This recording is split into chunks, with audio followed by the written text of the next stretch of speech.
Dr. Kathleen Whitcomb, Executive Director, CMC Board, USA. Warm welcome to our worthy Principal, Sir, Dr. A.D.M. Thomas.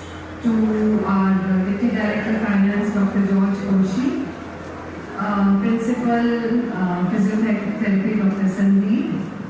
And our distinguished guests, the heart of CBC, the alumni, and our senior faculty, and my dear colleagues, and to the very warm welcome to you all. We are all gathered here to inaugurate and be thankful for the renovation of this Department of Conservative Dentistry and Endodontics. And there is no bigger prayer than a thankful heart, and no beginning and no end, no conclusion without the blessings of Almighty. So first I would request Reverend Alex Peter to please lead us all in prayer. We will pray. I proceed from Psalms 100. Make a joyful noise to the Lord, all the earth. Worship the Lord with gladness. Come into His presence with singing. Know that the Lord is good. It is He that made us, and we are His. We are His people and the sheep of His pasture. So enter His gates with thanksgiving, and His courts with praise. Give thanks to Him, bless His name.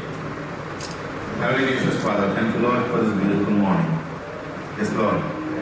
We come in Your presence with thankfulness and full heart. And we are so thankful for leading and guiding us to this point so wonderfully. And especially, Lord, we are so thankful for our institution. Above all, today we are thankful for Christian Dental College. And Lord, especially the Department of Conservative Dentistry and Endodontics. From the inception of the department to this point, we have led the department so wonderfully. Lord, you give the people to lead this department. And we are also thankful for the people who are leading at present this department.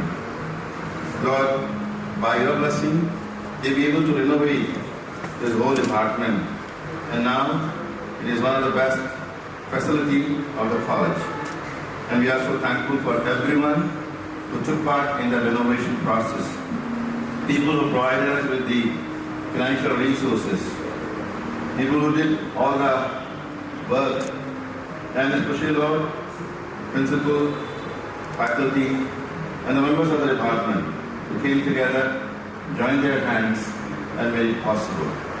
And so, Lord, today, in the name of the Father, Son, and the Holy Spirit, here we dedicate Department of Conservative Dentistry in Your hands for Your kingdom and to serve You now and forevermore. Amen. Thank you, Rajat. Now I would request Dr. Gauri Malik, Professor, Department of Conservative Dentistry and Endodontics, to please introduce the department to the audience. Dr. Gauri. Good morning, one and all present here. I take this opportunity on behalf of our head of the department, Dr. Kapil Dua, to welcome you all, our Honorable Director Sir, Dr. Vinod Sir, our guest of honor, Dr. Kathleen Whitcomb, Executive Director, CMC Board, USA, our Deputy Director, Dr. George Koshi, and all distinguished guests, our faculty members, all the respected teachers, alumni, and all our well-wishers who have gathered on this occasion for the dedication ceremony of our renovated department. Our department serves huge number of patients, and we provide quality treatment, be it restorative procedures, root canal treatments, with full commitment and our full sincerity. This department is an entire team effort where we are committed doctors and dental assistants. We work together even during the COVID crisis. We work sincerely for this day, what you see today. The renovation of our department was much awaited one, and we thank Lord Almighty that this has come to its final completion by His grace. A special thanks to our respected principal, sir. It would not have been possible without sir's vision and plan, his leadership, his support, and this department, this you see today, is all what we envisioned prior. Now, I also express my sincere thanks to our entire maintenance team, Mr. Ajay, Mr. Surinder, Mr. Hari, Mr. Ravi, Sunil, and all others who have worked tirelessly to bring this new phase to our department in such a short span of 2 months, and this is highly commendable. Again, I express my heartfelt thanks to one and all who has contributed in different ways for this purpose. Once again, on behalf of our entire team, Dr. Kapil, Dr. Preet, Dr. Shivani, Dr. Vinay and myself, a hearty welcome to you all. Thank you. Thank you, Dr. Boy. I know, sir, we are getting late, but a little mention to our very young and dynamic Associate Professor, Dr. Vinay Susan, who has been very enthusiastic since the beginning of the renovation, and also a small mention to our assistants, because a lot of physical work is required, and we know we are not very used to physical work. So the moving the department from first floor to ground floor and then up, a lot of physical work is required. So very thankful to all the assistants of the department. And now from the person himself who envisioned, planned and executed the renovation of this department in record time with a very efficient team. So I would request a very hardworking and working principal, sir, Dr. A.B. Thomas, sir, to please say a few words. Sir.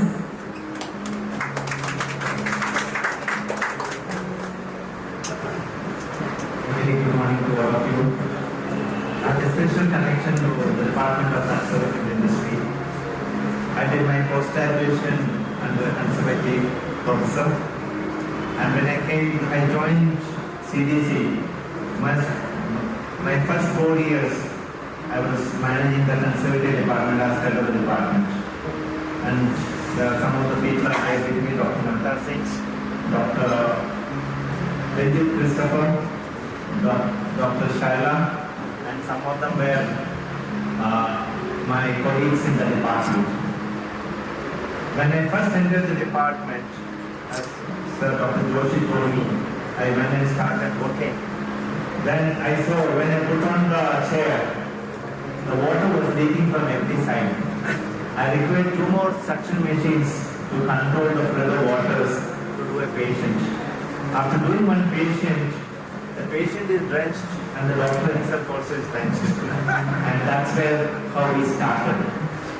And it was really hard work. Dr. Nanta and others can testify to this.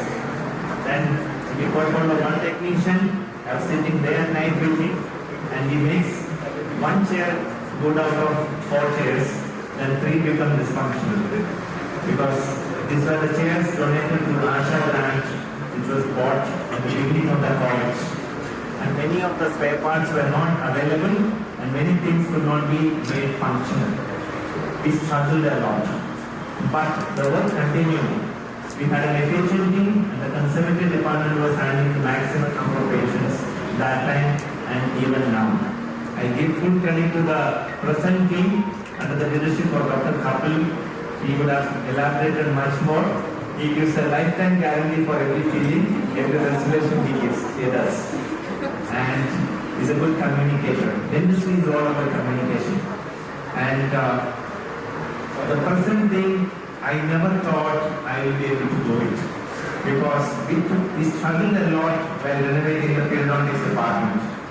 And I would give a whole lot of credit to Mr. Ajay, who is with me, to manage every single aspect of this department. In fact, the whole college, day and night, he comes.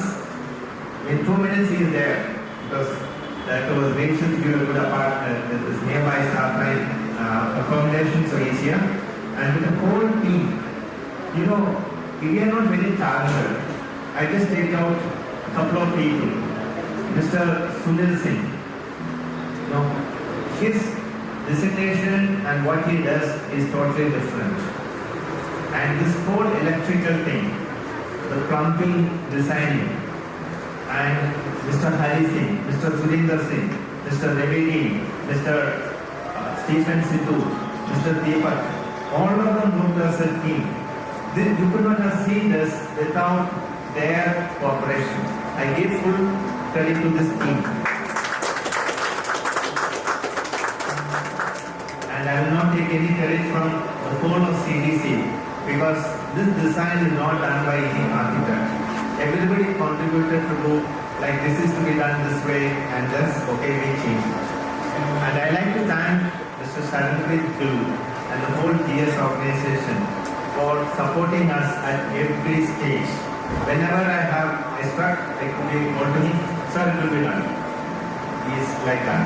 So really thank you. I thank our GS sir. He's new.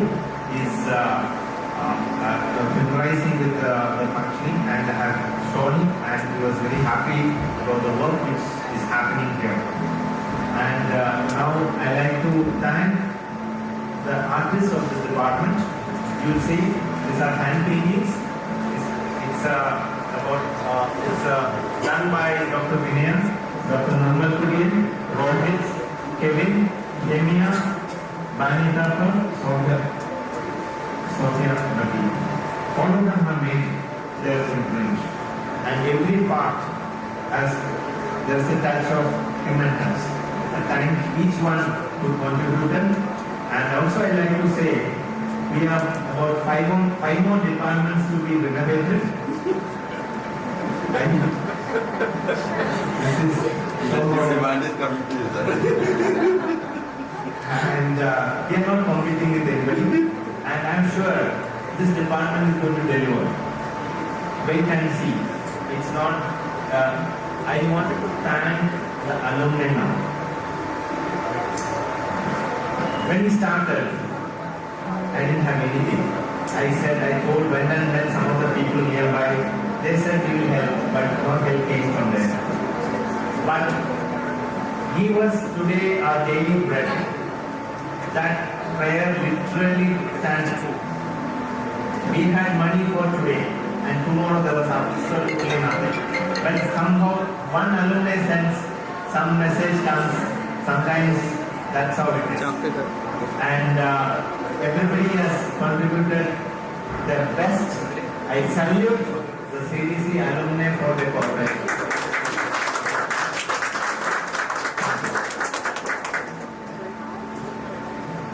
Thank you, sir. Now I would request. I forgot to do that. It's a difficult job. It's coming up more than the other one. I'll tell you what CDC achieved in the last 4 years. It's more than what it achieved in the last 56 years. Let's give a huge applause to him.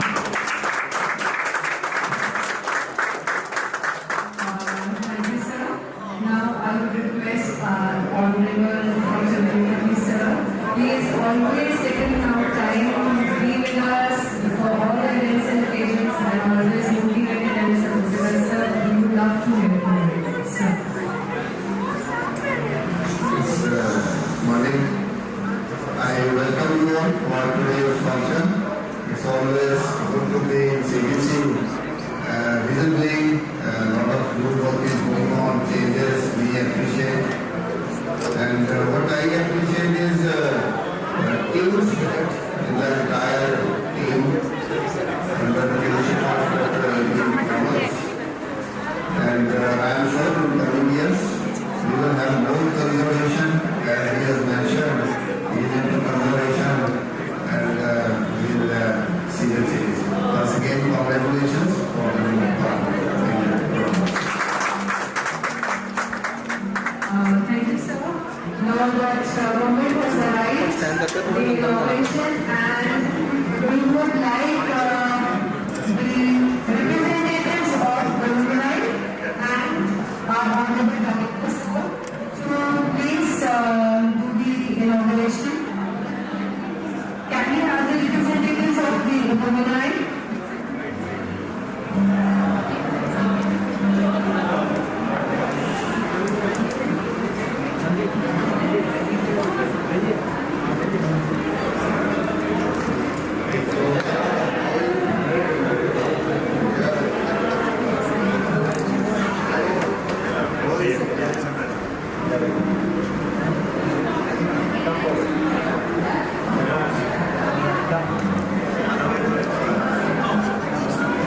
We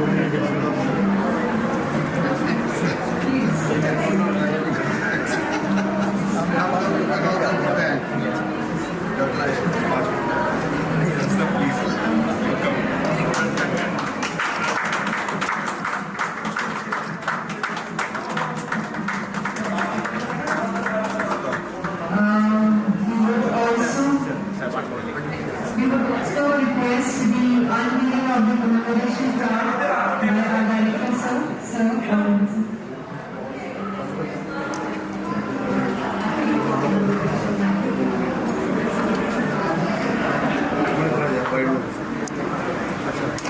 वो दिखा लो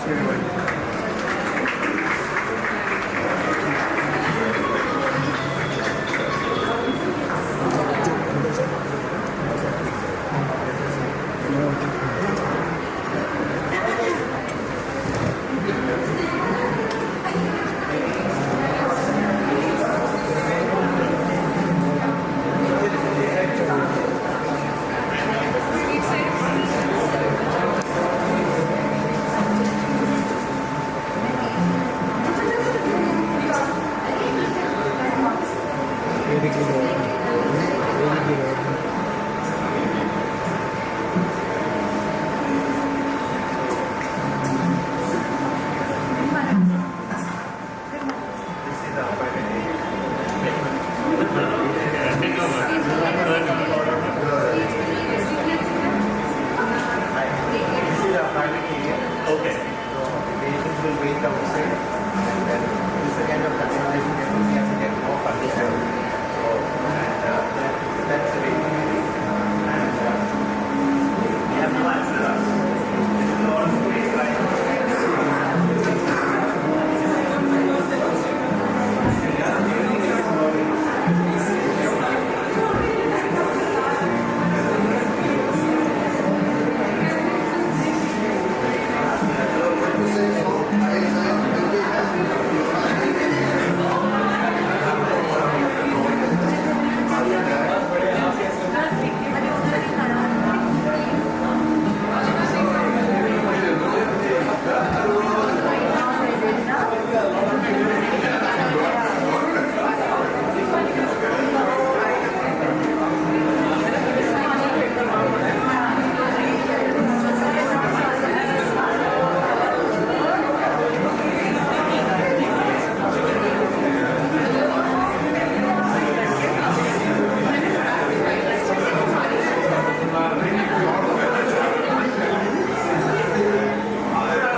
We should be finding like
Years of God's faithfulness, 30 years of professional competence, 30 years of being socially relevant and spiritually alive.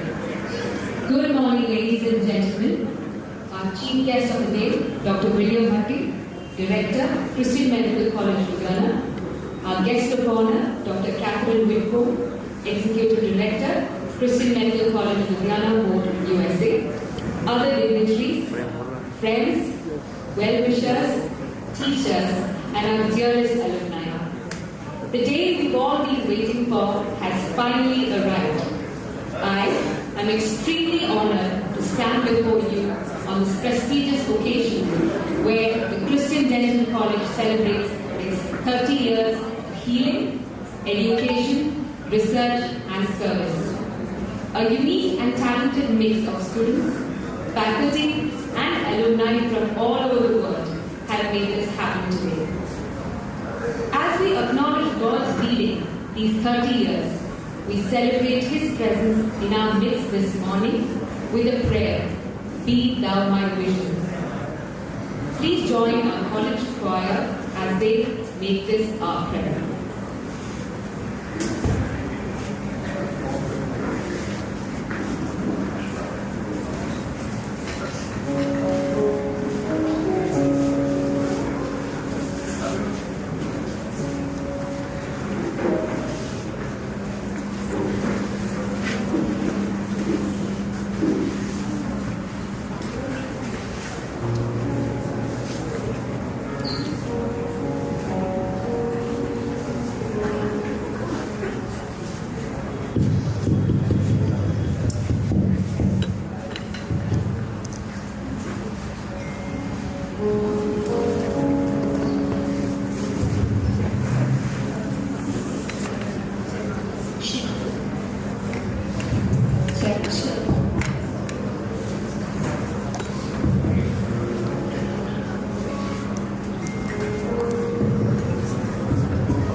choir for that wonderful rendition of this prayer hymn. I now invite Reverend Alex Peter, our college chaplain, to lead us in prayer.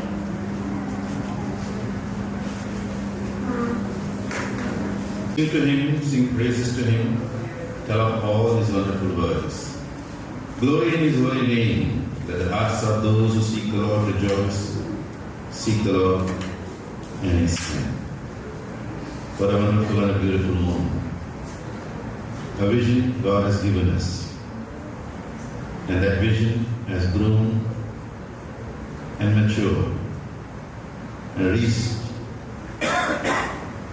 today this point in the last 30 years. Everyone who is over here, will you thank God for Christian Dental College, Ludhiana. From its very beginning till this point.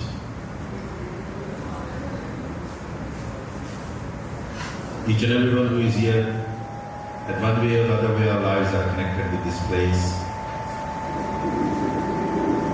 And we will thank God for that connection. Heavenly gracious Father, thank you, Lord, for this beautiful morning. Yes, Lord. We are here to declare your good deeds among the nations. And today, Lord, we are so happy and so rejoicing to declare your blessedness in the last 30 years of Christian Dental College in Ludhiana. And today, Lord, when we are here, we are so thankful for our institution, Christian Medical College and Hospital Ludhiana, and leading and guiding us through 128 years of our existence. And in that, a very mighty existence, you gave this 30 years plus of life to Christian Dental College in Ludhiana. We give each and everyone who served in this place, who studied in this place, who worked in this place, in all this time. And from here they moved into the different places of this earth. And we are also praying for everyone who is studying, who is working as a faculty or a staff at present. This is a beautiful community, this is your community, Lord. And Lord, thank you for being with us in our journey to this point. And today, Lord, we give this 30 years celebrations in your hands. This moment onwards when it's starting, that will be our guide, that will be our strength. Provide us with everything which is needed. And above all, Lord, we are so thankful for each alumni who is here, Lord. Yes, Lord, this is a time for them, for refreshing, for meeting, for renewing their relationships, not only with the alma mater, but also with each other. Be with them also. This moment onwards, we give the Pearl Alumni celebrations of Christian Dental College Ludhiana in honor of your glory, in honor of your kingdom, to celebrate the 30 years of their existence in your hands, Lord. Let everything be in your control, let everything be as per your will. In your holy and precious name, we pray. Amen. Thank you.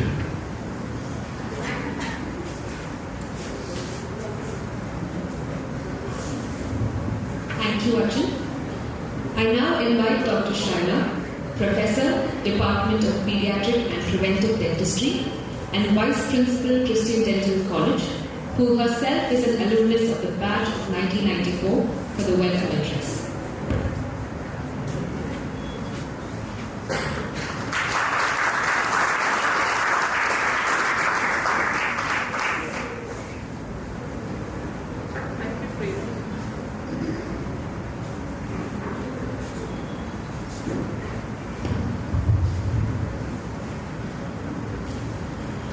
A very good morning to one and all present here. I, Dr. Shaila Masi, Professor and Vice Principal of Christian Dental College, and a graduate and postgraduate of this college, am honored to extend a warm welcome to you all for this auspicious occasion of celebrating Pearl Jubilee Alumni Meet. We are also pleased to celebrate the 20 years completion of postgraduate training program in the Department of Pediatric Dentistry in in our college. The Alumni Meet provides a chance for every ex-graduate to connect with their former teachers and staff. It also helps the alumni to appreciate the various changes the college has gone through over the years and to give their inputs for the betterment of the college. Purpose of this alumni meet is to relive the sweet memories, stay in contact and share their beautiful achievements. It's also for teachers to see how their not so good, naughty students have grown up to be responsible, successful individuals. Alumni Meet also aspires to acknowledge the contributions made by our ex-students. Our college started as a single batch of 20 students and now we have 1,000 graduates spread all across the globe.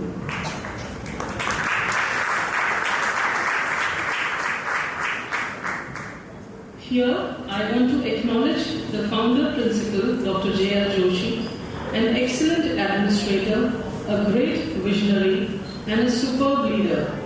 Whatever we are today has been due to his untiring efforts and his ideas, his commitment to bring up this college. He has been a pathfinder and has left a trail for us to follow. I am pleased to welcome chief guest of today's function, our worthy director, Dr. William Bhatti, MS Surgery, MCH Pediatric Surgery. Presently, he is Professor and Head Department of Pediatric Surgery of our institute. His expertise is in minimal invasive pediatric surgery, neonatal surgery and pediatric urology. We welcome you, sir.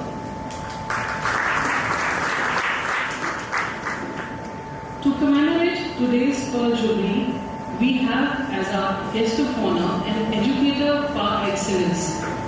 She is someone who understands the vibe of students and is blessed with a hawk's eye of exploring their utmost potential. Her empathetic heart, progressive attitude, astuteness, and adherence to detail has won her many prominent positions as an academician. She's been the Director of Development of Woodstock School, the Dean and Assistant Director for providing financial aid, issuing scholarships and grants to deserving students, and is currently the Executive Director of Ludhiana CMC Board at USA, a position she has done justice to since 2019. It's indeed our privilege to have Dr. Catherine Whitcomb as our guest of honor to grace today's occasion. We welcome you, ma'am.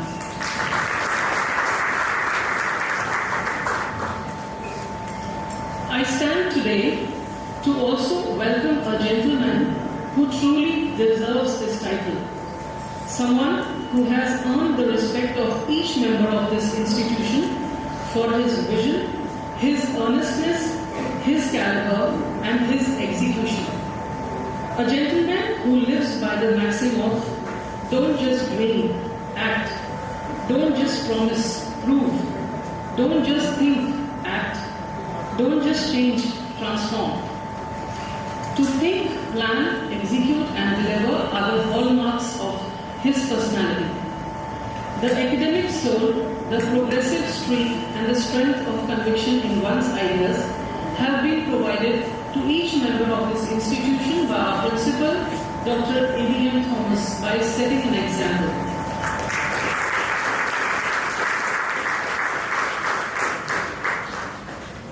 The transformation of this institution has been spearheaded by him. Walk through the corridors of the new building and see what initiative looks like. Smell the sweet scent of hard work and glory in what the Lord has enabled through our principal. Warm welcome to you, sir.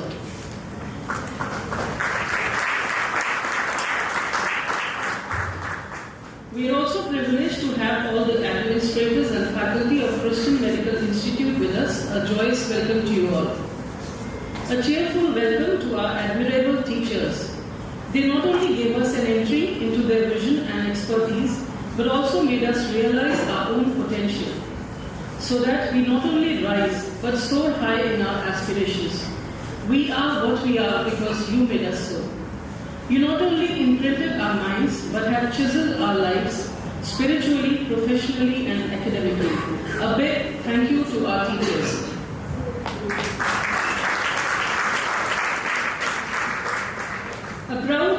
nostalgic welcome to the alumni to the alma mater. I was rather stupefied because how do you welcome the hosts to their own party? It's like homecoming for them. I know time doesn't stop for anyone. It takes a lot to sneak some time out of your busy schedules to be here, to be part of this celebration. Our utmost pleasure to have you all here. You have been the backbone of our organization and you deserve to be cherished and appreciated. Let's hear it for the alumni.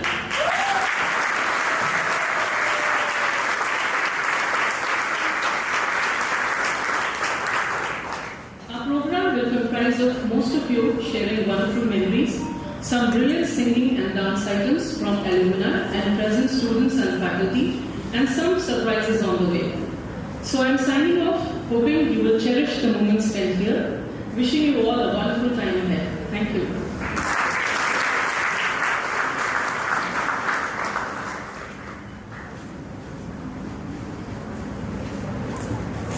We would like to extend our token of love and gratitude to our chief guest, our worthy director, Dr. William Bhatti.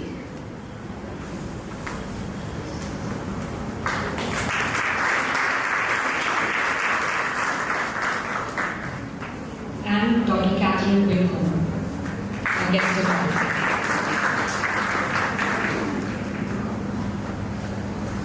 We will now have the lamp lighting ceremony. May I please request the following dignitaries to kindly join us on stage. Our chief guest, our esteemed director, Dr. William Bhatti. Our guest of honor, Dr. Catherine Wilco. Our worthy principal, Dr. A.D.M. Thomas. Deputy Director, Dr. George Koshi. Vice Principals, Dr. Sheila, Dr. Preet, and Dr. Nirmal.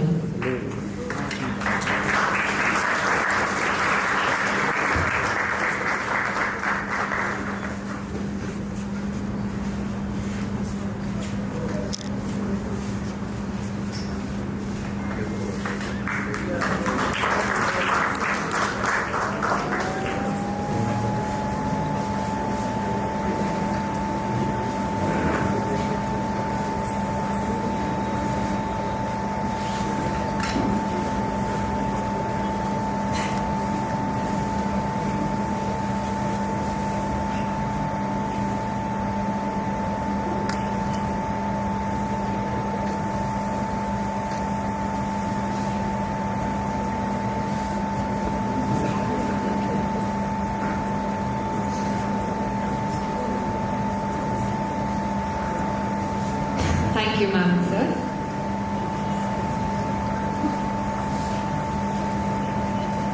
For the past 15 years, he has been a role model for us because of his hard work and passion in everything he does. A visionary and able leader, Dr. A.D.M. Thomas, Principal, Christian Dental College. Sir, may I request you to kindly deliver the Principal's address.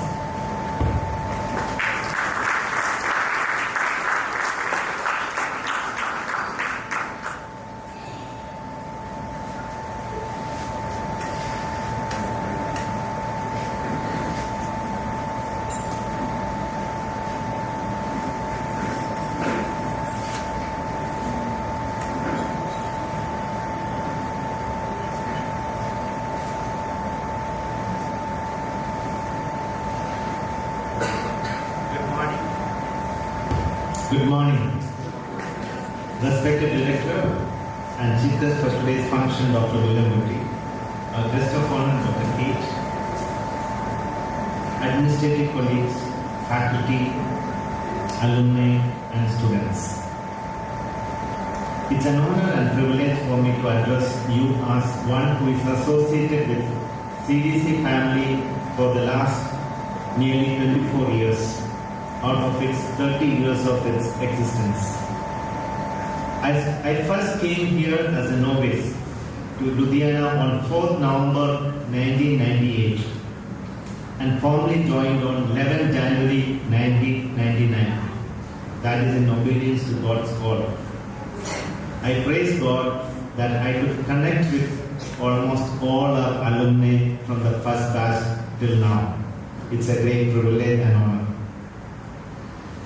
In 2007, I recorded a detailed interview with late Reverend Charles Reynolds, former Executive Director, CMC Ludhiana Board, USA, who held this position for a long time. He played a key role in the life of CMC, and particularly in the establishment of CMC in getting many grants for building infrastructure in this place. In that interview, one word that stood out was the word miracle. Reverend Charles saw everything that happened here at CMC as a miracle. And in his own words, CDC was a miracle of miracles that stood out for him. And it continues to be a miracle even today. A miracle is an impossible thing. Only God can do. In 1992, at one of the most difficult times the institution faced, God used our founder principal, Dr. J.L. Joshi, to lay the foundation of Christian Dental College to reach out to the unreached with the dental services. For me, the image of a lotus flower from a muddy pond represents CDC. Dr. Joshi faced challenges at all fronts. The early batches are witness to that. Infrastructure challenges, dental faculty, medical faculty, associated departments, hostels, teaching material, legal battles, travel during terrorism days, various inspections, and the list goes on. Many discouraged and distracted Dr. Joshi in his efforts to carry on with the mission he started. It was nothing but God's divine plan that he could carry on with the wholehearted support of his family and friends. I reflect with gratitude my 9 years of association with Dr. Joshi. During these years, along with Sir, as Georgians, as KDMC alumni, many departments started functioning to the full potential. I salute Sir for his endurance and his vision. At this time, also remember Sir's family, Dr. Molly Joshi, who stood with him all the time, and we request your prayers for her health, regarding to her health as well. In 2002, we could celebrate with Thanksgiving the 10th anniversary of the college along with the governing body members of CMC Ludhiana Society. In 2002, the Department of Pedodontics and Preventive Dentistry started MDS, and I praise God that today we are celebrating 20 years of postgraduate teaching. And I'm so proud and privileged to be part of that department, and we have the best students in the early batches and even now as well.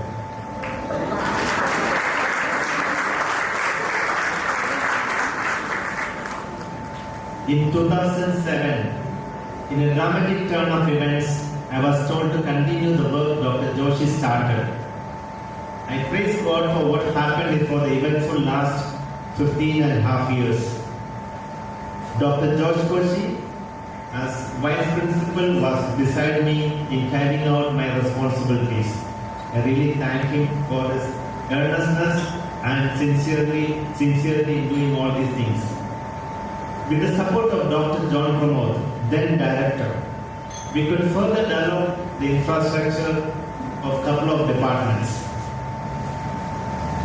And in the same year, to further augment our existing community health services, a brand new mobile dental one was donated to CDC.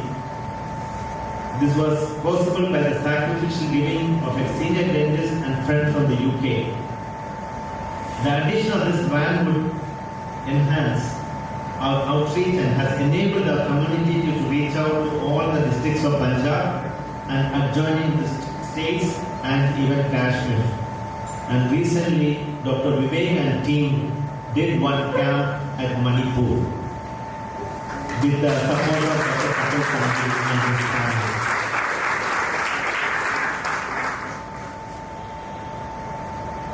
With every change comes challenges. In 2008, I was subject to personal attacks from close range by some people with vested interests, but this only strengthened my resolve and assurance that I was at the center of God's will. Recognizing that God was beside me, supporting me and my family, and through this attack, though this attack continues in different ways even today, I praise God for His sustenance till date. In 2009, I would like to acknowledge and with gratitude the support and I received from Dr. Anil Kohli, former DCI President, who I never met before. It was like an angel God sent, and other senior principals of Punjab in streamlining the faculty and many other areas in the college. In 2012, we had a surprise periodic inspection for which we got a 5-page complaint. It took 2 years to comply with everything as per the new regulations. For this, almost everything had to be redone and purchased as per the new specifications. It was like establishing a new college. I want to acknowledge with gratitude the support of the administration, our faculty and staff for working unitedly as a team to do the needful. In 2014, after a series of further DCI inspections, we could start postgraduate program in prosthodontics and oral and maxillofacial surgery. Now these departments are doing very well. In 2016, during my summer vacation, I got a call from one of my former postgraduates that CDC was ranked amongst the top dental colleges in the country. It was a total surprise.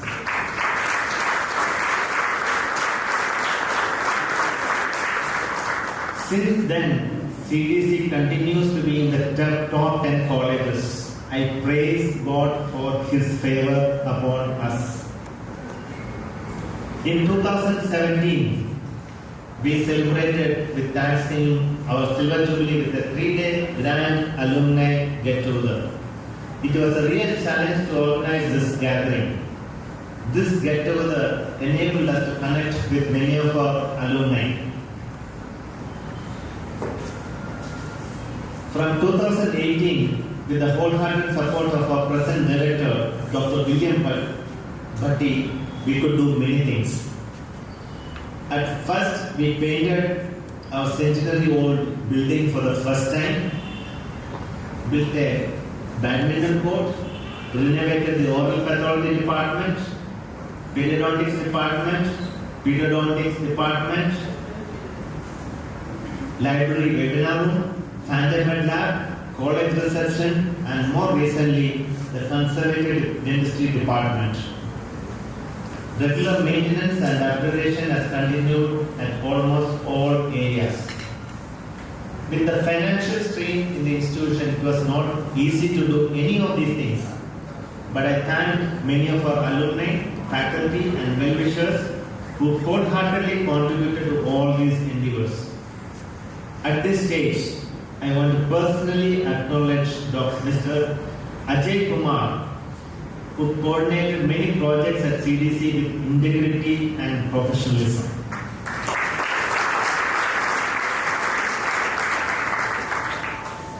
On the research front, quality research publications are increasing every day.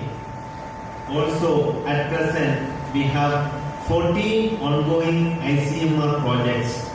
I thank our faculty for their efforts.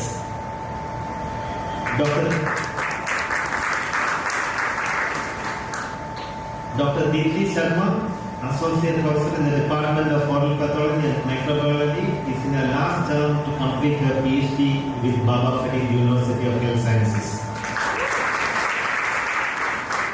Recently, Dr. Gauri Malik, Professor in the Department of Conservative Dentistry, and Dr. Nirmal Kurian, Associate Professor in the Department of Prosthodontics, have recently passed their certification examinations and have been certified as diplomats by their respective professional associations.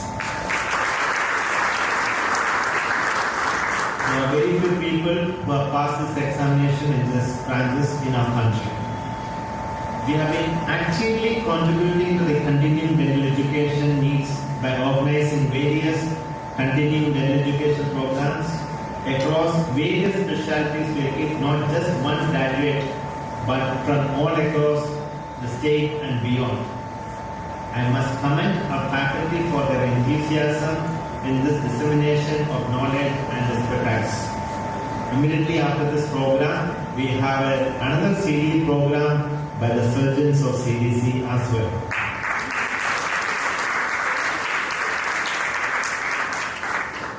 Alumni have been said to be the backbone of any institution. It is true for CDC. At present, we have 912 alumni. During these days, I had the privilege of contacting almost all our alumni personally, and I was happy to know that all of them are doing very well. More than 25% of our alumni are outside India, and they're doing extremely well. Many batches have come together to support together, particularly 1992 batch, 2000 batch, 2017 batch, and many other alumni supported us individually to the best of their capabilities. One alumnus gave her full month salary towards the college. Though it was a small amount, I would consider that was the best.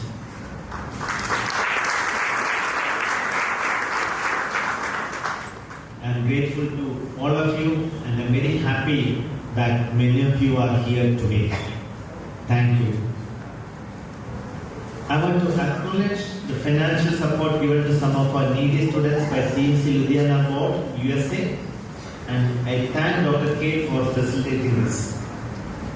At this time, I want to appreciate Dr. Sridhar Rao and Dr. Bindu from the batch of 1998 for initiating the future support of a poor student with substantial financial aid.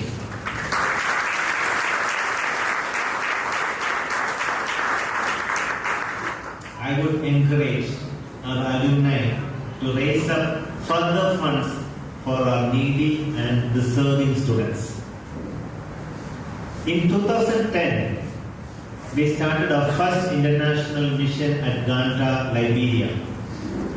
This mission continued till December 2021. 5 of our alumni have worked in this difficult area. Dr. Shane Sam Matthew from the batch of 2010 lost his life in a tragic fire accident in 2017 while serving there. He is very fondly remembered by the people in Ghana, and we still grieve over his loss. In his memory, I would request all our alumni to come together to support one pioneering dental mission program in his name. In 2017, we started the second international mission program at Papua New Guinea with Dr. Candy Thomas from the batch of 2007, who continues her work very effectively till date.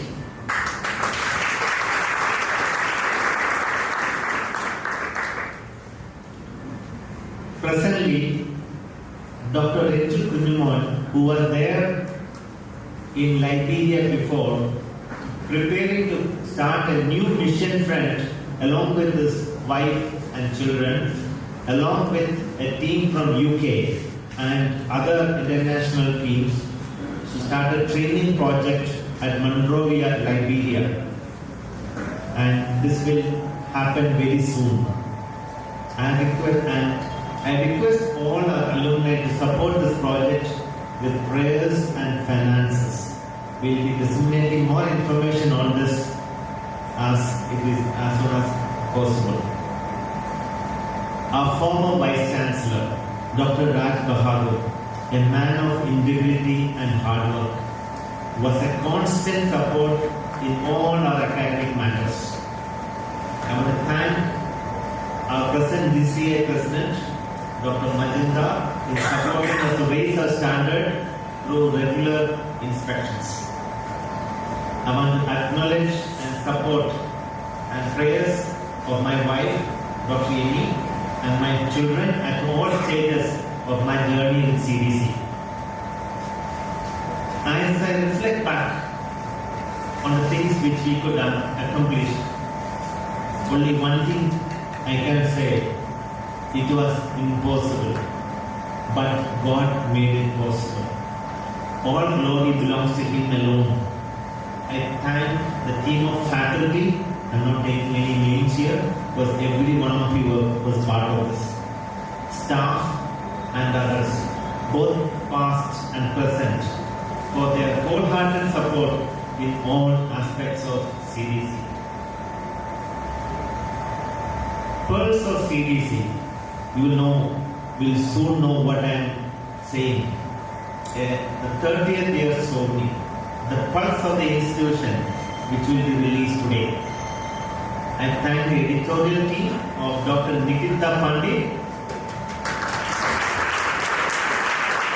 Dr. George Cherian Matthew, Dr. Mundan Kurian, Dr. Kevin, Dr. Mary, and all the batch representatives from the first to the 2017 batch for making what will become a truly valued position. I thank my administrative colleagues, Dr. Shaila, Dr. P, and Dr. Nirmal, in carrying out all the responsibilities as a team, along with my office staff and maintenance team who work wholeheartedly in all their responsibilities. And I thank the various committees who worked with coordination and harmony towards the smooth organization of this Pearl Jubilee celebrations. Again, I will not be able to take names because so many people are involved in this. Now, as I look at the future, I foresee a vibrant, fresh leadership emerging who will raise the standards of CDC to greater heights. Let us not live in the past, but learn from the past and move on. I quote from the Bible, Psalm 18:2. The Lord is my rock and my fortress and my deliverer, my God, my strength, in whom I will trust, my shield and the horn of my salvation, my stronghold. I end here by thanking all of you for coming and being part of this program. Purpose.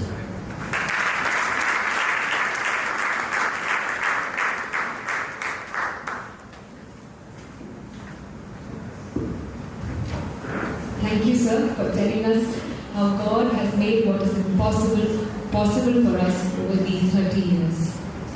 It is my privilege this morning to invite our esteemed chief guest, Dr. William Patti, Director of Christian Medical College and Hospital, Ludhiana.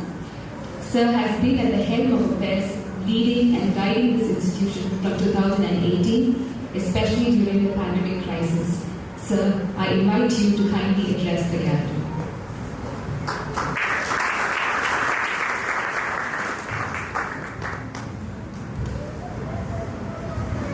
Dr. ABM, Principal, Christian Medical College, Dr. Catherine Whitcomb, Executive Director of Ludhiana CMC US Board, Dr. George Koshi,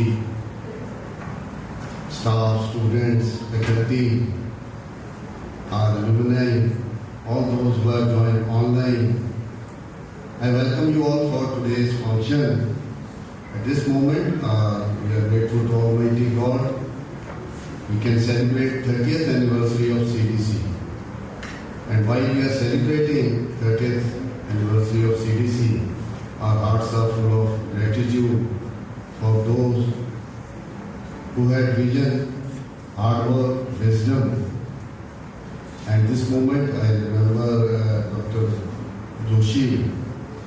I had the privilege to visit his department, small clinic as a child in old hospital, old building of CMC, old building, OPD building.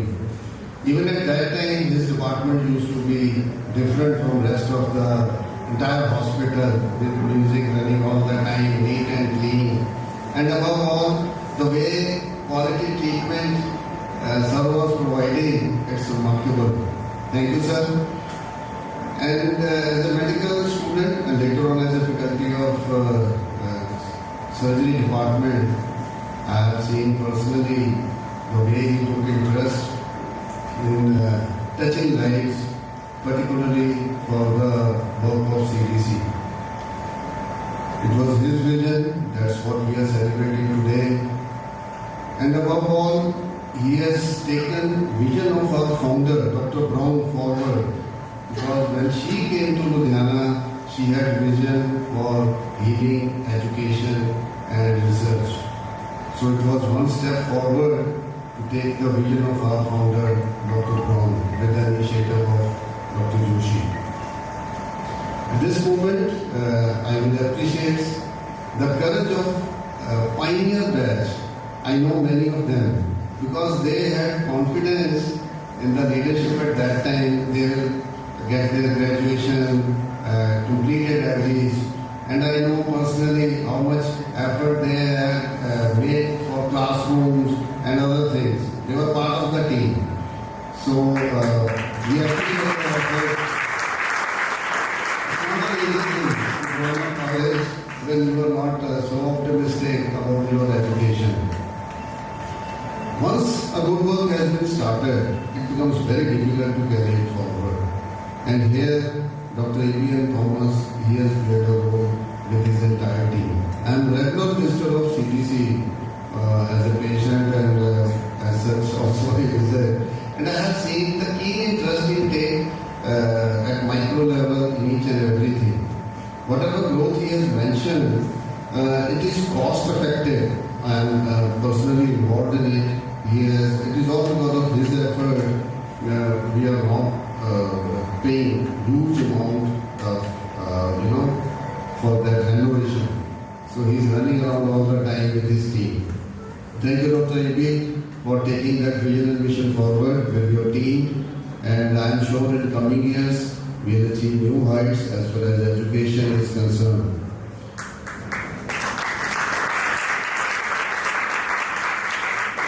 In CDC, they are not providing education.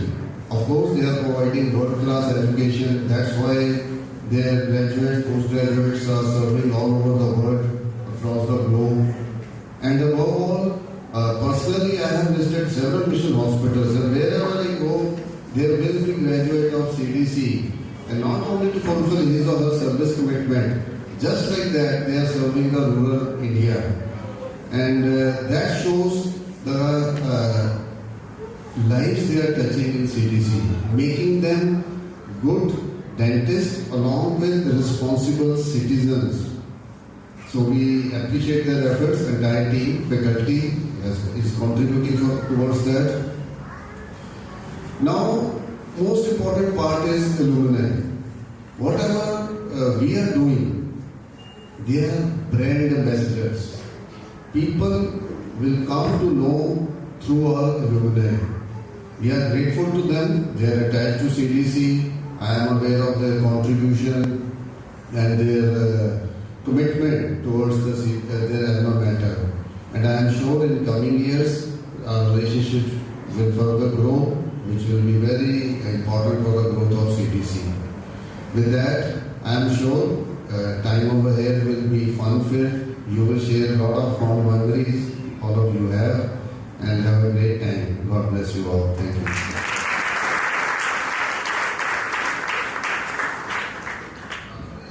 Thank you, sir, for your words of encouragement. I now invite our guest of honor, Dr. Catherine Whitmore, Executive Director of the Louisiana CMC Board, United States of America, who has been a constant support for the work in CMC Louisiana, to share her thoughts with us.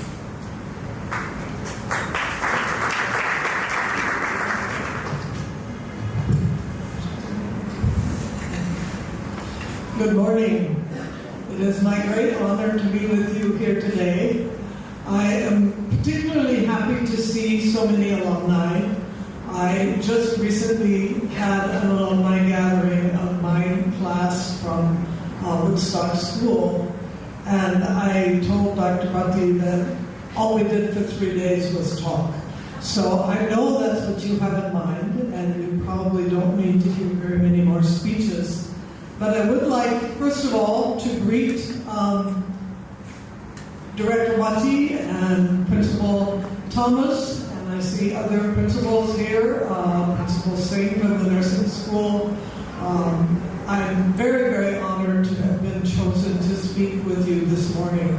And I want to give you a short, very short history of what the college, what this Louisiana CMC Board USA is.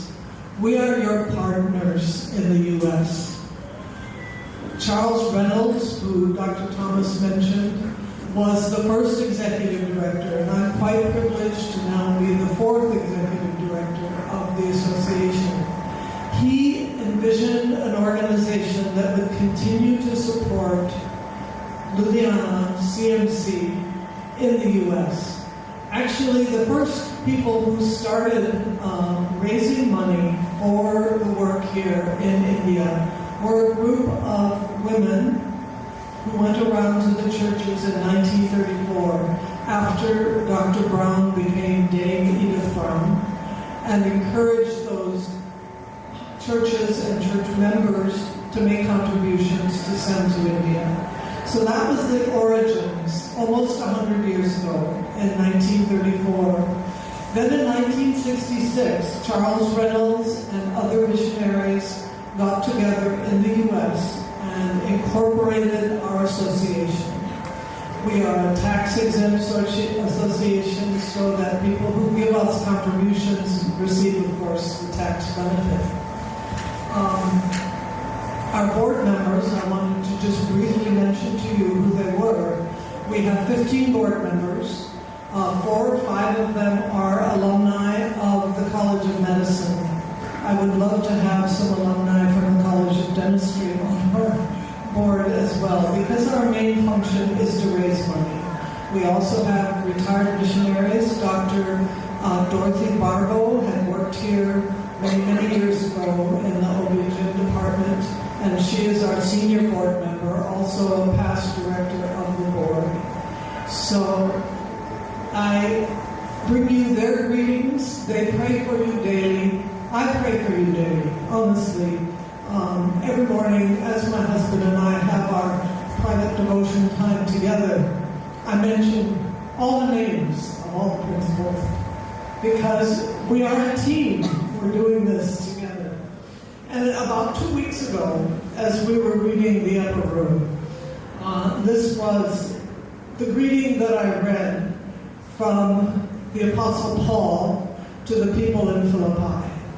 And I thought, this is the greeting that I want to extend to you today. Philippians 1, verse 1. To all the saints in Christ Jesus who are in Philippi, read Louisiana instead of Philippi. Grace to you and peace from God our Father and the Lord Jesus Christ. I thank my God for every remembrance of you, always in every one of my prayers for all of you, praying with joy for your partnership in the gospel from the first day until now. I am confident of this, that those who began a good work in you will continue to complete that until the day of Jesus Christ. It is right for me to think this way about all of you. because I hold you in my heart, for all of you are partners in God's grace. And this is my prayer, that your love may overflow more and more with knowledge and full insight to help you determine what really matters, so that in the day of Christ you may be pure and blameless, having produced the harvest of righteousness that comes through Jesus Christ, for the glory and praise of God. Our work is for the King. Bless you.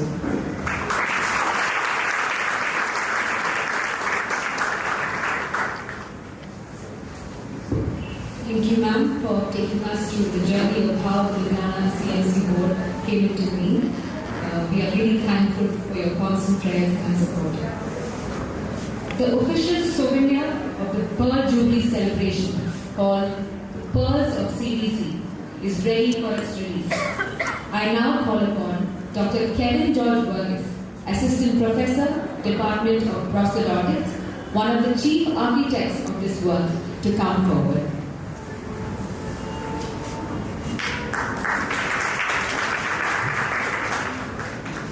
A warm and graceful morning to one and all. I deem it a great privilege and honor as I stand here today on behalf of the editorial team as we release the 30-year memorial of our college, Pearls of CBC. This souvenir attempts to capture the past years of our institution's existence in a handful of pages. Undoubtedly, it cannot do justice to the sweat and toil that has resulted in the legacy that CBC upholds today. The design for Pearls of CBC is grounded on the concept of connection. Many lives have walked through these halls over the past 30 years. But reading through the recollections of batches from 3 separate decades, we found that despite the differences in time and space, we were all connected by the profound impact our institutional purpose had on us. Our motto, "My work is for a king," which still resonates through the lives of all presidents. This has kept us humble while ensuring excellence, compassion, and commitment in our profession and calling.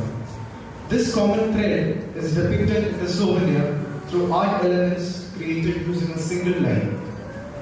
I praise God Almighty for His grace upon the entire design and editorial team that has resulted in this souvenir.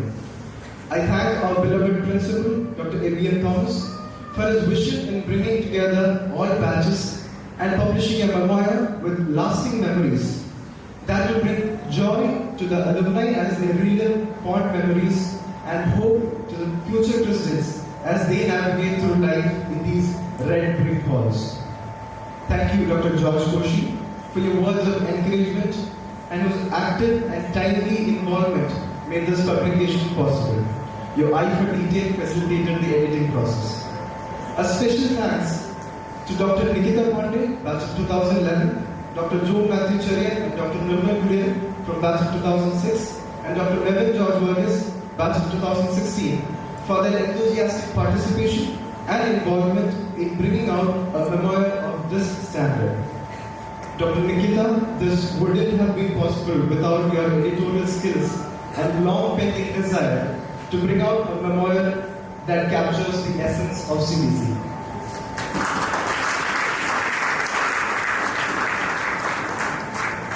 We sincerely acknowledge all the alumni who shared their thoughts and memories with us.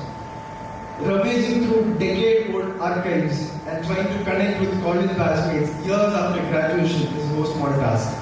We truly appreciate your efforts. Your words and pictures have brought the past back to life. Our sincere gratitude to all faculty and staff for their support and involvement in bringing out this souvenir. And finally, congratulations to the entire editorial and design team. Your hard work has paid off. Thank you. May God bless us all. May I now request our respected principal, Dr. A.B.M. Thomas, and our chief guest, our worthy director, Dr. William Murthy, to please come forward to release the souvenir. I request Dr. Nikita Pandey, Dr. Joe Matthew Cherian, Dr. Nirmal Gurian, and Dr. Kevin George Burgess to kindly come forward and hand over the souvenir.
I request the dignitaries to kindly remain on the stage.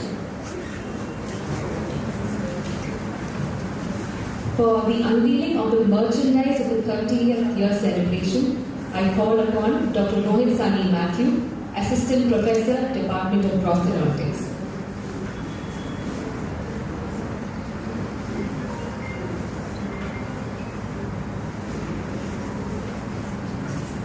At this moment, we would like to acknowledge the contributions of our faculty members, Dr. Shekhar Kapoor, Dr. Vivek Vardhan, Dr. Rohit Sani Matthew, and Mr. Nipun Agarwal, a well-wisher of our college towards the making of the merchandise.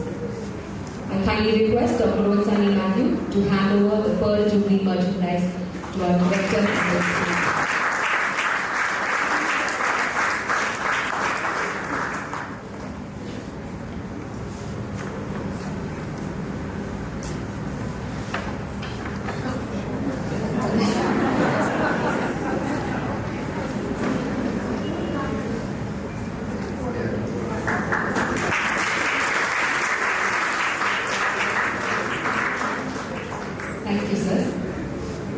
Today, we witness the dedication of the newly renovated Department of Conservative Dentistry and Endodontics. This was made possible by the efforts of some very special people who have worked day and night for weeks on end to ensure it was ready on time. We would like to honor them as a token of our appreciation and gratitude for their hard work and commitment to the task entrusted to them. I call upon Mr. Ajay,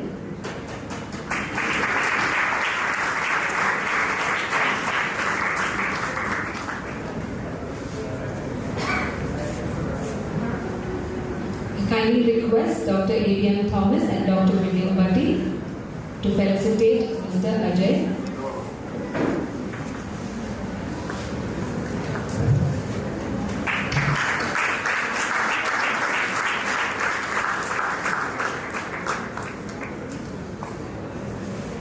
Mr. Hari Singh.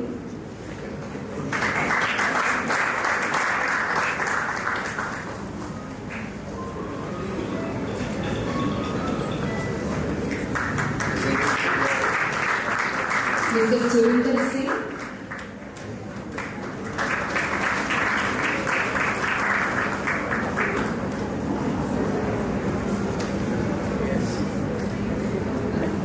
Mr. Surinder Singh.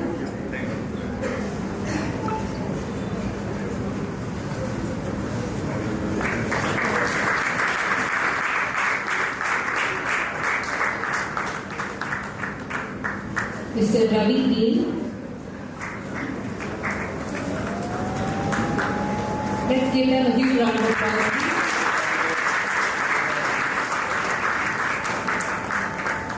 Mr. Jamlal.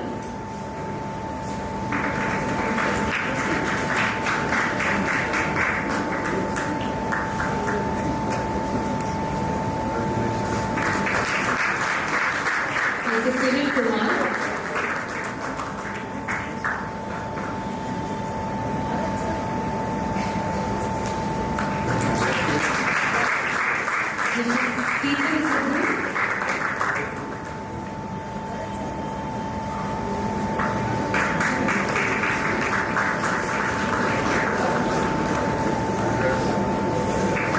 And Mr. Deepak.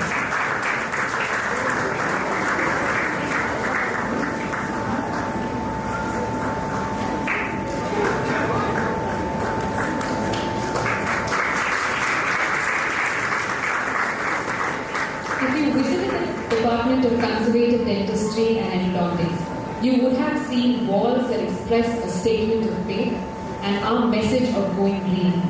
This masterpiece is the product of our very own talented in-house artists, and we take this opportunity to express our gratitude to them as we honor their efforts. Dr. Vinaya and Dr. Nirmal.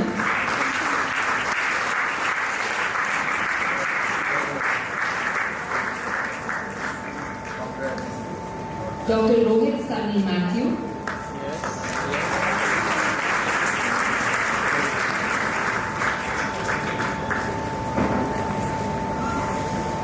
Dr. Kevin and Dr. Hemia.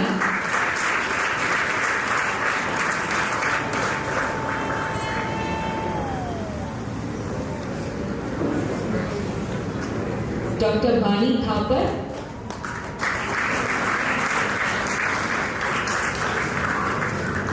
And Ms. Sophia Bhatti, daughter of Sonia Bhatti, Dental Assistant, Department of Conservative Dentistry and Endodontics.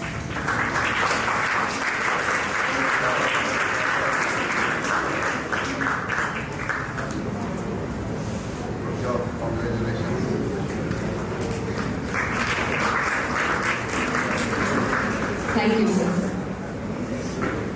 I now invite Dr. George Koshi, Deputy Director, Christian Medical College, Ludhiana, to deliver the vote of thanks.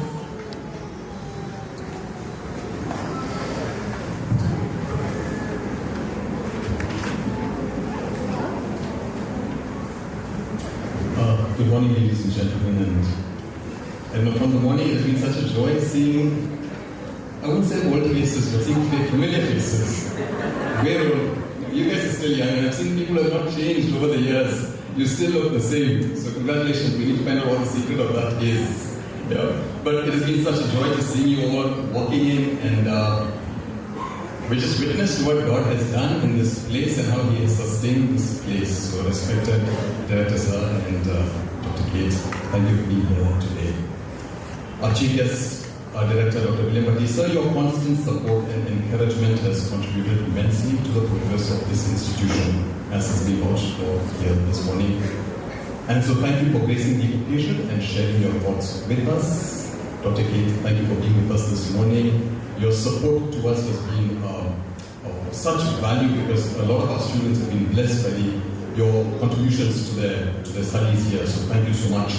For the members of the CMC Ludhiana administration, thank you because your presence here endorses what we do, and we truly are grateful to you for your constant support. To the heads of the departments, faculty, staff of the dental and medical colleges, well-wishers from the city who have taken time off to be here, Dr. Saroj Chopra, it is such a joy to see you.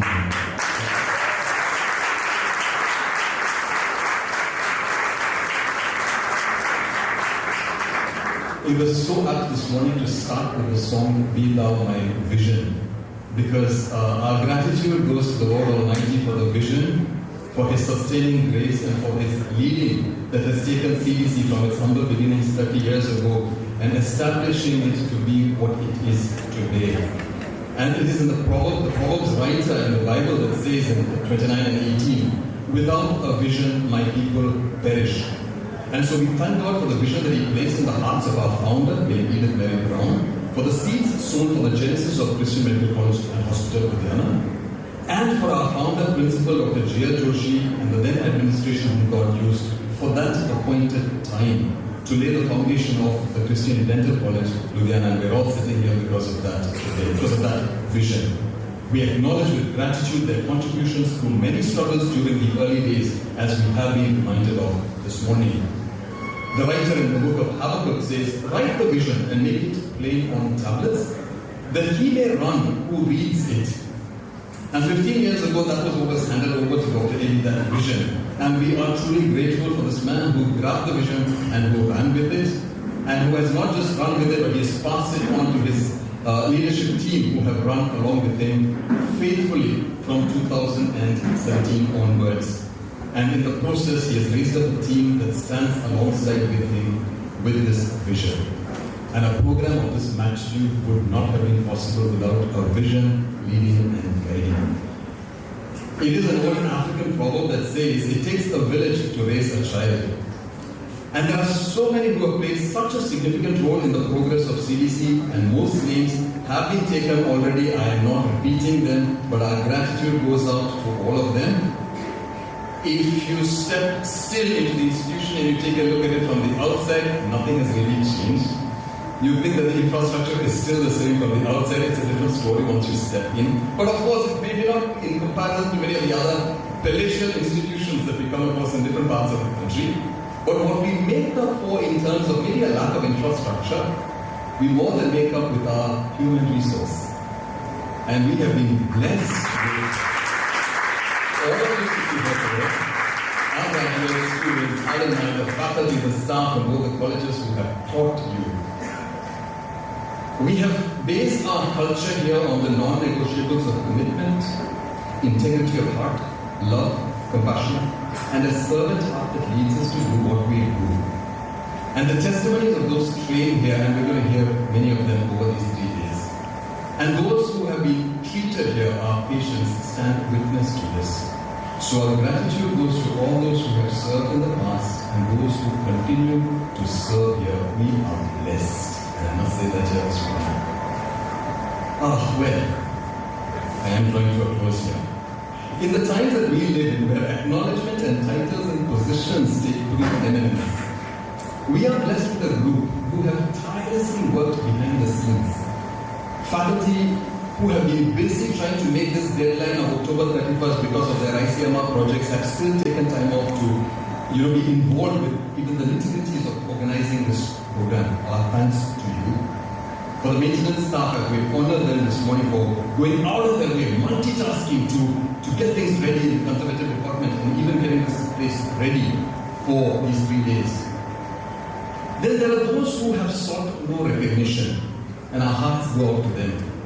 They will not have monuments erected for themselves, no plaques bearing their names, no public accolades or public recognition, no posts on social media, no likes, comments or shares that will bear any of their names. But they will continue to do what has been entrusted to them, quietly storing up their rewards where it matters the most, and our hearts again go out to them.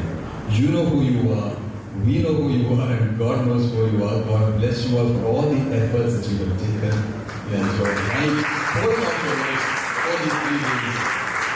I must say thank you to the students, council, and all our students.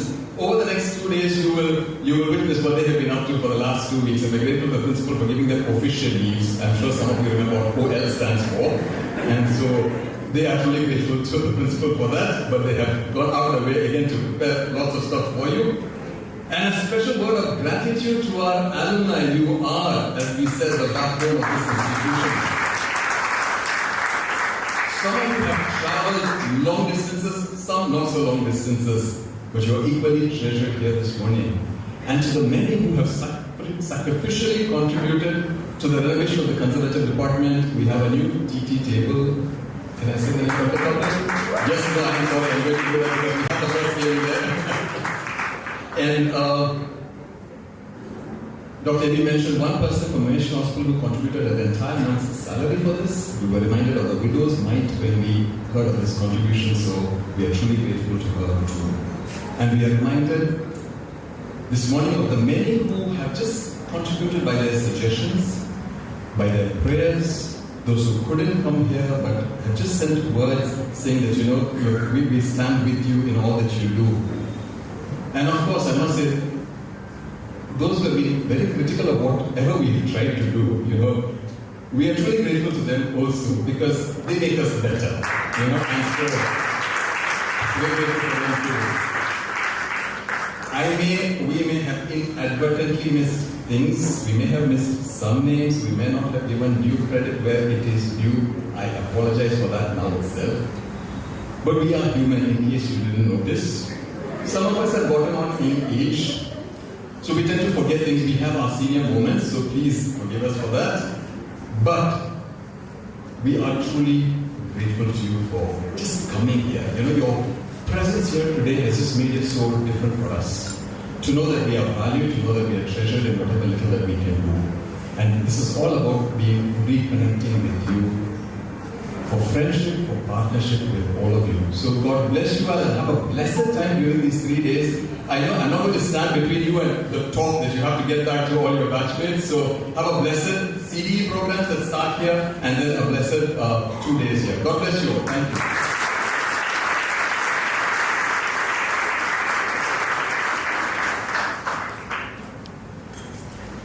Thank you, sir. With this, we come to the end of the inauguration ceremony. We have spot registration counters on my left side, behind the assembly hall, and we have a registration counter for the upcoming CD program on the right side. We now request all of you to join us in refreshments arranged. Will you please make an exit through my right? Thank you.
will be surrounding the statements.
including orthognathic surgery, distraction osteogenesis, implantology, trauma, and maxillofacial pathology.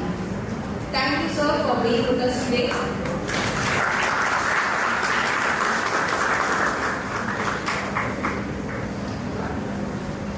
Next, we have another distinguished speaker, Dr. George Marcos. He is an alumnus from the previous batch of 1994. Dr. Marcos completed his MDS from Dr. MGR Medical University, Chennai, and moved to UK for further training. He holds special interest in head and neck cancer and reconstructive surgery and works at the National Teaching Hospital NHS Trust. Dr. George published over 40 articles in peer-reviewed journals and has authored a book chapter on bisphosphonate osteomycosis.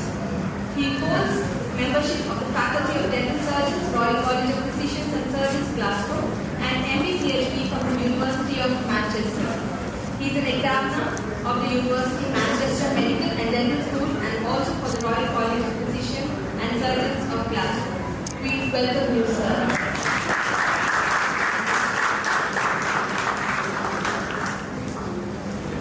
We also have Dr. Mridul Manoj, consultant maxillofacial surgeon, Harvard Hospital, Madhya Pradesh. Dr. Manoj is an alumni from the batch of 2000. After completing his BDS from CDC, he trained in OMFS from Dr. MGR Medical University, Chennai. He has an extensive experience in managing secondary cleft deformities and holds special interest in head and neck oncology, including microvascular reconstruction, along with other areas of interest like craniomaxillofacial trauma and TMJ disorders. He is a credentialed cleft surgeon and a Smile Trade project. We are happy to have you in our midst, sir. We welcome you, sir.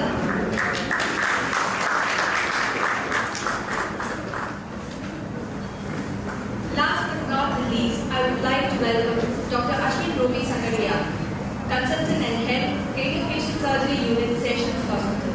Dr. Ashwin is from the batch of 2003. He completed his MDS from Savita Institute of Medical and Technical Sciences, Chennai. We were fortunate to have sir as our faculty in CDC before he moved to Victoria Hospital, Sessions. He has special interest in teaching and training along with academic research and guidance in addition to his clinical responsibilities, which include head and neck trauma, plastic, oncology, and reconstructive surgery. Currently, he is a research mentor for MSc students at the University of Edinburgh, Royal College of Physicians. Thank you, sir, for being with us today.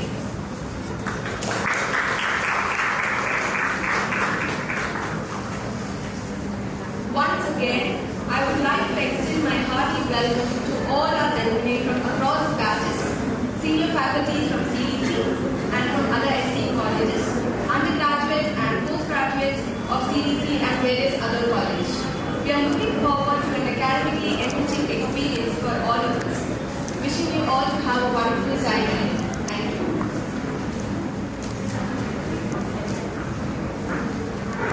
Thank you, ma'am. I now request our moderators to kindly take their place. Dr. Vinay Agarwal and Dr. Indrajot Singh.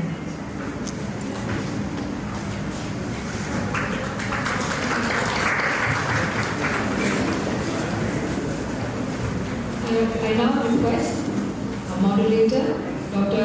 Vinay Agarwal, to introduce the speakers.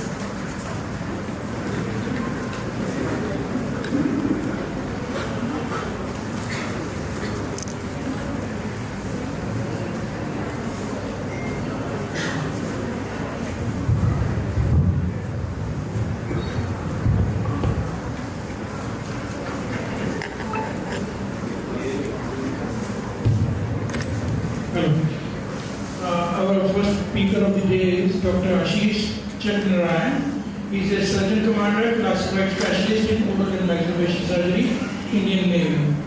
He will be talking on virtual treatment planning in oral and maxillofacial surgery. Dr. Ashish.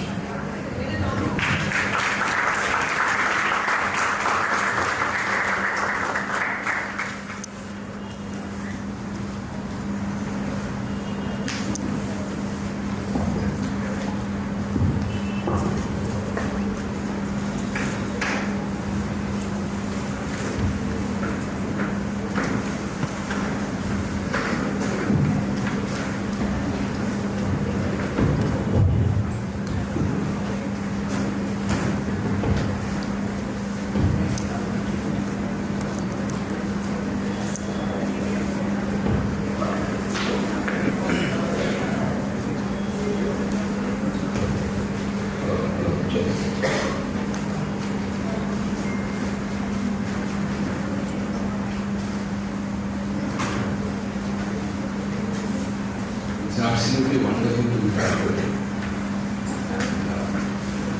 It's lovely to be amongst people that I grew up with, and I'm here to talk to you, trying to share whatever we've been doing all these years. Before I begin,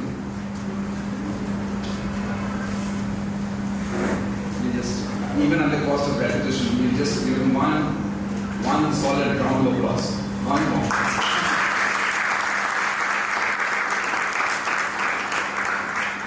So he's the reason we are here. He's the man who gave us a different direction and then back to back.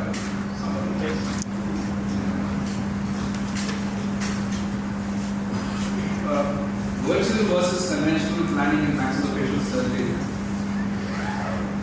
The evolution or growth of man can be milestones with evolution of machines.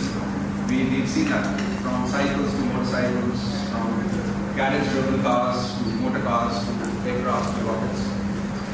So machines have had a very important role to play in our lives. Artificial intelligence or virtual planning has had a major impact in all spheres, including healthcare. Maxillofacial surgery is no exception. During the course of this presentation, we will see how technology has become more and more integrated in our practice. What we were doing, I had about 15 years of experience in my practice. So over the years, how we have become technologically better, and also how the basics have held good, or how important the basics in surgery are. This is one of my favorite quotes. I often use it and I often tell them to people. It's by Jubilee. And it goes, techniques and devices are presented as a revolution in specialty, as if the previous techniques were obsolete or not worth using. And the novelty element fades away, the basic rules of surgery always prevail, whereas the techniques and the revolutionary devices turn into a step in the evolution of the field. So the point he's trying to drive home here is that you may use machines, you may plan virtually, conventionally, or whichever. In surgery or in medicine or in clinical practice, the basic rules always are important. Maybe at some point in time more important than the machine. I'm a Indian Navy veteran, and in the Navy there's a very common saying, it's not the machine, it is the man behind the machine which is important. So let's lay down the ground rules. What is virtual and what is conventional? Virtual, as we understand, simulated or computer generated, not physically existing, but we feel that it is there. Like a mobile phone, we feel the trends are there, but they are all over the place. The important keywords are virtually assisted planning, computer assisted surgery, and so on. What is conventional there? Conventional is actually a time and space concept. What is conventional now, what is virtual now, would be conventional tomorrow. Okay. So, but what the two important words here are empirical and wisdom. They say it is science or it is knowledge to know that tomato is a fruit. It is wisdom not to use it in a salad, in a fruit salad. Why do we need virtuality? Why do we need the machines?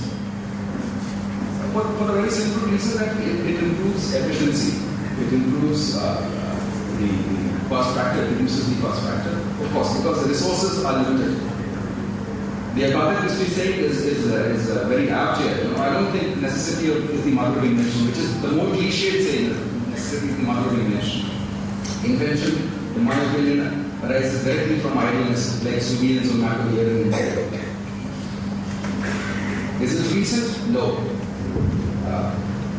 If you look at we've always been trying to derive better quality information. It is information which drives our work.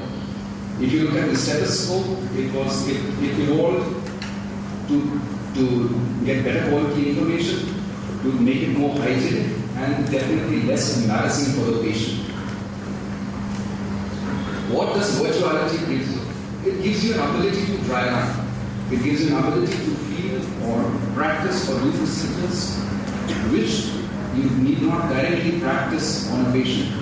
And that applies not only for teaching and training, it applies to senior surgeons as well. Sometimes you do need that facility. is the scope? Can everything be done virtually? Can everything be done with machines? No, the answer is no.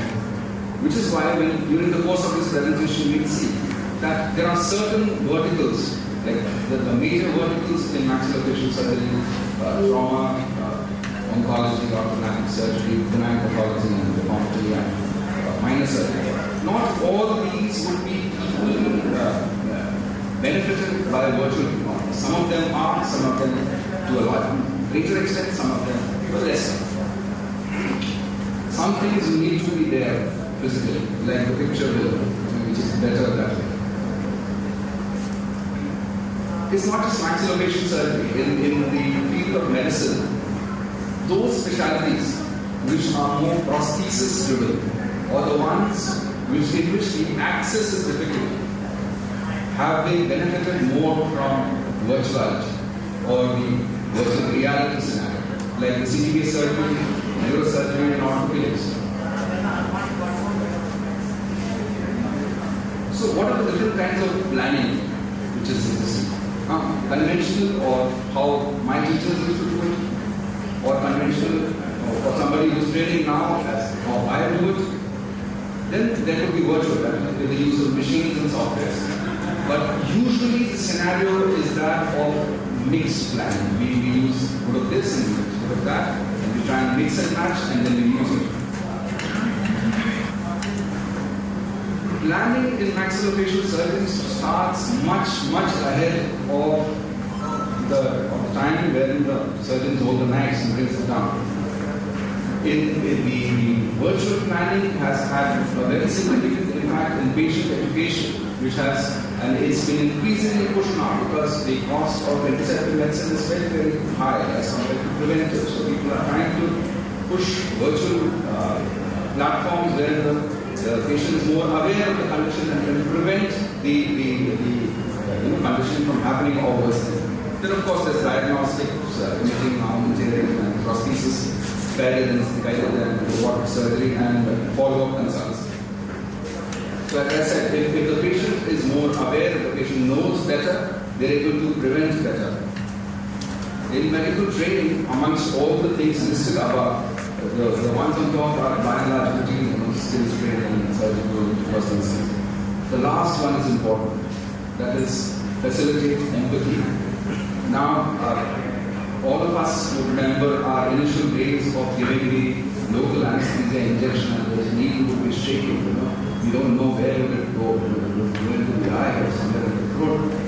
So, if you're able to feel from the patient's perspective a little better without actually poking the patient left, right, and center, then probably your outcome, your training outcome would be better, your treatment outcome would be better. And unfortunately, in certain cases, I've seen that some doctors need to be emphasized or circled upon as far as the end. So this is an important factor. Haptics. Now, most training happens under people. When a trainee trains, he doesn't get to do the same procedure over and over again. Okay, he has a variety of procedures. So to master one particular procedure is difficult. Haptics gives you an opportunity where you can practice one particular procedure, and then you can go down on the patient and do it. So you mitigate failure or reduce the extent of failure or complications. In dentistry, in general dentistry, also a similar platform has been recently reported where you can practice shadow teach using haptics. Now coming to some cases, diagnostics have definitely improved. When we were training, we used to look at those wretched X-rays on top. And I would be very uncomfortable with Down's view and reverse Down's view, and I could never ever see the one eye there. Everybody would say, it is right there, it is broken. You also nod my head, yes, it is broken. I haven't seen nothing here. Okay.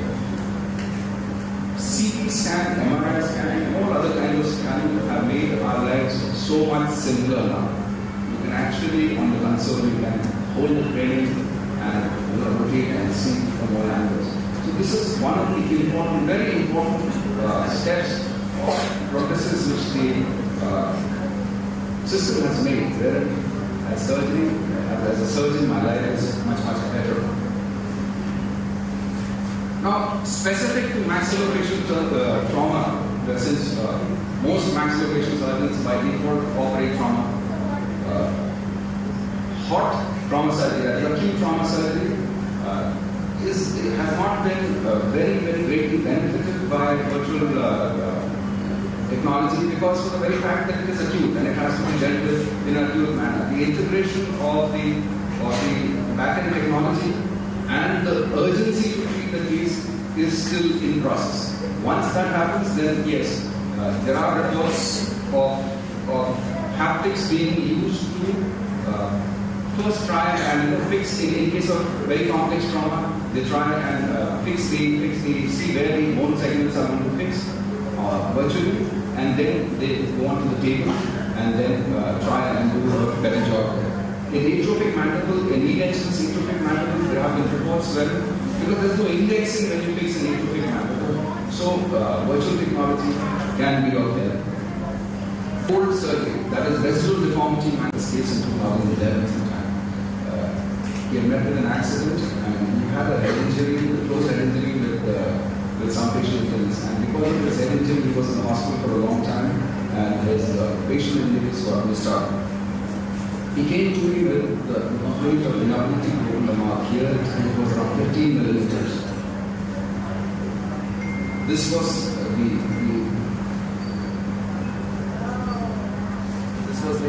this was after the injury, and this was a decompressive craniectomy was done here to evacuate the hematoma.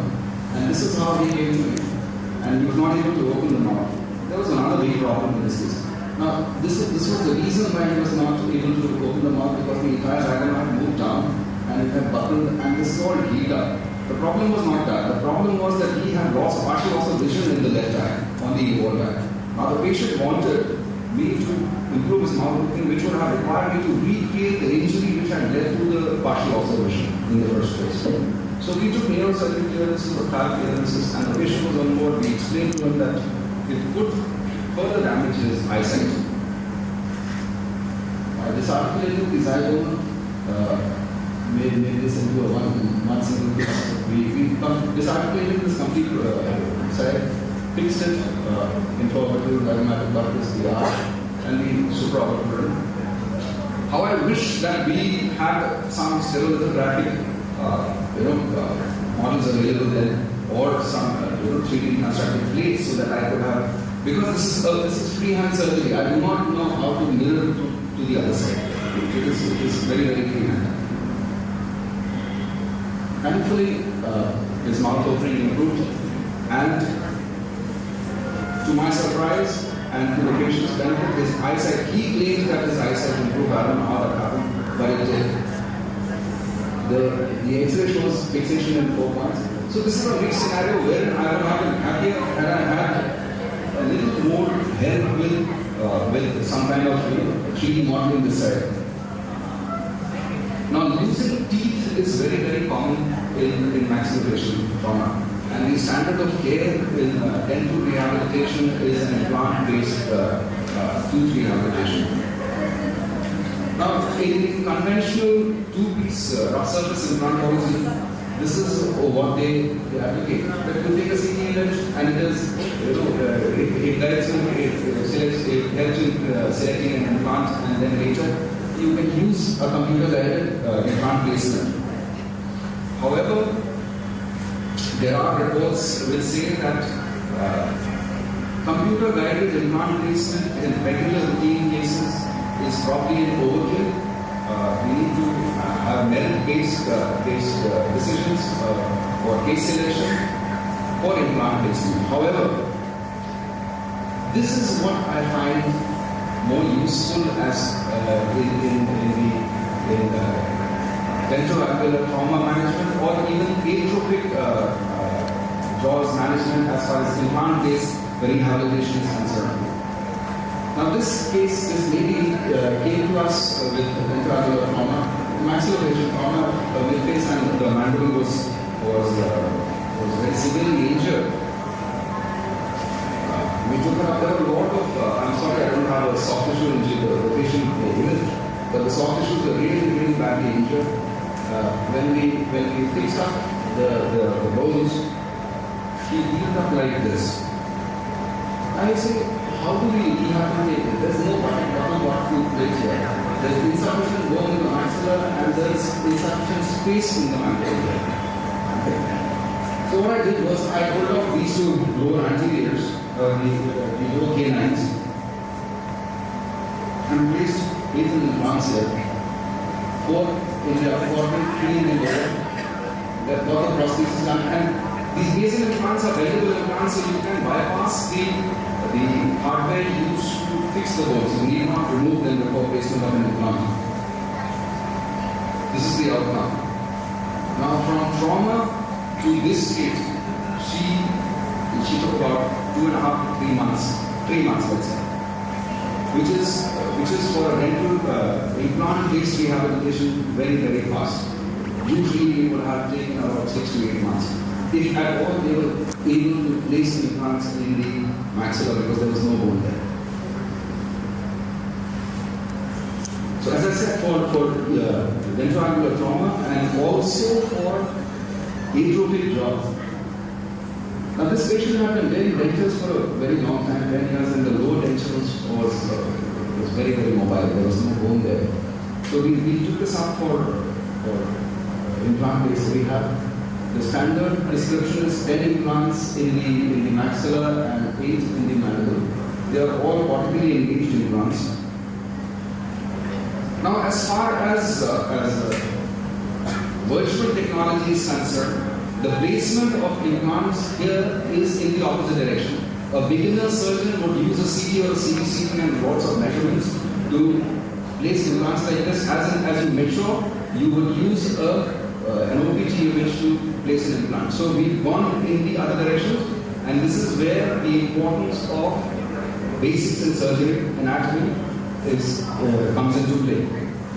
But when we come to the prosthetic part of it, here a lot of virtual technology comes into play. The impression making, the jaw, the bite registration, the manufacturing of these prostheses, they are all being done virtually, and it can be done in absolutely no time. You can finish the case in less than 2 days, from no teeth to fixed teeth in just 2 days. So this was the outcome. Patient is happy. She's about 5 years follow-up now. She's doing good. Now this is my favorite part, orthodontic surgery. Orthodontic surgery is a very precise and exacting surgery because hidden behind all that, guise of function, there is a very specific aesthetic requirement by the patient. The patient expects that the results will be exact and the smile or whatever the face would become better than what it was, and there will be no permanent damage like a neurological injury. But these are the standard steps of a surgical, orthodontic surgical planning. You make a cast, you make a model, and then you do a fixed transfer mount, do a model surgery, make a split. There's enough literature now available all over the place which says that the computer-generated working or planning of the case is much better as compared to conventional planning. You can very clearly visualize the osteotomy cuts, you can actually position the segments, there's precise measurement, there's rapid prototyping or rapid printing of these splits. You can this is very, very important, optically scan the patient's dentition so that when the splint is made, or the orthodontist can actually tell you how much to move. And of course, it saves a lot of time and cost. The role of stereolithography is again very important here, like I showed you in implants. You can place the distractor better, you can position your cuts, you can practice your cuts, and then go into surgery. So I'll show you some examples. This is an example of a very conventional mandibular surgery. Case is about 10 years old. Chap comes with a low face deficiency here. This is how he was. Class with the kind of a situation here with a severe bite. This was the pre-treatment lab set, about 7 millimeters of deficiency and a debite. After decompensation, so conventionally, we were following the standard 3-stage protocol, orthodontics, surgery and orthodontics. Now, as we are progressing more towards virtuality, the duration of phase 1 is reducing. It's about 6 to 8 months. And I'll show you the next phase when we go on to surgery first kind of a scenario. So a standard BSSR advancement, right on the left side. This is before and this is after. See the improvement. This is before, after. This is the comparison. This is pre-treatment, post-treatment. Pre-treatment, post-treatment. But this is a very, very simple case. 7 millimeter jump is just outside the envelope. 5 to 6 millimeters, the orthodontist will try and do it conventionally. Now, this is what I was trying to tell you. Surgery first. Is it a surgical challenge? No, it is not. It is an orthodontic challenge. In fact, the entire planning in orthodontic surgery is an orthodontic challenge. The origin of the orthodontist, how he plans to settle the occlusion finally. If he's able to do it from a greater distance, then that is his fault. Now, this lady came with a reverse over here. So we did a standard BSSR setback, and these are the results. Pre-treatment, post-treatment. Pre-treatment, post-treatment. This is the result here. This is the pre-treatment here, and this is the post-treatment. You can see the improvement in the patient's profile. We've also published our point of view on surgery first. This article is free to download if you're interested. Please go and read it. A vertical maxillary access is a slightly more complicated planning scenario because it may involve the mandible, it may involve a complete, apart from or in addition to the maxillary superior infection, it may also include complete mandibular advancement or chin advancement. So this young girl had come like this, a lot of teeth show a very, very gummy smile, a very long face, and this is the chin was also distinctly placed. After decompensation, she looked like this. So this is what I used to work with the senior orthodontist. So he, by virtue of his empirical wisdom, he used to calculate. He was not much into tech. So he calculated, okay, fine, but this much amount of bone, you don't have to find. You go ahead and take out about 6 millimeters of bone. Okay. So we marked it like this, we impacted it, and this is the nose and this is we put into the patient, the head and the nose, and the chin has been moved forward about 4 millimeters. This is the outcome. This is how she came to us. This is what we made out.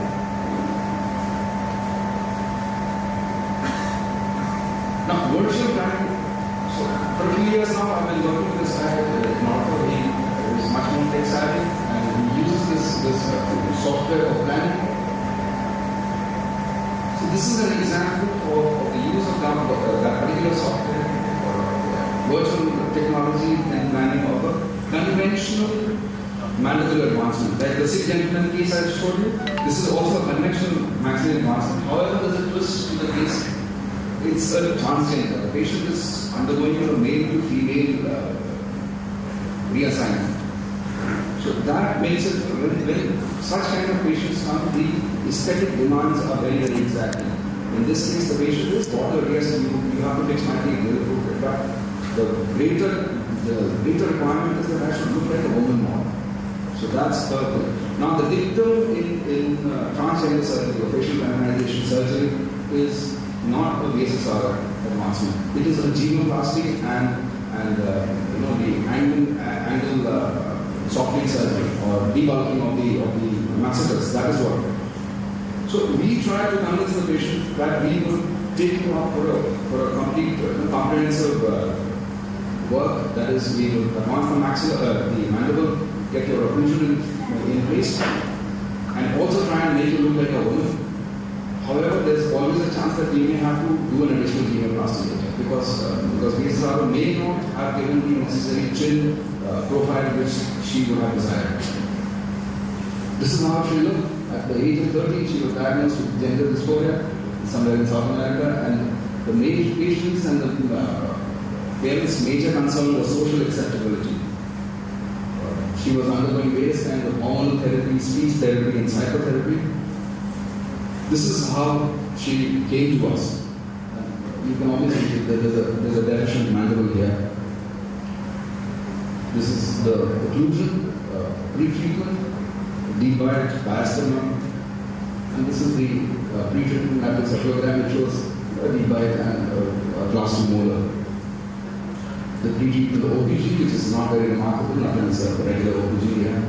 The treatment objectives are leveling and alignment, standard 3-stage leveling and alignment, decompensation, advancement, restart of conditioning and retention. This was after the decompensation. Her teeth seem to have become better here, the alignment is a shade better, and that's the pre-surgical cephalogrammy. So this is how she was. The chin is still very actually. Now this is where the software comes into play.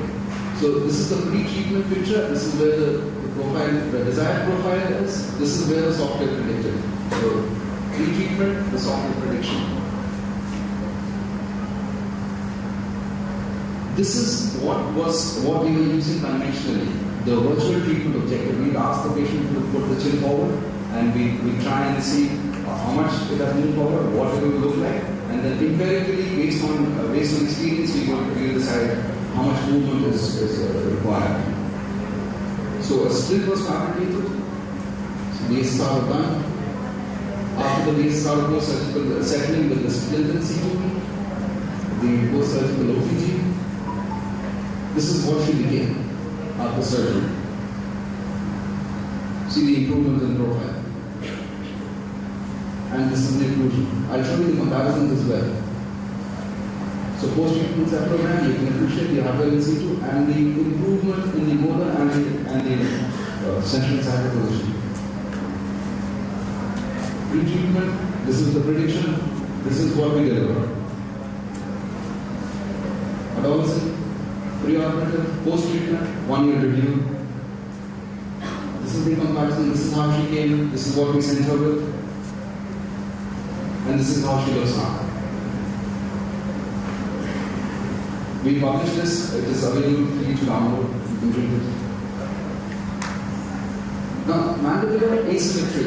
Asymmetry management is tricky because it requires asymmetric movement of the bone.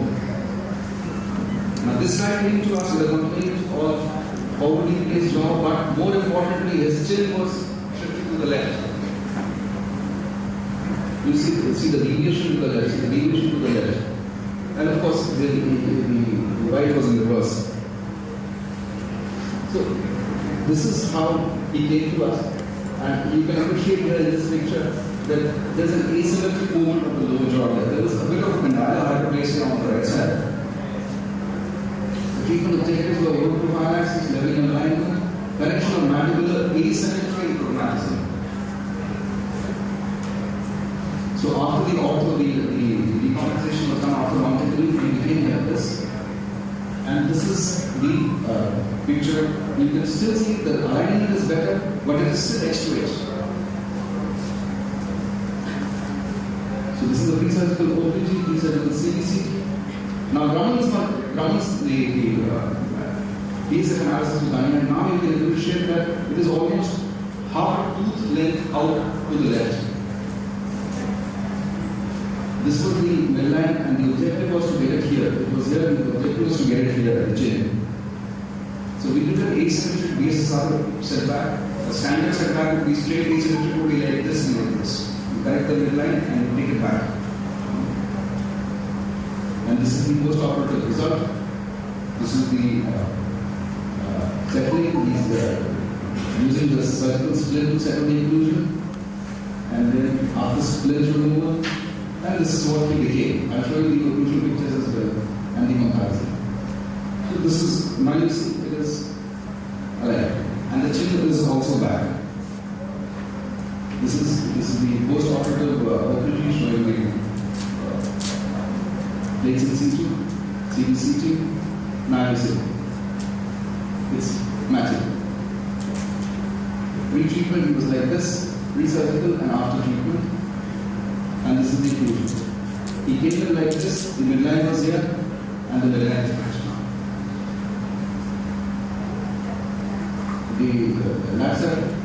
The BSF comparison, see the chin. The chin is moving. I request you to please conclude. Sir, now, maxillary advancement with mandibular subapical setback. This is a unique scenario in which generally a maxillary advancement is done with a complete mandibular setback. In this case, we did a mandibular subapical setback. This man had come with a standard class 3 situation with the reverse overhead. You can see it in the lateral step. And once we decompensated orthodontically, we became like this. You see the extent of deformity has worsened here. You see? Yeah. Sorry. It is worsened here. Sales in the lateral step, these are the treatment objectives, mandibular subacute osteoarthritis, maxillary advancement. Now this is the original image, this is the software predicted image. We did a moderate surgery and we put the maxilla forward and the maxillary cervical advancement back. This is how he became. After that, post-operatively settling. This is the finishing stages of ortho.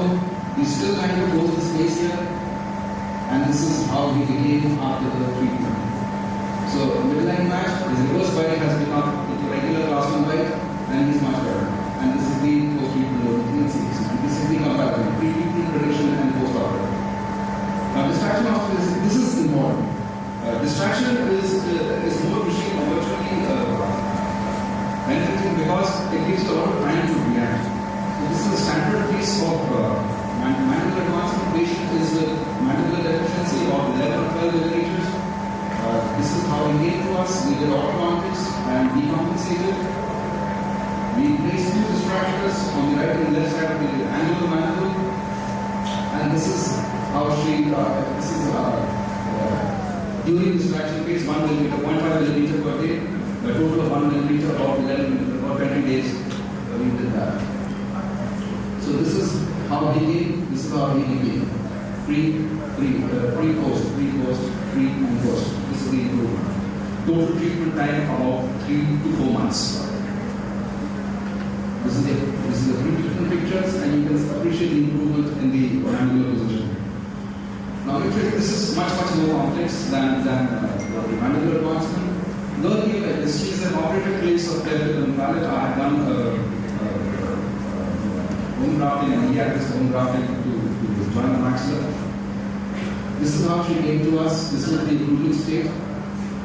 We did a red train distraction. We did split for the palate, and we distracted the space. So we did a upward 1 level advancement. Did distraction. I distracted about 22 millimeters here. This is about after a month or so, and then we put her on delayed retention. This is how the inclusion became. They improved this tooth also. This is the post-treatment. You can appreciate the amount, the almost normal relation of the maxilla to the mandible. This is how she came, this is how she became, and this is how she looks now. Now, this is the most challenging part, the bilateral distraction, in which you distract the maxilla and the mandible together using a single distractor. So simultaneous maxillomandibular distraction, patient with hemifacial microsomia, this is the condition. See the chin, where's the chin? The chin is towards the left side, and then the left side of the face is not developed at all. This was the usual position, and because the bite was fairly stable, we decided to go in for bilateral distraction at this very stage with very minimal orthodontics. This was the surgical planning. The software predicted that if we do about 20 millimeters of distraction, 18 to 20 millimeters, the chin would by and large centered. So I did a lot of one maxillary osteotomy and an ankle osteotomy, tied the mandible and the maxilla together, put a distractor here and distractor. This is distractor in situ. After removal of distractor, this much of bone we could grow about 20 millimeters of bone. This is the pre-treatment, this is the prediction, this is what the computer predicted, and this is what we could get. This is the improvement in the cant. You can see here how much the cant has improved. This is how she came to us, and this is how we sent her back. Now, as I said, the slower surgeries, the cold surgeries are ones which benefit the most. Now, residual deformity, correction of the cranial deformity is something which has really progressed with the help of rapid prototyping or printing. Now, this case I operated many years ago. He had a stellate fracture, which means there's no exact fracture, but the outer table was pushed inwards. So you can see here that it's pushed inwards. So I use this metaphor as an only this case where I operated in 2009. And this is a couple of months ago. So he's doing fine.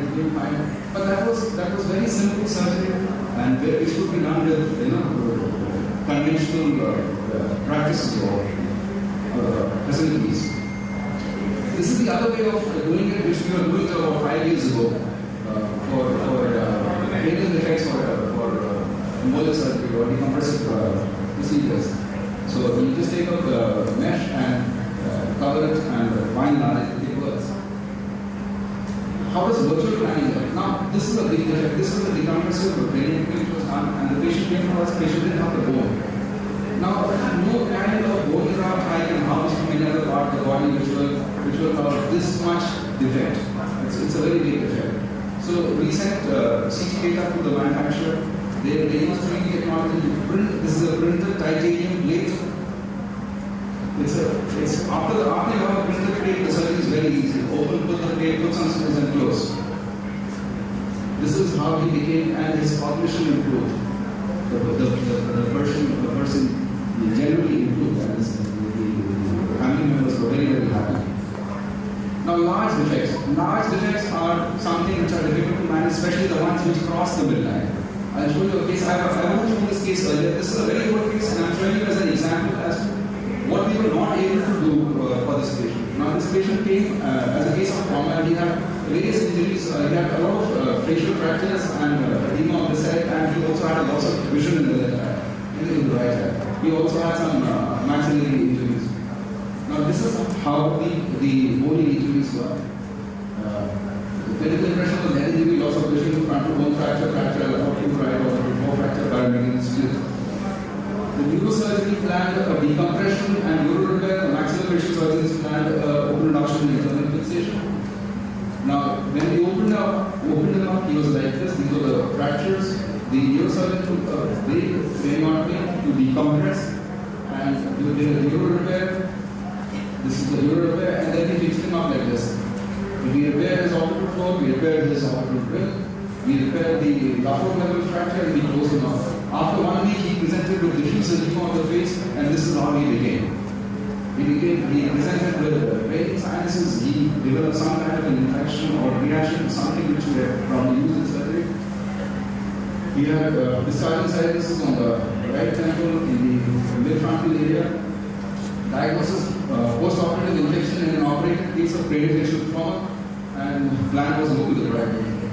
After the debridement, there was suture line breakdown, and he again became like this. We again intervened, again did some sequestrectomy, removed more frontal bone, closed the tissues.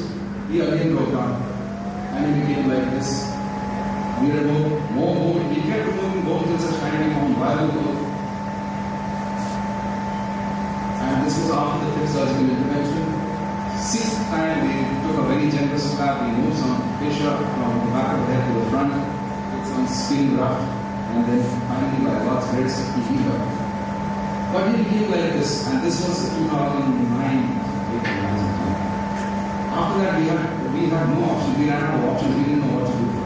So we discharged him like this, which is absolutely not acceptable.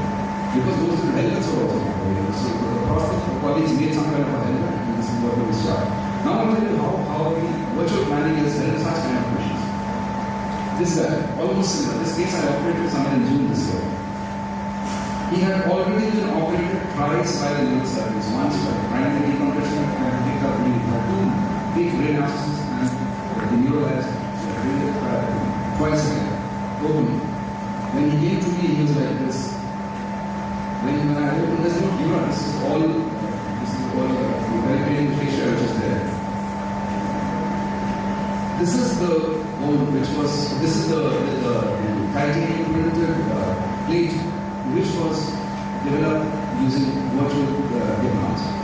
That is, we sent the CT data and the printers, they discussed with us what you want, how much resolution, how much you want to place.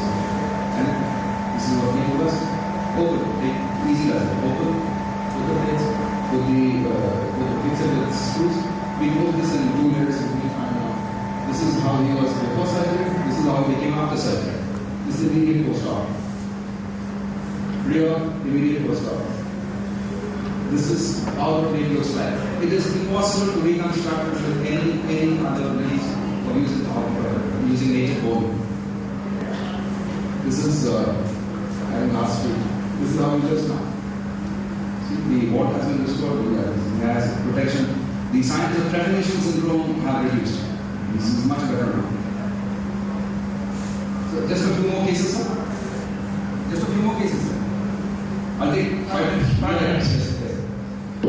This is what happened in India last year. This guy was a strapping young 6 feet, 1 inch or 2 inch tall guy. I did not know this guy till such time he stood up in front of me after having reported to me after 4 or 5 months. 4 or 5 months I saw him in the hospital because he was so unwell. He came with a complaint of loss of vision in the right eye and diffuse edema and intraorally there was some loose teeth. We diagnosed him, he came for mucopositive and he also had a history of COVID.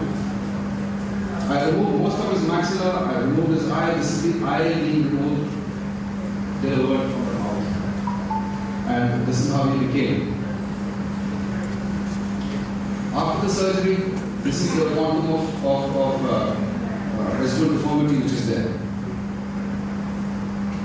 This is how he was about a month ago now. How do we have to take this? So we took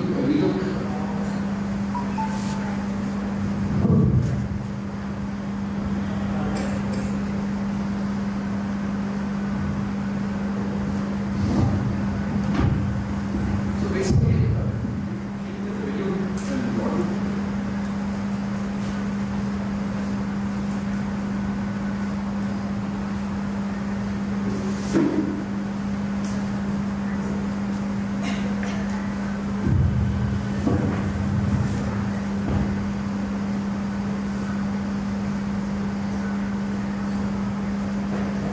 basically what she's doing is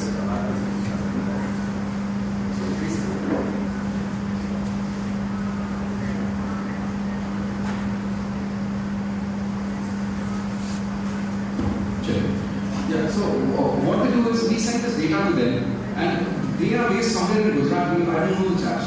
We never met physically, but we all know Zoom and we discussed how to rehabilitate this and we decided, okay fine, you want the plate like this, you want the stool like this, you want it in a particular way, and then we decided, and then once everybody is on the same page, like the manufacturers are there, the surgeons are there, the cross-counters are there, and then once a consensus is reached, then we go ahead and present the process.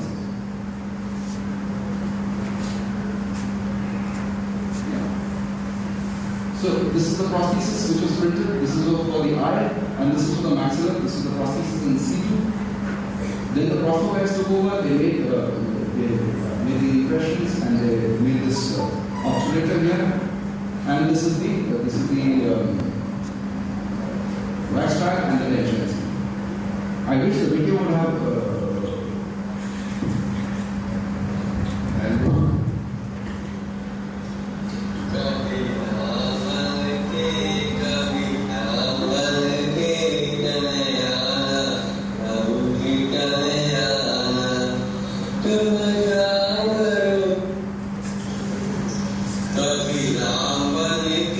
Kami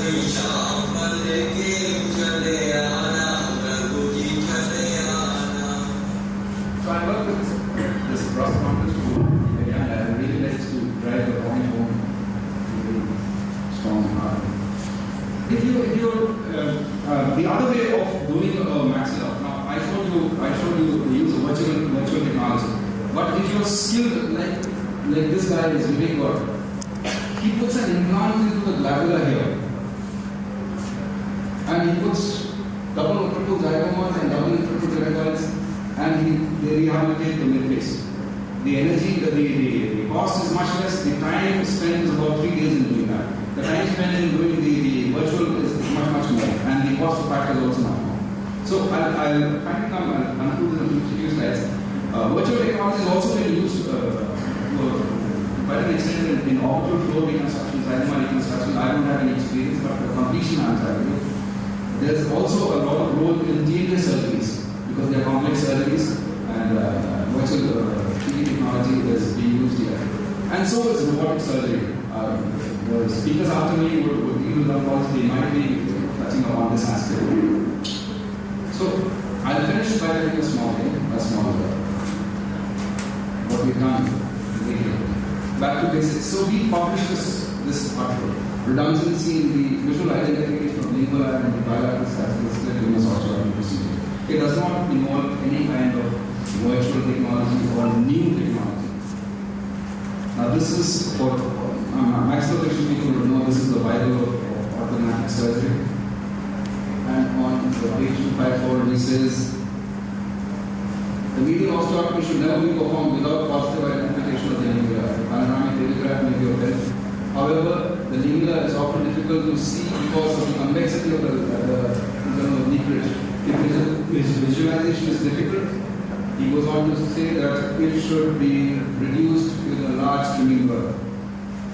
We went back, looked at the OPG again, tweaked the procedure with the same OPG, and our recommendation is, in our experience, the visual identification of lingular is not essential to carry out a safe VSR procedure.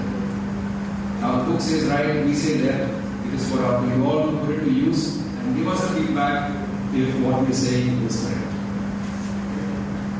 Take-home message is, it does reduce time, manpower, and cost, but the outcome depends on the operator, as I said earlier. If the operator is inefficient, technology will not help you. So what is the plan? How do you plan? This is one example of a plan of a mosquito trap. The mosquito lands on the salt, thinks it's sugar, it gets thirsty for water, but this cap has bloody around it. So it gets drunk, trips on the stick, and bangs its head on the rock. Now if you plan like this, you will fail. You will fail. Keep it simple. Whatever plan you make, virtual, conventional, it's simple. Ladies and gentlemen, thank you for your time.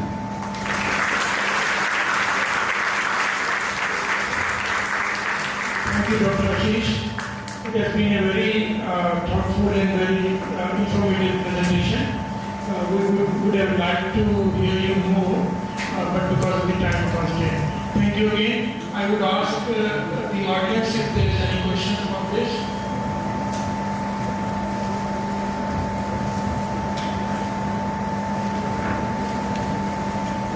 Okay, so you can always ask the question later to Dr. Ashish directly. We'll be here for another 2-3 days, so you can clear your doubts.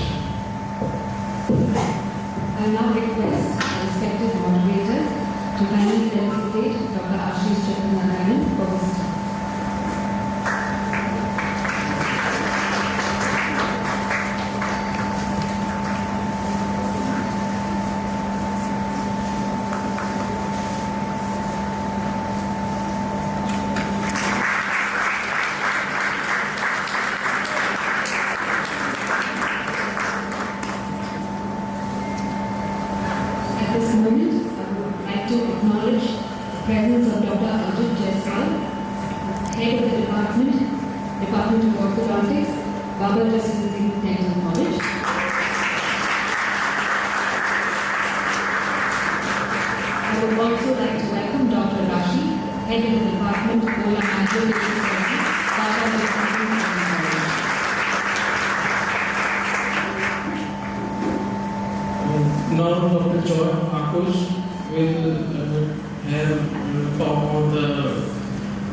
introduction of head and neck oncology. He is working in UK, head and neck cancer and reconstructive surgery unit in Lancashire, and is one of the NHS hospitals.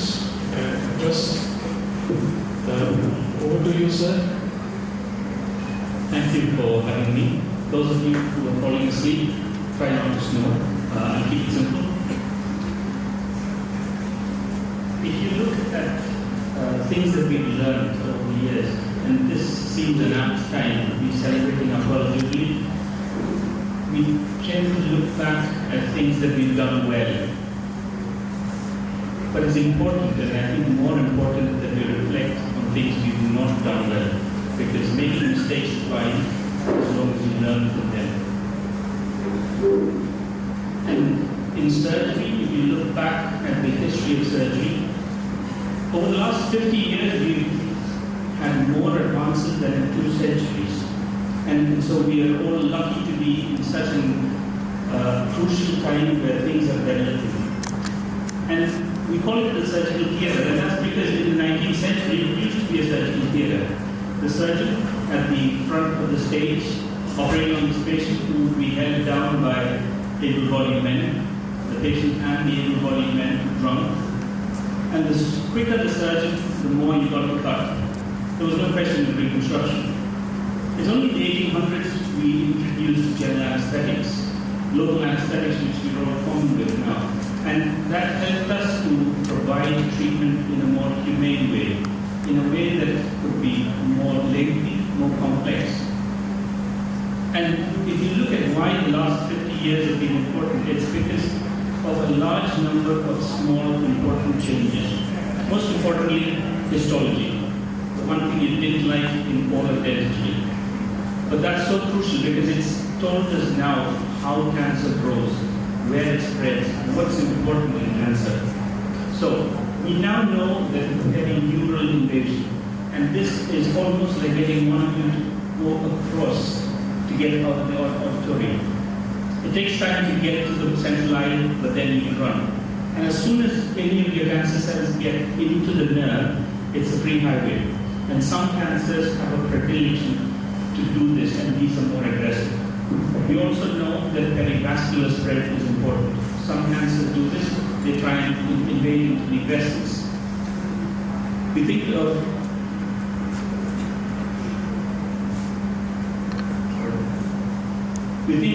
extranodal extension. Once the cancer has left the local site, it goes to the regional nodes, and from there, aggressive cancers can burst through the lymphatic system. The second big advance was in imaging. We now know exactly how big the cancer is, how deep it is, what structures are involved.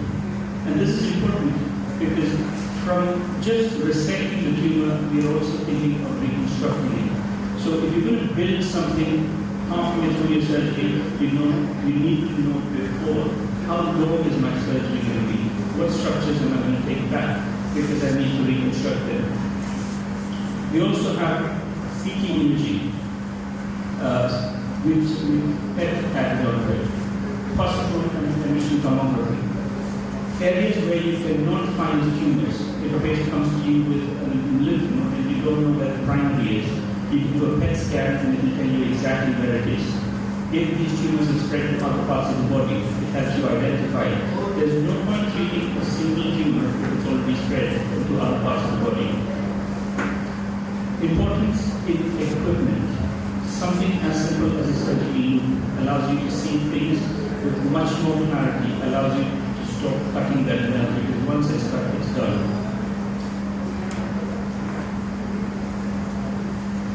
The surgery operating microscope gives you clarity of 10 to 15 times, so it allows you to do microvascular surgery, allows you to suture blood vessels which are a millimeter in diameter. And this is important because that all free blood has to be perfused by these blood vessels.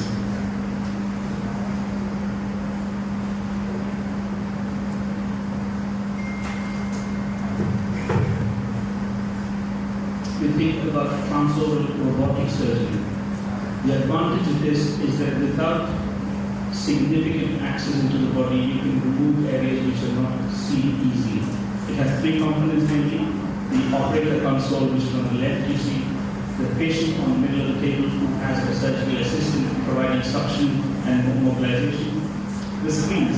Now, the screen that the surgeon works on is a three-dimensional screen. It allows you visualization of the object. It allows you to control it. So where you see my hands are, you move the instruments inside the mouth in such a narrow area which was not previously possible. Radiotherapy. You can now provide radiotherapy within a millimeter of where you want to provide it. You can also provide it in a particular area. So if you have a tumor in the middle of the throat, you don't have to burn everything from left to the end, all the way to the right. You can provide it in related zones to where you actually want to provide it. And that's why over the period of the last 50 years, we moved from being just a surgical cancer specialist to surgical oncology, where you don't just remove the tumor, you bring this patient back to life. You give a result which is functional, aesthetic, and something which actually allows the patient to carry on with their life.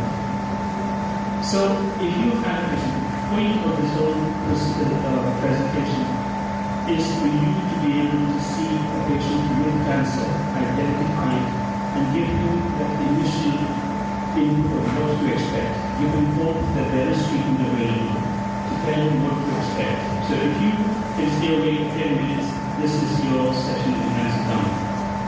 So you see a tumor and the patient's going to ask you, what are my chances of a prognosis? It's all fine to say, you will be fine, we can sort it. That's not what the patient wants. The last thing you want is to lose faith with this patient. So if he or she asks you a question, what you want is some way to assess this patient to say what their chances of survival are. So the first thing, we always think of a history as being just the first thing, but you have to think of it as the first thing from the point of final reconstruction. Is this patient actually fit for surgery? Is this tumor been there for a long time? Is there a likelihood that this is spread somewhere? We think of the progression. Is this something that's grown in 2 days, 2 weeks, or 2 months? Because the shorter the time span, the more aggressive the tumor. You also think, how has this affected your patient? Can they speak well? Can they swallow well? Have they lost weight? Because by the time you operate, this patient needs to be fed, needs to be pumped up so that he can actually survive the surgery. It also gives you an inkling of how deep the tumor is. Because if you can't speak or you can't swallow, that means that tongue tumor, which appears to be just an ulcer, has gone much deeper. We talk about performance stages. That's to see, can you walk, talk, and run? Are you bedridden? Do you need help? Because each step that reduces your ability to do these things on a routine day-to-day basis means that you're less likely to cope with this penile surgery. You talk about alcohol and cigarette and even farm. These are habits that patients have had for many years. They're not going to change it overnight. You need to be in a position to help them get over them, because if you provide surgery for these patients and they go back to smoking and drinking, you might as well not provide that surgery. Very important, examination. You see an ulcer, everybody knows it's an ulcer. What you want to see is it an ulcer that is spread towards the midline? Has it gone towards the bone? Has it gone into the neck? Have you examined the neck for lymph nodes? Because if it has gone, it dramatically changes the outcome. For a stage 1 tumor, which is about less than 2 centimeters, where you have an outcome of 92%, one lymph node and that outcome goes to 45%. So it's significant in terms of outcome. If you look at the lesion, so this doesn't look like a big ulcer, and that's because rather than being an ulcer that grows outward, like you saw in the previous picture, this grows inward. And these are more aggressive because by the time you dissect it, the patient's lost half their tongue. You've also got to look in terms of lateralization. Very important. If the tumor has gone to the midline, then treatment will include a dissection of the contralateral neck. So it's a bilateral neck dissection that you're looking at. If you look at in terms of location, is it involving the bone? Is it just a soft tissue tumor? Because the reconstruction from being a soft tissue tumor, which is about an hour, goes to about 4 or 5 hours with a lot more planning. This is just for you to think of what do we mean by staging. The simplest form is local, distant, and local, regional, and distant. Local means it stays in the tongue or the lower mouth. Regional means it's gone into the neck. Distant is gone into the thorax or somewhere else. Without going into detail of the TLM stage, it's as simple. If you have a tumor on one side, say the left side of the tongue, the next step would be for it to go to one node on the left-hand side. We call it N1 based on science. If you have two nodes on the same time, we call it 2B. Three nodes, we call it 2C. And progressively, as the size of this goes up from N1, it goes to N2, it goes to N3. So that helps us to do a staging because the end staging is significant because it moves a tumor from being stage 1, 2, or 3 automatically 3 or 4. So again, if you think of why you see this patient, it's mainly to cure him. There are 3 ways you can cure him. One is surgery, second is radiotherapy, third is chemotherapy. In most oral cancers, the first step is always surgery. In most oropharyngeal carcinomas, the first step is always treatment with radiotherapy. So when you think of surgery, you've got to think, is this patient going to need surgery along with radiotherapy, probably also chemotherapy? And there are a few nuances which help us to guide that. So just the surgical aspect of it. If you look at ulcer like this, it's in the anterior tongue, it's lateralized. But if you concentrate on these marks that are placed, the yellow mark says that the anterior border of the ulcer is less than a centimeter from the midline. So that means your resection is going to go across the midline. That means you're going to do a bilateral nasal section. The blue line, that's where the ventral tongue meets the lower mouth.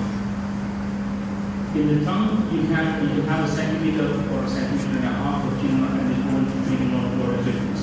In the floor mouth, a couple of millimeters means that you have to take the whole floor mouth, and that becomes a significant reconstructive challenge. The green line, that's where the edentulous mandible is. And you have to be careful because if the tumor grows onto the mandible, you don't just cut the tumor, you have to take it right down to the periosteum. Because if the periosteum doesn't strip clear, that means the bone's involved. Now you have to dissect the bone. And if the bone is fully involved, however you cut it, you're not going to be able to reconstruct it because you haven't planned for reconstruction. So this is one of those cases where you really have to sit and plan what you're going to reconstruct before you start cutting. And most of these we use, the last line was the red line, and that is to say, what is my axis going to be? In this one, the axis is fairly straightforward, you can do it from inside the mouth. But if it was any further procedure, you would have to split open the lip. We'll come to the axis procedure in a while. But that's the fourth aspect you need to look at. So in terms of soft tissue reconstruction, fairly straightforward. We use what's called the radial forearm free flap, a flap of tissue from the forearm, which has 2 pedicles. The pedicle we refer to is the radial artery, and I go with the valley vein, which supplies it. Or the 2 vena cava canthus which go along with the radial artery. And this, the advantage, I'm just going to talk to you about reconstruction, is that you can simultaneously harvest the flap while the other person is operating. So you cut down significantly on time. Coming down to heart tissue resection. This is where, like Ashish said, planning is significantly important. And there's a reason to this. When you take a free flap, say from the leg, the hip, the shoulder, wherever, there is a point at which you detach the blood supply and the clot starts sticking from there. On a heart tissue free flap, you've got an hour and a half before blood starts running through the flap. So if you're going to remove this piece of tissue and start cutting on the tissue afterwards, you do not hit the target. So let's take a quick look at how you plan this. What you see in red is where the actual tumor has been identified in the bone. Do not be misled. This is a tumor that also involves a soft tissue which a surgeon knows about. So you need to make sure that you make adequate allowance for that kind of resection. The computer will generate the orange zone, which is a centimeter around the original tumor. This is the bare minimum you have to respect. What you see there in line with the inferior alveolar nerve is important because while this is a bony tumor, it is a bony tumor in the marrow of the bone. It is a tumor that could also have invaded the inferior alveolar nerve. And if it's got perineural invasion, you know that's significant, so you need to take it as far away as you can. Hence, the resection for this would go all the way to subsigmoid. So if you see the third picture, that's the plane at which you segment this mandible. It looks significantly posterior to where the actual tumor is, but that's the bare minimum. So if you look at the contralateral side, again the tumor extended only to about 10 on the left side, but by the time you've taken the zone, it's gone to almost down lateral incisor essentially. But that soft tissue tumor across the midline, and so the resection can be taken to the contralateral canine region. So let's take a look. You've decided this is the resection, but you also need to decide how you access this resection. And if it's posterior, as I said, you very often need to do a lip split, where you split the lip split along with the mandibulotomy, where you segment the mandible, split open the jaw, operate where you need to, and then bring the tumor together. So if you see this patient's had a resection done, there was a buccal tumor going on to retromolar, going on to the oropharyngeal area. And once you've done the surgery, you put the bones back together again. And this is 2 weeks when the patient is discharged from hospital. Coming to the time of the reconstruction, same patient. What you see in green is what we initially decided would be the resection. What you see on the right hand side, on the left hand side is the fibula, and the contralateral side which we're going to use to reconstruct. You rotate the fibula such that it matches the mandible in as close proximity to the original. And if you see, we made a cut there so that the green patch is now the first segment of the fibula. We're going to take off a small triangle on the right hand side so that it bends back into position. And this again can be rotated by software to get the best match possible. And this is what we expect to create. Why is this important? If you look, the fibula is placed not at the bottom, it's not placed at the top. It's placed roughly in the middle because we want to rehabilitate this with implants as well. And from your prosthetic knowledge, you know that you can't just put an implant and a bar without space there. So what we actually need to do intraoperatively is trim down the alveolus on the right hand side to almost match the level of the fibula here. And then you put implants on both sides, fix a bar, and then you get a bar edge. And this is also important because this allows us to plan the rest of the reconstruction. So while we are on this, we start creating a milled plate. So we place 3 screws. For any of these big reconstruction plates, we need 3 screws at least with bicortical fixation. So we place 3. We match the position such that it doesn't damage the mental nerve. Place 2 because there's only space for 2 on the middle segment. Place another 3, 4 on the fibula and 3 on the radius. Do all of that and you create your own custom-made plate. The point of this is, we're talking in millimeters. You get a hole wrong, you cannot reposition these screws. Into this, we add 2 implants, and those 2 implants are placed so that they don't coincide with the screws. Using this, we create stairs. Now, these are anatomically mimicked to the mandible, and where you see the black circle, that's where holes are going to be created. These final holes will match the plates you create. So when you do the resection, before you do the resection, you also do the drilling of the final holes. The similar process is carried on the mental on the other side. And to give you a brief idea, this is how the mandible will sit on the fibula. And what you see from the top is the blood vessel to the fibula. So once you detach, all these holes have been made. Where you see the 8 millimeters, that's where the holes for the implants are made. So while the fibula is still in the leg, you You drill the holes for the dental implants, you place the dental implants. You take off a triangle in the middle, and then the bone is ready to be fixed onto the mandible. Meanwhile, the mandible's already got the plate in position. You remove this, detach this, all you have to do is 2 screws into the plate and the fibula is ready to go. In less than an hour, you have the fibula running now. What is the importance of all of this? If you don't plan, be ready to pay. And like what we started off, we here as professionals, you owe it to your patients to plan. You owe it to yourself to get a good result.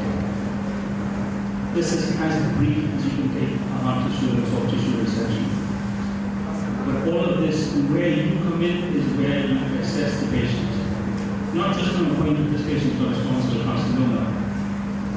You want to be able to tell the oncology surgeon, this looks like an aggressive tumor. This has an extension closer to the bone, because then I would fast track that patient. I do not want to do a hard tissue resection if I can stop it with soft tissue resection. You owe it to the patient, because from having a 92% outcome in 5 years, you could drop it to 45 in just a matter of 3 to 4 weeks. So time is of essence. In a unit like ours, we should know who's the closest cancer surgeon. There should be a pathway recreated already. You get a patient, the surgeon should get an email the same day. You should be able to have a link with the closest histology lab so that the results don't come back to you, they go straight to the surgeon. You've already seen clinically this is likely to be a cancer. What's the best case? It's probably dysplasia, still needs treatment. And if you're not treating cancer, don't dabble in it. All your job ends with identifying and referring in the timely fashion. Thank you.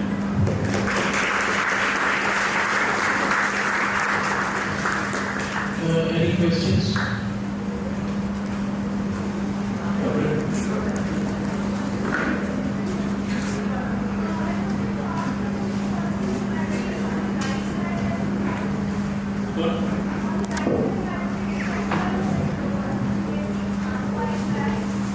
So the question was in the picture that we showed where we placed the fibula, the native mandible's alveolus was quite crowded. If you leave it as such, you're still going to need implants on the native mandible. And if you leave the native alveolar ridge as high as it is, there isn't enough space for a bar to take that implant. So it becomes much easier for the prosthodontist if you can trim it down. You get much better quality bone. If you notice that was a knife head ridge, so you want to take it down so you get an adequate depth of an implant, adequate width of an implant, and that helps the reconstruction much better. I have a question. You showed that you place the implant before harvesting the fibula. Yes. So is it possible that you place the implant after your fixation into the mouth? Because that will be a better location in terms of occlusion. So, when we plan it with a CT scan, you've already decided where the bone is going to be in relation to the maxilla, and that's a fixed position. Therefore, when I plan that implant in the mandible, I know exactly where it is going to be, right down to the last millimeter. You cannot plan it any better than I do on this. Once I place, therefore, the implant in the mouth, in the leg, I know where exactly it will fit in the mouth, because if it doesn't, none of it's going to fit. All the pieces of the jigsaw need to fit in exactly where they are. So, the other aspect of it is, it's easy drilling an implant in a fixed mandible. Try drilling on a wobbly piece of bone, which is 2 centimeters in width. And mind you, there is a pedicle attached to this bone, which is less than a millimeter. It's attached by just curiosity. So, any manipulation on that fibula implant should be done where it's in situ.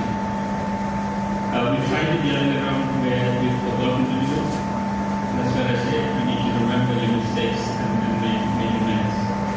It's the same as trying to do a resection and extract a tooth. Something as simple as a tooth extraction becomes a mighty challenge once you've done the mandibulotomy. So if you have a third molar to take in this patient, you do it before the mandibulotomy. better to give implants at the time of first surgery or 1 or 2 years later? Excellent. So, if you say this patient needed a bony segmental osteotomy, you're saying the bone was involved, it's already T4 cancer, by default they can get radiotherapy. That radiotherapy should start at least within 6 weeks of surgery.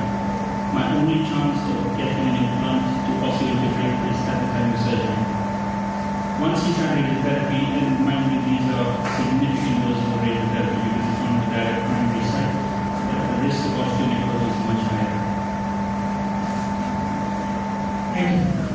Just to add on when we talk of it as a fibular flap, there is a soft tissue component on top with a blood vessel between these two. When you go, it's very rare that a restorative dentist will go through my flap and put in an implant. It's high risk. So when I can do it much easier, why not? Okay, so do you prefer submerged implants or transitional? So when in these cases, the implant is submerged, but we give it a 3 millimeter abutment. So it almost pokes up onto the soft tissue. It's much easier to do a punch biopsy and open up the implant site. Okay, thank you. Thank you, Dr. Marcos. It was a wonderful presentation and really the discussion that Dr. Vinay had done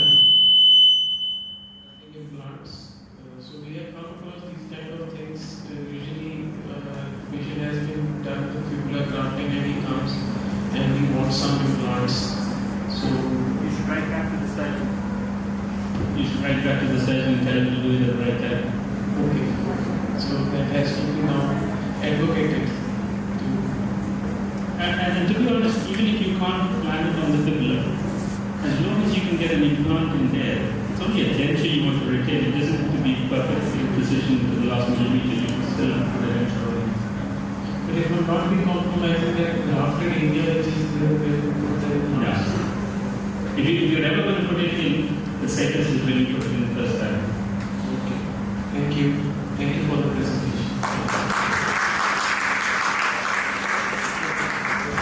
I now request our moderators, Dr. Vinay Agarwal and Dr. Jubilee, to come forward and give a token of our love and gratitude to Dr. George Marcos.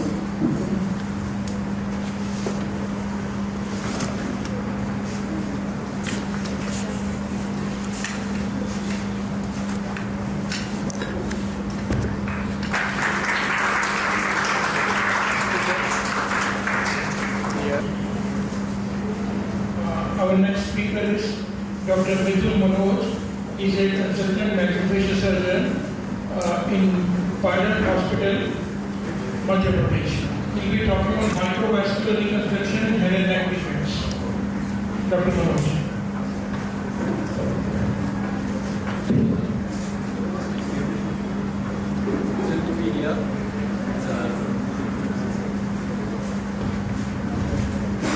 Thank you, sir. It's a privilege and extremely thrilled to be here, sir. So, Dr. Marcos has given a brief introduction to oncology and has brought up so many aspects of oncology. I would like to take it from here, and my presentation is basically on the reconstruction. So, oncology patient has to be needing a holistic care. It's not just a surgical resection per se. He has to go through a resection.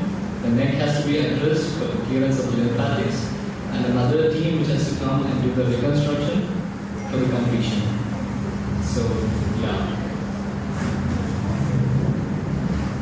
So, I'm going to talk about the defects. So, the defects in the head and neck region can be broadly classified as a post-ablative defects, mostly from the oncologic resections. They can be post-traumatic, secondary deformities, and they can be congenital deformities like syndromic patients. So my presentation, I would like to classify it like when to reconstruct, why to reconstruct, and how to do it. So the question why? Why? It's simple. We want to get a good form. We want to make the patient look good, get the contours right, and give them a decent function. For example, we should be able to restore the function like speech, swallowing, make patient able to chew food, and yeah, obviously everybody likes to look good at the end of the day. And then when we do it, so the reconstruction can be done immediately. Say we do a big resection, the tumor is taken off, it can be done immediately. Reconstructive team can take a flap and put it and we're done. And there is also a concept called a secondary reconstruction. Now for reasons where primary thing cannot be done, I would give an example where a patient undergoes a segmental resection, reconstructive plate is put, and not a definitive free fibula is done. So this patient can come back maybe after some time and we can do a definitive bone reconstruction.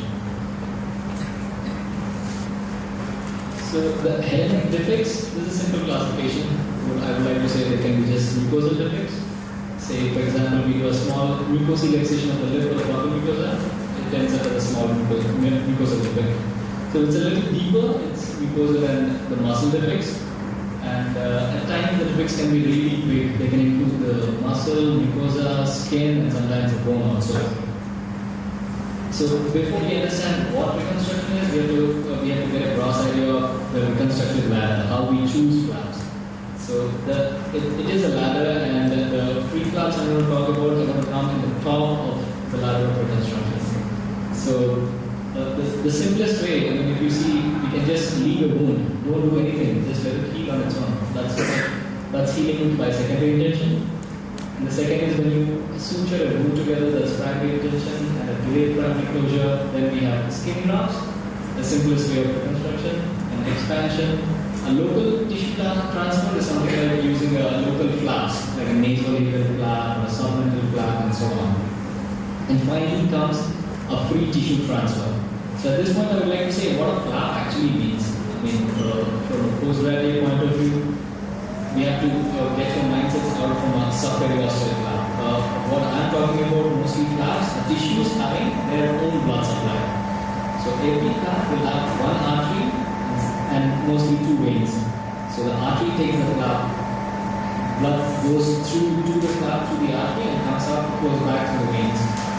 So when I say a free flap, that means the blood supply is detached from its origin, and the flap needs to be re-anastomosed to its respective side. So examples of some mucosal defects. Now mucosal defects can be in, depending on the primary tumor, it can be in the buccal mucosa, it can be in the tongue, and various sites. This is just an example of a small, early lesion of the tongue. So the patient had a resection, and this kind of defect was closed primary, no flap needed. So there are certain basic principles of reconstruction. One of the basic things is like replaces like. So you take off skin, you put back skin. You take off mucosa, try to get some tissue which is very similar to mucosa. Take off bone, put back bone. So now this gentleman had come with an ulcer on the lower lip. It is biopsy proven to be a squamous cell carcinoma, and it was clinically staged as T4. That's because it's involving skin, and where he had no nodes in the neck. So when he underwent a oncologic resection, he lost more than 2/3 of his lower lip. Now when you have a patient like this who's lost more than 2/3 of the lower lip, then it is a dilemma. You want to reconstruct light with light. So in the scenario of lip, the only tissue that can replace lip to lip is another lip. So we stole some tissue from the upper lip, flipped it, sutured to the lower lip, and left the blood supply intact. So this is called an Abbey flap. So you see the patient the patient still can't open the mouth completely because it's still stuck.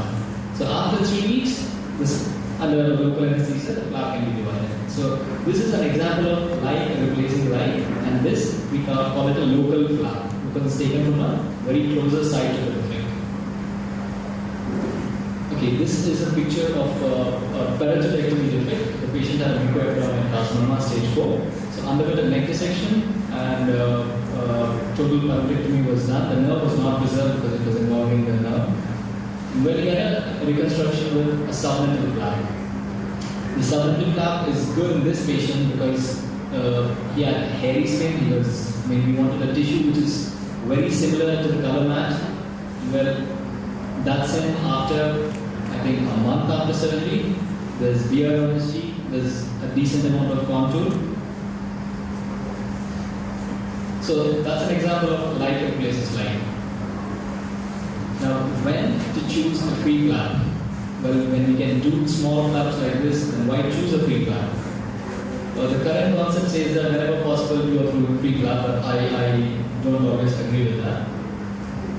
The choice of the flaps depends on a lot of factors. It primarily depends on the nature of the defect. That's the most important thing. You have a small defect, you don't need to get a big flap and put the patient through a major surgery. Microvascular reconstructions are really long. You need a two-team approach. Anesthesia time is long. There are blood losses. There's skill involved. There's special equipment needed. So yeah. So mostly the nature of the defect dictates the kind of reconstruction we need. Number two, the general condition of the patient. Patient choice selection is extremely important. Saying that age is not a factor, I must tell you, a 70-80-year-old patient can have a microvascular reconstruction. The cardiac condition has to be evaluated, the vessels have to be evaluated. If the vessels are not sclerotic, good healthy vessels, yes, it's a go ahead. And we should also remember that the donor sites have to be addressed. Donor sites meaning, for example, Dr. Marcus has shown the radial forearm. So whenever we take these free flaps, there are a lot of donor sites, like the forearm, the fibula, the pec major, or the lat dorsi. All these donor sites have to be preoperatively assessed just to make sure that we are not causing any damage to the donor sites after we harvest the flap. The vascularity of the limbs, especially the distant limbs like the forearm or the leg, should not be compromised. Say we take a radial forearm, we are harvesting it with the radial artery, so we are left with only the ulnar artery. So ulnar patency has to be documented and make sure that it's doing well. Else we end up in a beautiful surviving trap and a dead limb. So we don't want that. So assessing the donor sites is very important. And yeah, obviously we need to make sure that the neck vessels are healthy. We need a vessel which is like a hose pipe. We just open it and we need a good flowing vessel. So the patient should have non-sclerotic vessels and without any calcified plaques. So we can just do a simple Doppler prior to the surgery. And yeah, obviously we need to make sure that the skill set is available. You don't want to venture on a surgery and go away straight and trying to do a microvascular and you attempt it when you end up in a disaster. Yeah, the most common sites, there are 101 flaps for in microvascular. It's an evolving branch and many flaps have come. There's a concept of super microsurgery where you just pick on a small piece of skin and then you dissect the vessels. But these, what I put up here, are most commonly done in head and neck reconstruction. So, well, if it's a tongue and a buccal mucosa, a nice pliable skin would be, a non-hair bearing skin would be good, which would be tongue, which would be a radial forearm flap. And then you have a little bigger defect, a soft tissue defect, antral thigh or latissimus dorsi flap is good. And then you have a bony defect like anterior mandible, and fibula is definitely the gold standard. So yeah, I was talking about why we do free flaps. Coming to this, you have a soft tissue defect like this. So this patient had a huge tumor in the cheek and he had underwent a composite resection. The mandible was left intact. I mean, some amount of mandible. So he underwent a marginal mandibulectomy. He lost his buccal mucosa, he lost the skin of the cheek. He underwent a neck dissection also. Now, this kind of defect will need a lot of volume of soft tissue to compensate the loss of the buccal mucosa, muscle, and so on. So, a few years back, maybe a couple of decades back, the choice of reconstruction of the workhorse in head and neck reconstruction was the pec major and the deltopectoral flap. So, a pec major flap used to serve for the reconstructing the inner lining. Inner lining is the mucosa inside that was sutured so that the saliva would not flow into the neck. And the outer defect was covered with the deltopectoral flap. But then, the outcomes were not really great. Especially defects like this who need adjuvant treatment because they are stage 4 cancer, they will need early adjuvant treatment, and regional flaps really didn't do well.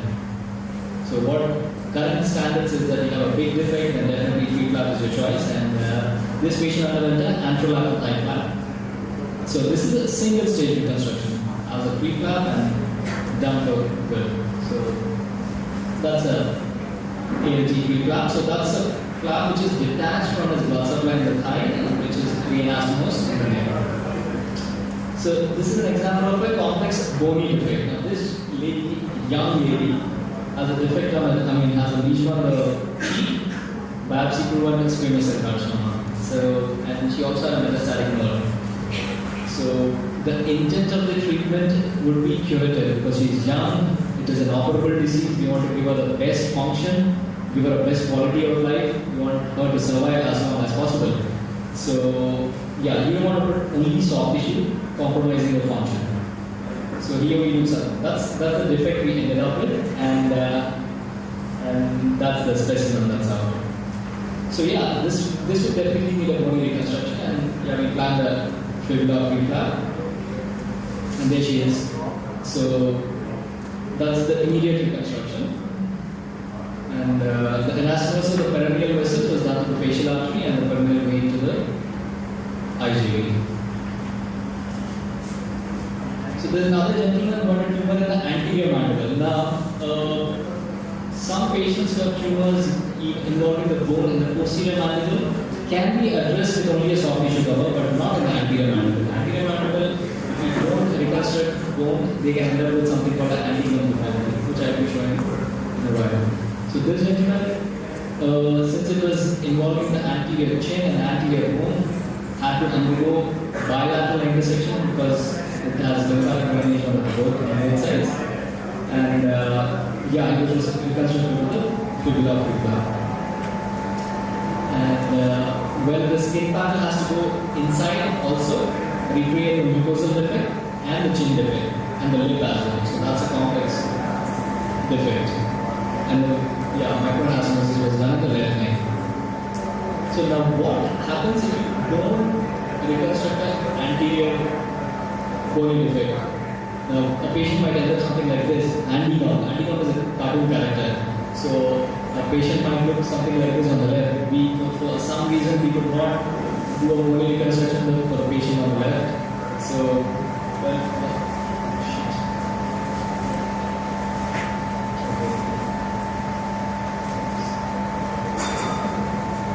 so the patient on the left could not be decapitated. When you had a tracheostomy and with the airway like the tongue falling out, you can never decapitate it, and probably even definitely need a bony reconstruction. This is a very young lady, very challenging case, and very unfortunate that she slept off while it's called a thresher. She was trying to grind something and her hair got stuck in it, and it was a complete deploying scalp injury. It was a horrifying scene when she walked into the trauma. So she lost the tissue. There was not much of scalp left. There was anything hardly there, and the entire cavity bone was exposed. There was no peritoneum over it. So now in this kind of scenario, what are the options there? You cannot do a skin graft because there is no peritoneum over it. You cannot put a regional flap. No regional flap would reach there. Or maybe a scalp flap is an option, but there's only very little residual scalp that is there to put there. So this one definitely needed a field flap. Now the choice of field flap, if you take a big ALT or something like that with a lot of skin, that's going to wobble around the scalp, and she might look like wearing a helmet and walk around with big skin. So what we planned was to take only the muscle. We took a lot of muscle from the lat dorsi, and that is a lat dorsi muscle, which was transferred and anastomosed to the superficial temporal vessels. What you see,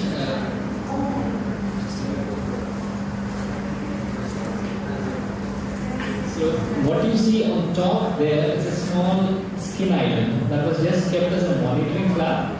So when we do these pre-flaps, we like to go and prick every 1 hour just to check if it's bleeding or not, just to make sure the anastomosis is bigger than normal. So that's what we left there as a monitoring flap. And this entire thing is the muscle of the lat dorsi. So the anastomosis was done. Fortunately, the superficial temporal vessels were intact. They were not tethered in the accident. So now after 10 days, everything looked good. And since we wanted something that would really get stuck nicely over the flap, so we planned a delayed secondary reconstruction in the form of a skin graft over the muscle. So the skin graft was put over it and she did quite well. Now at this point we plan to do a tissue expansion of the hair-bearing scalp. So if we can mobilize the hair-bearing scalp over the SVHD defect, then it will be an excellent result. The patient is yet to follow up, so that's the plan. Now, what are the advantages of having a free clamp? Now, the biggest advantage is it's a small tissue with an excellent vascularity. Most important, vascularity is good, it directly equates to healing.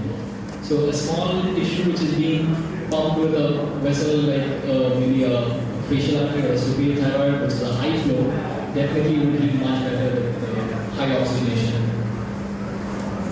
And the advantages are that the donor sites, if they're handled well, the healing is much better. And in general, the overall outcomes are quite good. Now, coming to how we do it.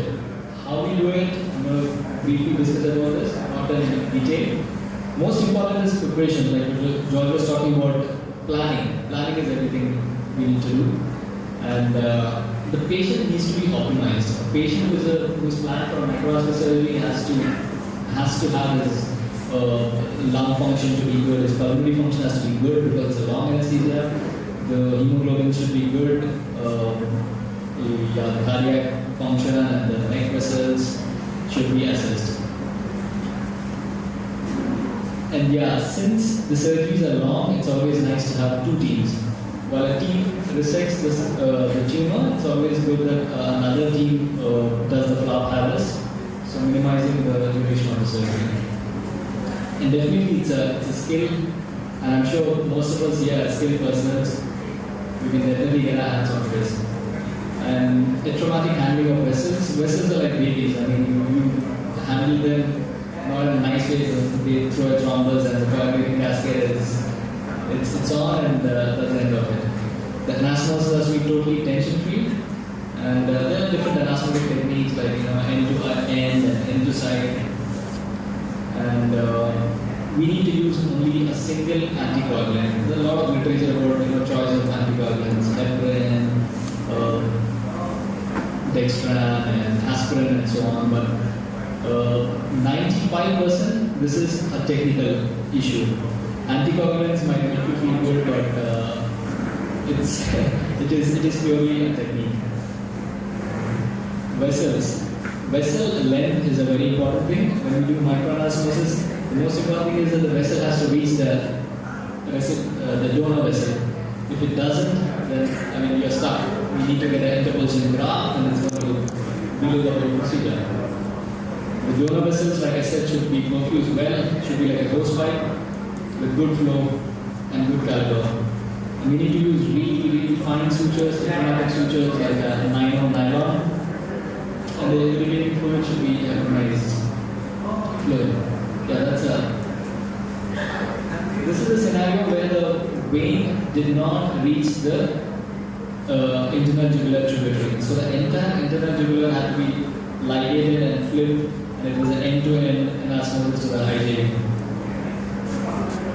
So now once the clamps are released, which means once the artery and the vein are anastomosed, we release the clamps, and that's when the ischemia time ends. The blood again flows back into the flap and it's reperfused. Now, if anything goes wrong, in the first 20 minutes after the clamps are released, it's mostly technical. So you need to go back, look at your anastomosis and see something is wrong, accept the fact, and try and redo the anastomosis. And that's when you can salvage a flap. Well, all goes well at that point, we shift the patient and constantly monitor the flap. The monitoring has to be very vigilant, done every hour. So the first 6 hours is extremely critical because things can be reversed at this point. If the flap doesn't bleed, if there's venous condition, you should take the patient back for a re-exploration and try to salvage. So most often what can go wrong in the first 6 hours is there can be a kink. The vessel can kink if the patient has put his neck on one side or it is extended, or the posture can be a problem, the perfusion is not good, there can be hypothermia, and But once after 6 hours, by and large the flaps behave well. They're usually good and settle well. And if you lose the flap after 72 hours, that's considered a disaster because most often it happens because of infection.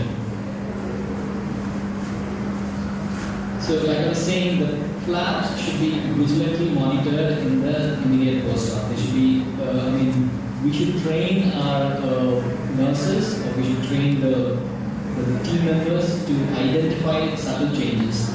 We look for the color of the flap, we look at the tissue tugger. If it's full, it's pruned. That's what we look at. We have to feel the warmth of the flap. Warm is good, cold is bad. Then we do the capillary refill. We just press the finger and see if it's refilling or not. We just gently press the flap and see capillary refill. Indian skin, capillary refill might be a bit difficult. Brown skin, it might be a little difficult. And finally dermal bleed. That's the gold standard. You just gently prick the flap and see if the blood comes out. Yeah, that's the gold standard. These are some case details I want to say. This is a gentleman who came, same patient after 3 months. This guy came like this with a small ulcer in the bottom mucosa. Fellow came back after 3 months. Unfortunately, he needed a full thickness resection and had a bipartite anterovalvular. So, this is another patient involving almost more than, what do we say, it's entire mid-face, half of the face, it's reaching so much. So, this is the kind of presentations we get to see in Bardot Hospital, and we can't write him off saying that it's inoperable because his general condition is good, he's walking around. So we had to offer him a curative intent treatment. Went ahead with surgery, did a lot of flaps, he has 2-3 flaps. There he is, 2 years, disease free. This is another lady, again, general condition was good, extensive tumor, general condition is good, and operability was borderline. It was a call that had to be decided. The tumor was eroding the entire heart palate, it was extending into the intertemporal fossa, and medially it was almost involved in the ethmoids also. So the intent for this treatment, again, what we planned was curative. So, but then she had to, we told that she would lose her eye because there was no way to clear the tumor without sacrificing the globe. So when there she was, we took the tumor off and we planned a big anterovalvular reconstruction, and all went well, and that's the completion. Well, I'd like to conclude saying that it's a steep learning curve. Venturing into microvascular surgery, I would suggest that you should get familiar with smaller flaps as a beginner if you want to enter into this field. Learn tissue handling, do regional flaps, and gradually go into distant flaps, do pec measures, get the pectoral flap before you venture into radial flaps. And start using loops at a very early stage of your career. And there should be everything done to salvage a free flap. Like I was telling you, flaps are like babies. There's a lot of hard work put into making a free flap work. So every chance, given, you should try and salvage the flap. And always have a plan B in mind, because things can go terribly wrong. Sometimes, the whole survival of the patient depends on how the flap does. So have a plan B. So at this point, I would like to thank the organizers for giving me this opportunity, and also my mentor and my guide who has given me this opportunity to venture into the field of microvascular surgery. This is Dr. Rajiv Chaudhary, my medical superintendent in Bardot Hospital, is a plastic surgeon. He let me do procedures, and he has seen me fail, still has the trust in me to give me another opportunity and perform. So I thank everybody for this. Thank you. Thank you, Dr. Vijay. I would invite the audience for any questions. Yes. Sir, I wanted to ask if there is a possibility of hair transplant and graft in the cases of V-gloving injury that you showed. Hair transplant in a grafted over muscle. Sir, if the muscle is not there enough, then can we go for a hair transplant? I'm not sure about this. I really can't be sure about this because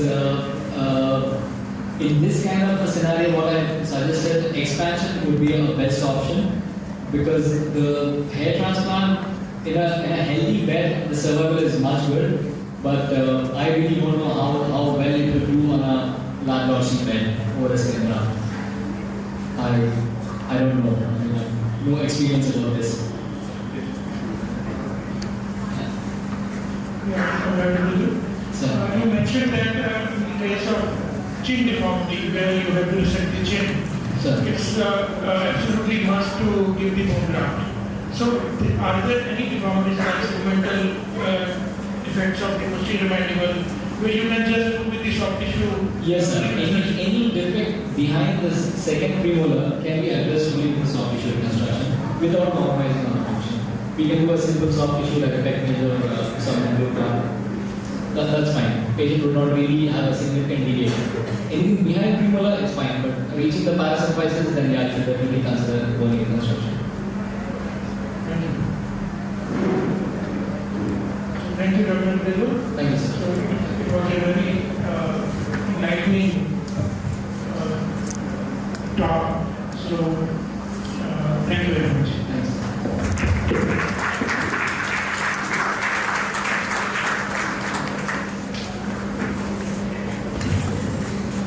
Dr. Bello, sir, please accept our token of love and gratitude for your insights on this topic from our worthy moderators.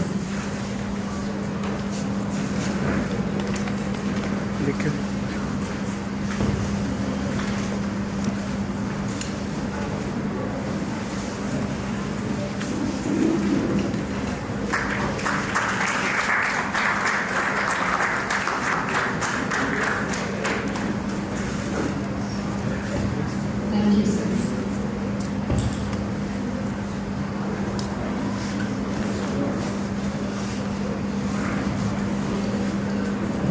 I would like to invite Dr. Ashwin Zakaria, consultant, head of head and neck craniofacial surgery unit sessions hospital.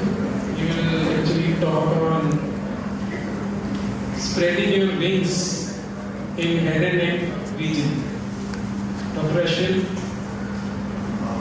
he has been with us also few years back, and he has been our student, and then he was demonstrated in our department, then he went to Savita to do the MBAs, and then he came back and joined us in our team in our maxillofacial surgery CDC, and he worked with us few years, and he is now in sessions, and he's a very hardworking and dynamic maxillofacial surgeon.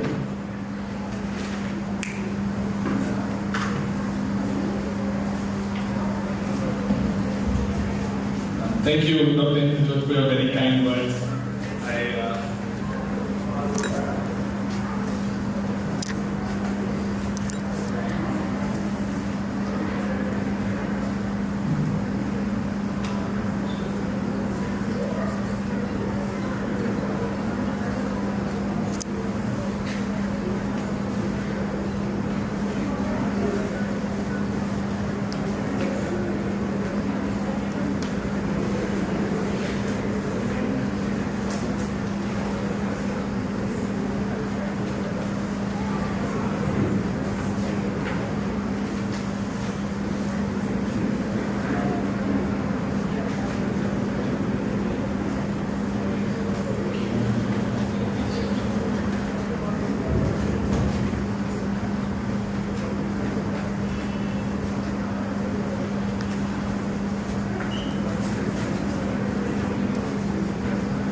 Hi.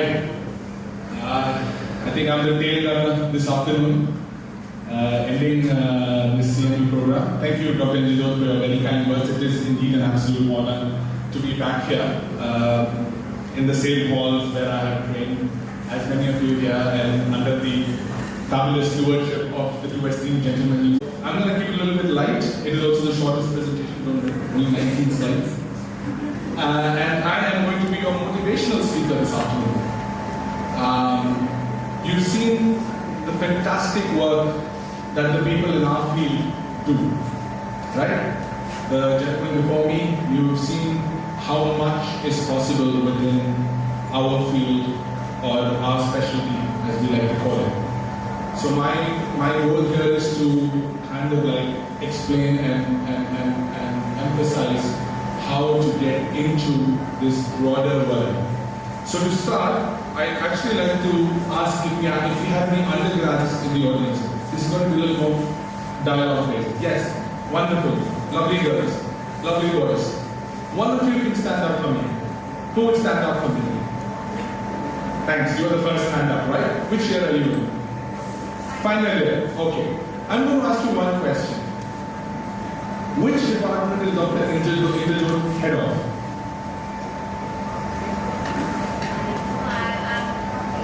Right, so which department is conducting this year? Fantastic. Anybody else? Anybody else wants to tell me which department is conducting this CME program? Would you like to try it?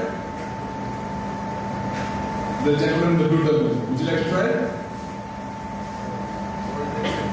Oral and maxillofacial surgery. What about you? In the red dress. Fantastic. So I'm so happy to hear that people are actually saying oral and maxillofacial surgery, because even when I came back, a lot of my seniors were like, the oral surgeons are back. The oral surgeons are back. Right? We are a lot more. We are so much more. So that is the whole point that we are going to talk about here. Now, if you just do a basic search on Google, as I did while I was preparing for this presentation, you come across this. What is a maxillofacial surgeon? A maxillofacial surgeon is a medical professional who specializes in surgery for the face, head, neck, and jaw.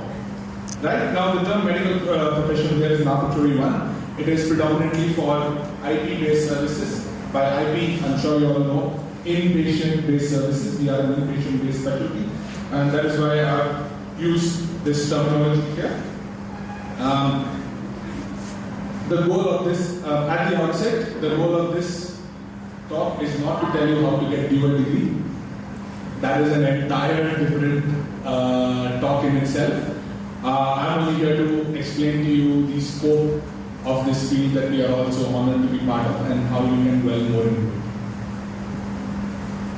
Right. So different nations have different scopes based on their clinical requirements. This is clinical scope.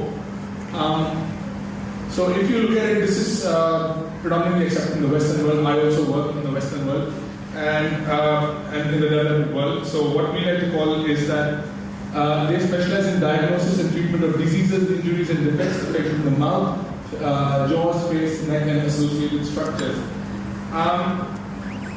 So this scope varies nation to nation. It varies institution to institution with what you can do.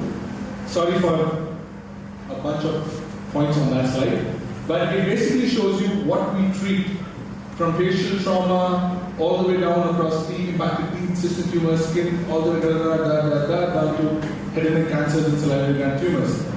What do we carry out? We also carry out facial plastic surgery. Wow, big word, right? It's a little word back here. Facial plastic surgery. We do reconstructive surgery. We harvest grafts from distal sites. You've seen photos of us taking fibula, us taking the radial forearm, anterolateral thigh, lat dorsi, right? Pre-prosthetic surgery, dental implant surgery, and of course research, not just in oral surgery or oral and maxillofacial surgery, but research in the field of head and neck, right? Now there are certain aspects of head and neck surgery where you do need specific credentials. Again, it is nation-based, it is institution-based. Cleft lip palate surgery, definitely it is good to have your credentials in it. I see one of my young students out there who's smiling because she knows she's doing a lot of that right now.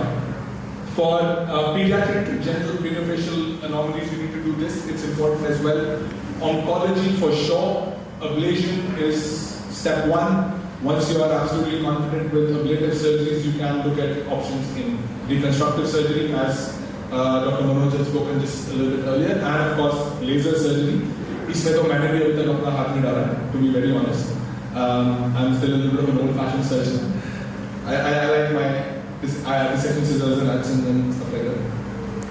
Okay, so while I was doing my bit of research for this topic, I came across this fantastic article written in published in 2014 as to what's in the name, oral surgeon versus oral and maxillofacial surgeon. So this actually showcased that the scope of OMFS is much better understood than the scope of oral surgeons by just referring to the department as that. Rather than just calling it oral surgery, but the moment you start calling it OMFS or moving on to CMFS, I hope CMFS makes sense, right? Thanks. CMFS and then further onwards to head and neck surgery, it showcases further the scope of the specialty, not at our specialist level or at resident level, but also a lot at undergrad level, which is the future of our specialty, right?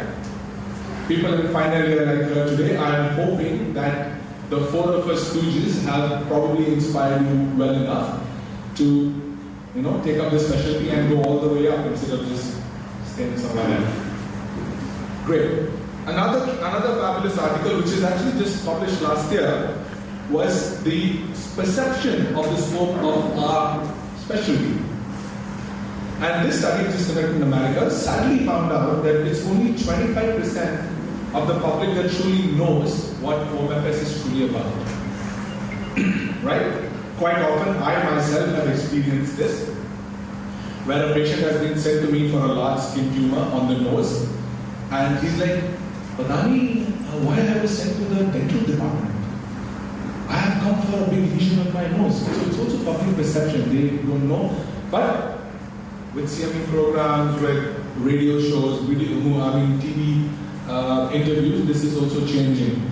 But there's something more disturbing that the study did find out. It also showed that general practitioners and public health doctors had no idea. So those of us who work in a referral-based service like Dr. Marcos and I, it makes a big difference because in a referral-based service, it is your primary health centers and secondary health centers that refer these patients to you, in tertiary centers.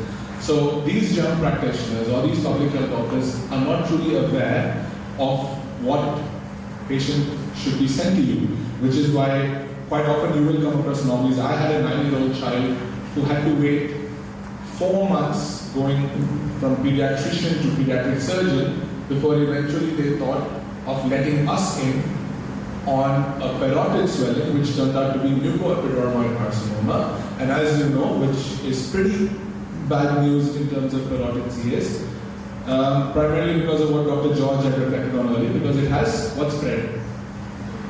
Thank you to the guy, that's peritoneal spread. Proud of you.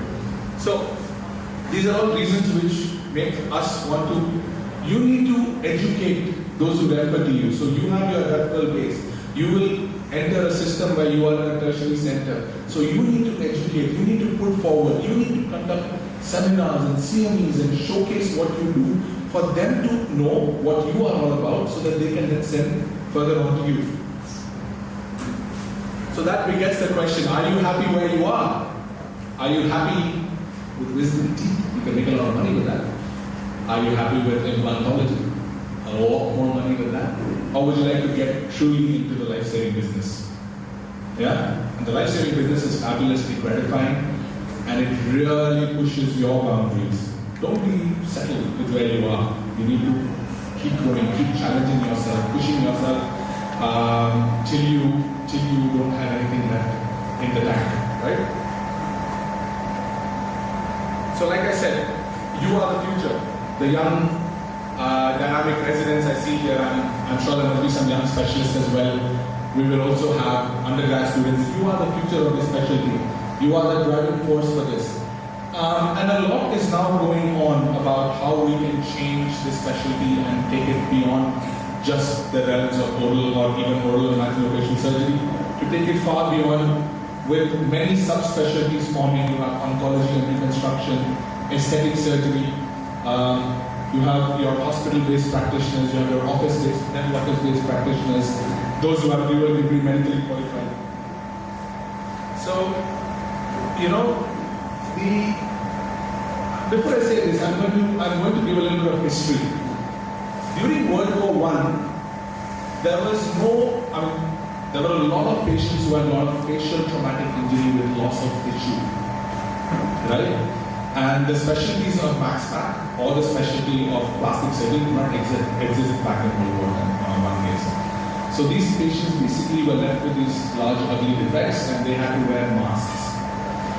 To address this, in 1921, I think it was in 1921, the Americans decided to come up with the American Society of Oral Surgeons and Exodontists, or Exodontia, which after a few years went further. In 1947, it became the American Society of Oral Surgeons, Association of Oral Surgeons, which again, with a lot of debate about how the scope of this specialty is, how much more we can do, built up into what in 1975, if I'm not mistaken, became the American Society of Oral and Maxillofacial Surgeons, which then were able to address a lot more of what we do. And it was in 2001 where this fabulous document, please go online and look at it, the International Guidelines for Training and Education in Oral and Maxillofacial Surgery were published as to what truly constitutes us and what truly our scope is. But this document says something fabulous, that it is the necessity and the needs of the country, the scope of your basic undergrad education, and I'll tell you very proudly, we in India, with our dental education, learn a lot of medicine as well, which is why we are all able to perform a lot of our MaxPac surgery without having to have a second degree as well. So this document has truly helped us in being able to put our necks along with plastics and along with ENT and along with the surgical oncologists and along with the general surgeons who might question us, right? I remember an incident in my life. I was a young intern. Dr. Indrajot was in his second year in CMC Ludhiana. I was sent to Herbert Wood up in the mountains. I had a breakup with my girlfriend and they thought it was a good idea to send me up there. When I was there was a fabulous guy who was an orthopedic surgeon who was in charge of casualty. I told him, sir, I think I'd like to do MaxPac in my future and I want to attend to trauma cases in the ER. He said, sure.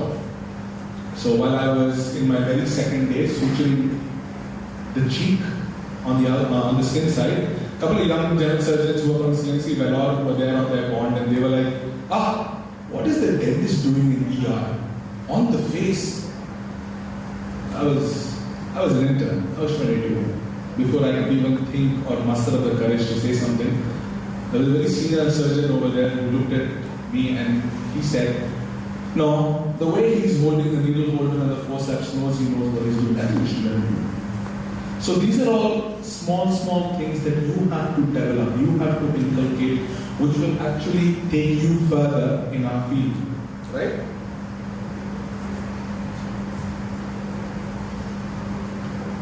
Now again, with this international guidelines, everybody knows Dr. Laskin, big famous personality in our profession. He came upon these three, he put it across as these three things. Your area of expertise, your areas of competence, and your area of familiarity. Now, I'm sure you can read through it, but what he said is that one must have at least one of these two to be able to fully call yourself oral and maxillofacial surgeon, to be fully able to dwell into the head and neck region, to spread your wings to the head and neck region. Right? I can give you this presentation, anybody who wants it, you can get my raw data as well. I will share this with you so you can go and read upon this further. That brings us to the most important part. How do you do this? You need to train.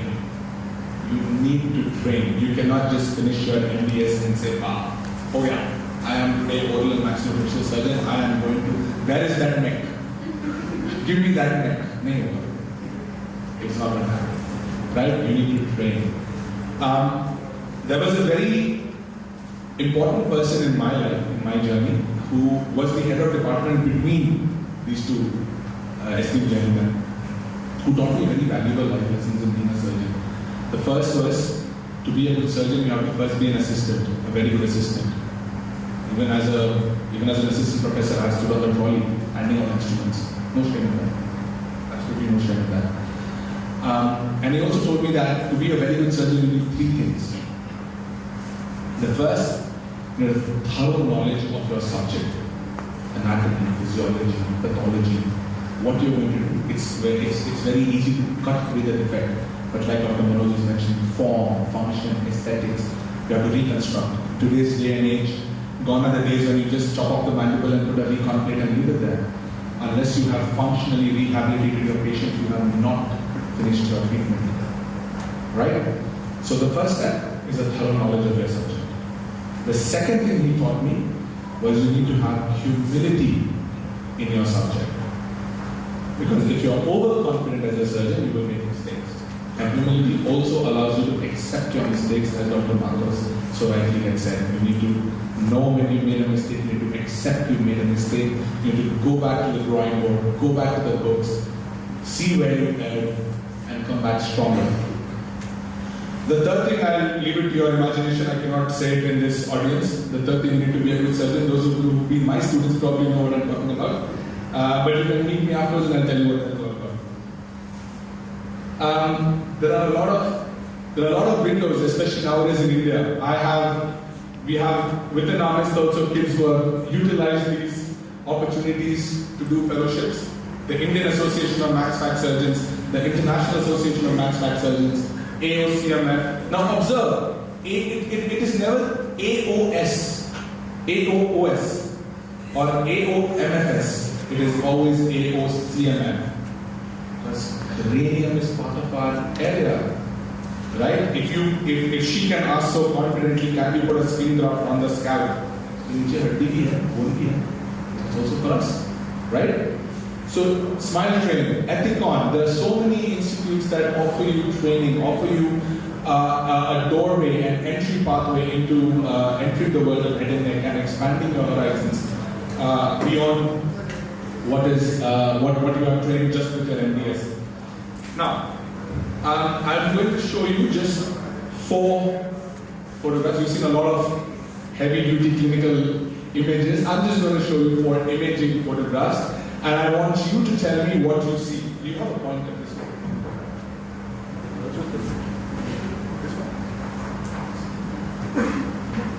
Great. What is wrong here? Anyone?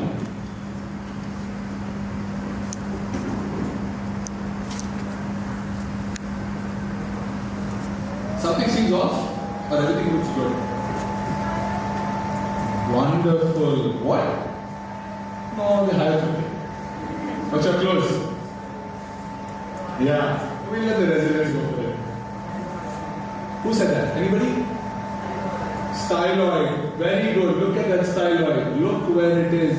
It has calcified. I'm so happy you look beyond the zygomatic arch and the condyle and the nervous and the teeth. I'm very happy you look beyond that. Very good. These are my cases. Yeah, before the boys get funny ideas, it is not that. It is also not definitely kidneys. So, what is this in the guy's neck? Anyone wants to give it a go? It's bilateral. The gentleman had it for 26 years, so it's not malignant. Anybody wants to give it a go? Yes? No? This came back to us as brachial clefts, which had over the years changed. What do you see in here, apart from the obvious?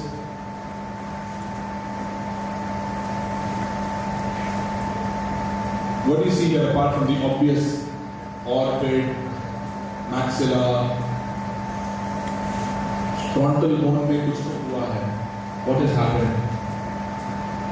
Not only is it broken, it has also moved away. Now when it moves away, you must understand the posterior table has moved along with it. And when posterior table moves away, you could have a dura breach. And then you could also have parts of the bone sticking into the dura. So you now need to know how to address the frontal sinus. open the frontal sinus up. You need to know how to crenalize. You need to know how to repair the dura. You need to know how to take a galia flap from your what flap? The bicoronal. You need to raise it from there. Lastly, I'll give a clue. Commonly seen, it's more common in children, very rare in adults. This isn't about a patient. I'll tell you, this is a cystic hygroma. Now, as a cystic hygroma, what is our concern here? Why am I worried in this patient? Why do I want to operate a little bit earlier? This is a contrast image, further clue. Look what it's doing to the vessel. Yeah? Okay. So I think some of you are ready to go into head and neck. Those of you who have the answers to that. The others, read a bit more, see a bit more, watch a bit more, do a bit more. Be proud of what you know, be proud of where you are, be proud of your specialty, but never be, satisfied. Always strive and aim to do more than you are, be more than you can be. I will end this by saying thank you to the organizers for giving me this opportunity to speak to you all and this August gathering to listen to me droning on. I'm a basketball player, so I have to quote Pat Riley, one of the greatest coaches of all time. He said, excellence is the gradual result of always striving to do better. Everyone you see in here took years and years to get where they are. It takes time, but you must persevere. You have to work hard and you will achieve. As somebody also said, it is a steep learning curve, right? So it's not a mountain, but it's not a mountain that we conquer, but we conquer ourselves. So from oral surgery, you step up to max pack, you step up to CMF, you step up to head and neck. Thank you.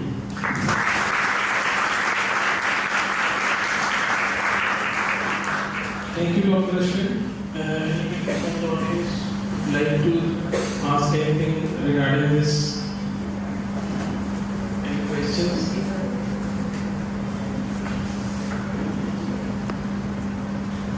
Good. Hard work, sincerity, responsibility are the things if you want to go into this branch.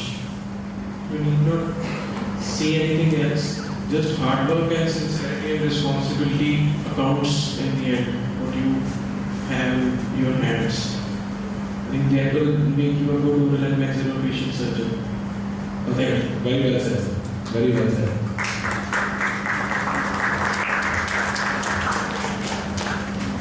Good. Thanks.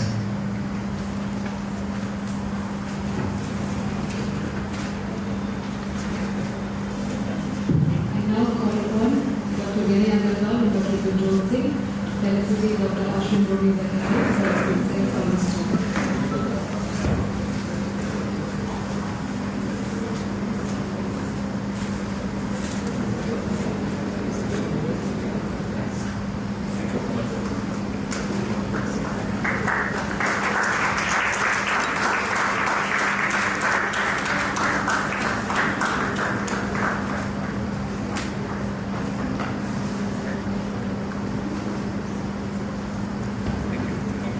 Thank you, sir.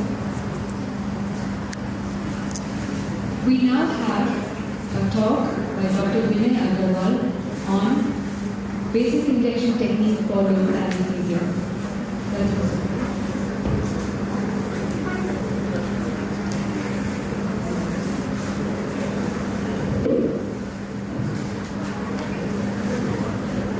Okay, so after all these heavy topics, it's just the topic for the student, undergraduate student, of course for the postgraduate also. Just last month, we heard something like a death from local anesthesia from an injection in one of the colleges in Chandigarh. Some intern was given the injection and the patient suffered anaphylactic or not sure what happened, but the patient ultimately died.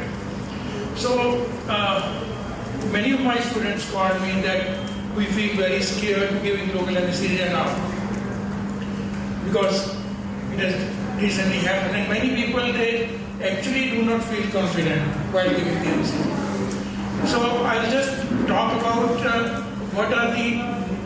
what is the basic injection technique of local anesthesia during oral surgery. Now, in oral surgery, the complications of local anesthesia, they are 90% of the time syncope. 90% of the time. How does the syncope happen? The blood is not reaching the brain. That is how the syncope happens. And it happens because the patient is fearful and you induce some pain at the time of injection. So this is 90% of the time is the complication of syncope. Another 5 to 7% is the toxicity. So what does toxicity happens? Toxicity कैसे होती है? How much local anesthetic solution you give to the patient? How much? For a block or for infiltration? Anybody? कितना देते हैं? That is there in you. कितना blood होता है? 5 liter. So 40,000 divided by 5,000, it will be 8 microgram per ml. Right? And you know what is the toxic dose of local anesthesia? Local anesthetic की toxic dose कितनी है? कितनी है toxic dose? Toxic level in the blood, it is somewhere between 6 to 8 microgram. So it means if you give 2 ml of the local anesthetic, you can induce toxicity just by giving 2 ml. Patient को toxicity हो जाएगी. And what are the symptoms of toxicity? क्या symptoms होते हैं? Anybody? It is CNS stimulation and CVS depression. Right? So it means if you give this 2 ml to the patient can go into toxicity. But normally it doesn't go. क्यों नहीं जाता वो toxicity में? आप रोज injection देते हो, patient doesn't go into toxicity. Why? We are not injecting directly into the blood vessel. We are giving into the soft tissue. From the soft tissue it is getting slowly absorbed and then it is getting biotransformed into the liver and it is getting excreted also. So never that level is reached by our injection. But if you give intravascular injection, then this is going to happen. Okay? So syncope, toxicity. Rest of 1 to 2% are the medical conditions of the patient. Right? Like the patient is already hypertensive. Patient is hyperthyroidism patient. Patient is on antidepressant drugs. So like so many medical conditions, you need to know what condition patient is suffering and you need to be careful about that. So the first important thing is the history taking, prevention of syncope and prevention of toxicity. If you take care of all these, then you will be safe during the anesthesia. So just we'll revise how do you give the anesthesia to the patient.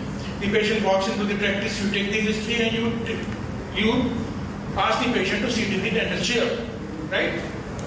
So for giving inferior alveolar nerve block, what should be the position of the patient in the dental chair? Anybody? Inferior alveolar nerve block देना है, so what should be the position of the patient in the dental chair? वही तो बोलो, क्या position होनी चाहिए? 45 degree? 45 degree what?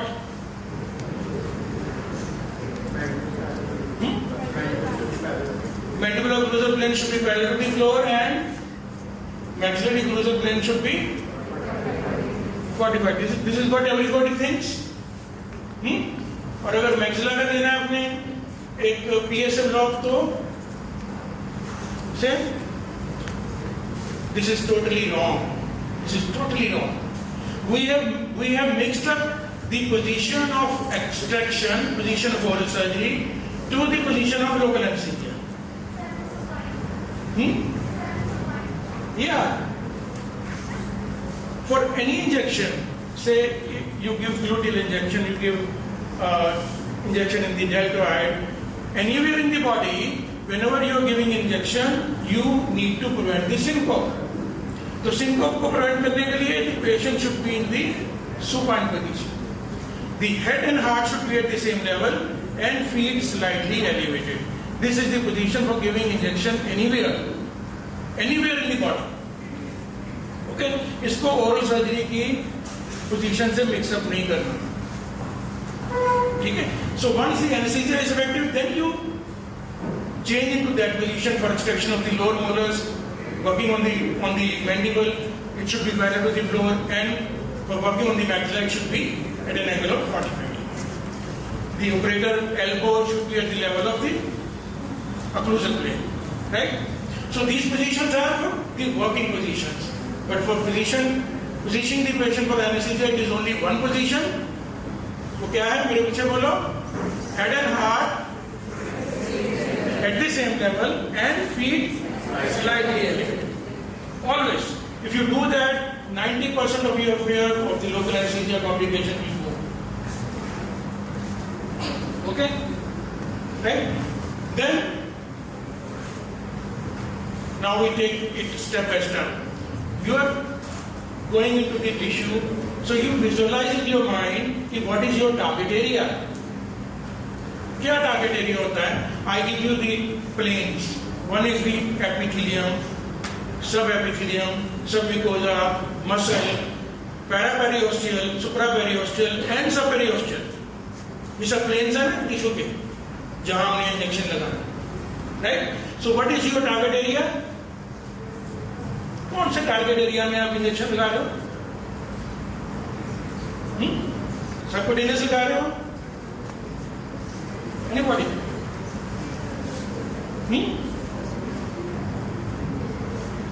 कहाँ पे लगा रहे हो इंजेक्शन? पता है आपको? रोज लगाते हो injection. We give injection subperiosteal or supraperiosteal. इतना तो बता दो. We give it supraperiosteal.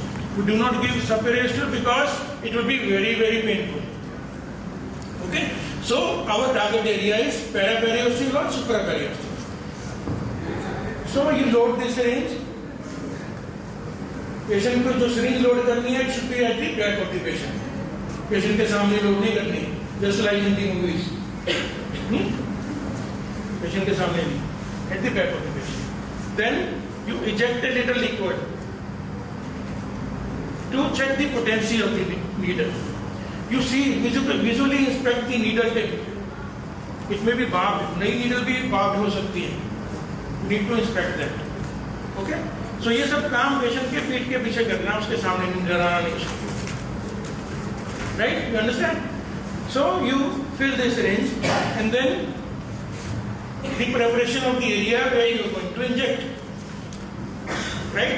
So when ये सब कुछ उसमें लिखा है ये मोनिम में, मैं अपने मन से नहीं बता रहा, मोनिम का पढ़ना. Right? So preparation of the area where you are going to inject. क्या preparation होनी चाहिए उसकी?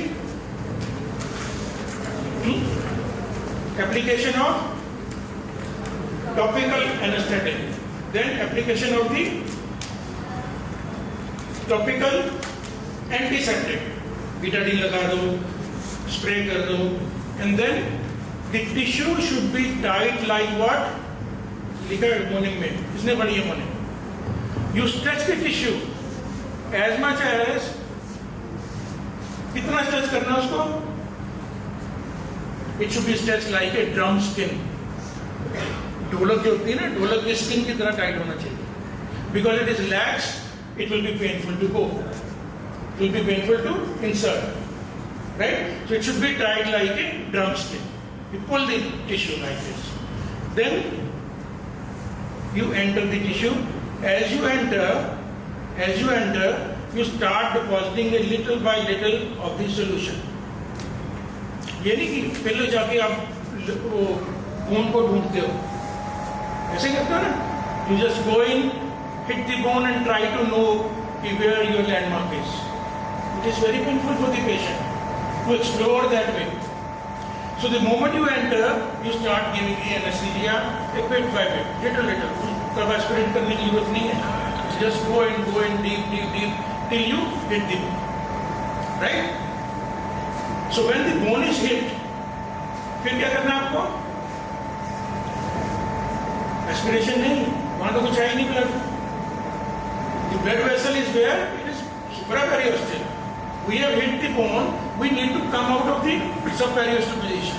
So you withdraw the syringe. You withdraw the whole of the syringe, and then you aspirate. Withdrawal is one thing. Aspiration is another thing. These are two separate movements. So withdrawal is to avoid giving injection subperiosteal because it will be very painful. If it is painful, patient can go into the syndrome. Right? So you need to come out of the subperiosteal. Right? Then aspirate. Now aspirate in different planes. एक plane में aspirate किया आपने, syringe को 90 degree पे किया, again you aspirate. Start giving the anesthesia injection, again aspirate. So do it multiple times if it is a block. Do multiple aspiration in different planes to avoid intravascular injection. ठीक है? ये दूसरी complication को हमने खत्म किया, toxicity, right? And then your pressure on the syringe should be minimal. बहुत कम pressure से injection देना है, बहुत से pressure से नहीं देना, right? So if you are using a 5 ml syringe and you are using a 2 ml syringe, which is easier to give more pressure? 5 ml.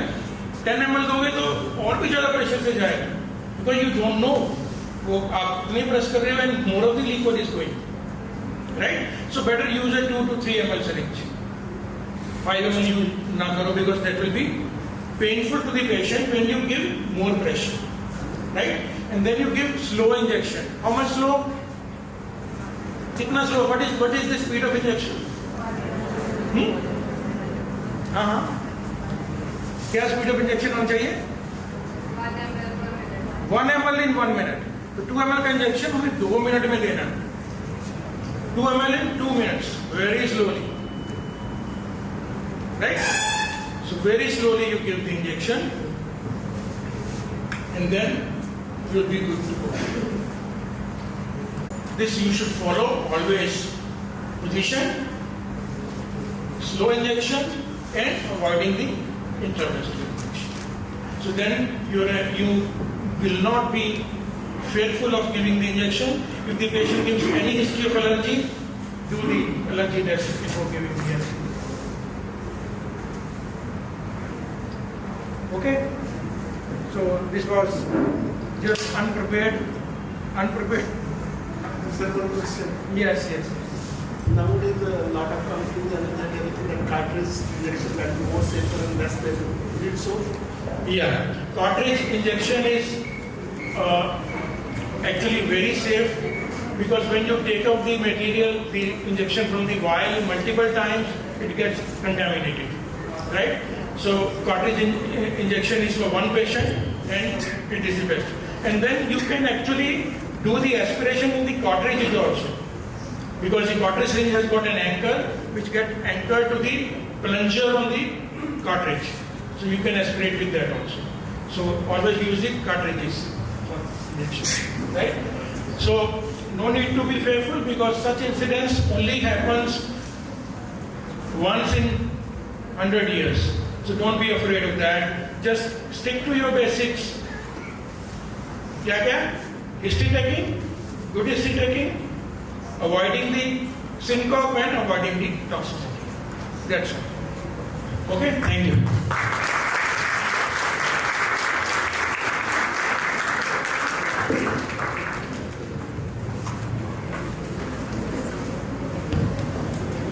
At this moment, I acknowledge the presence of Dr. Vijay Kumar, Professor, Department of Conservative Dentistry and Endodontics from Himachal Institute, Sundarnagar.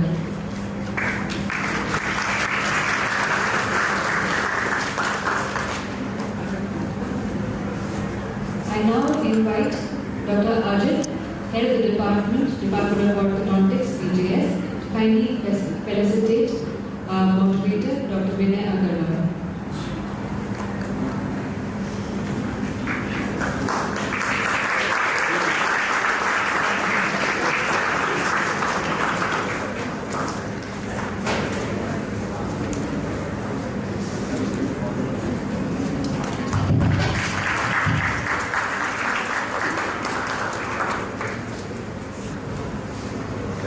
Now invite Dr. Rashi, Head of the Department of Bone and Maxillofacial Surgery, PGS, to felicitate our moderator, Dr. Hindal Singh.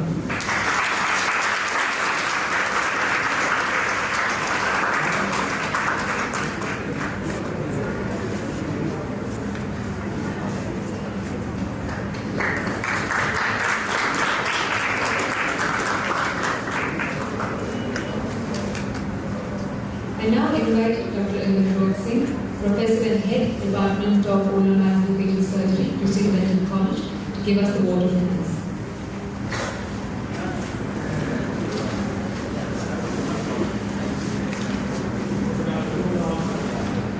Not take much time because I know people are very hungry.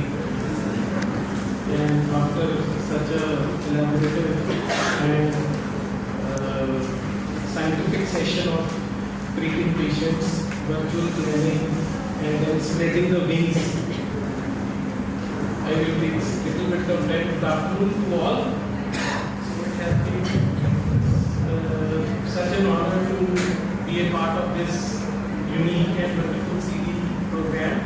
And first of all, I am thankful to God Almighty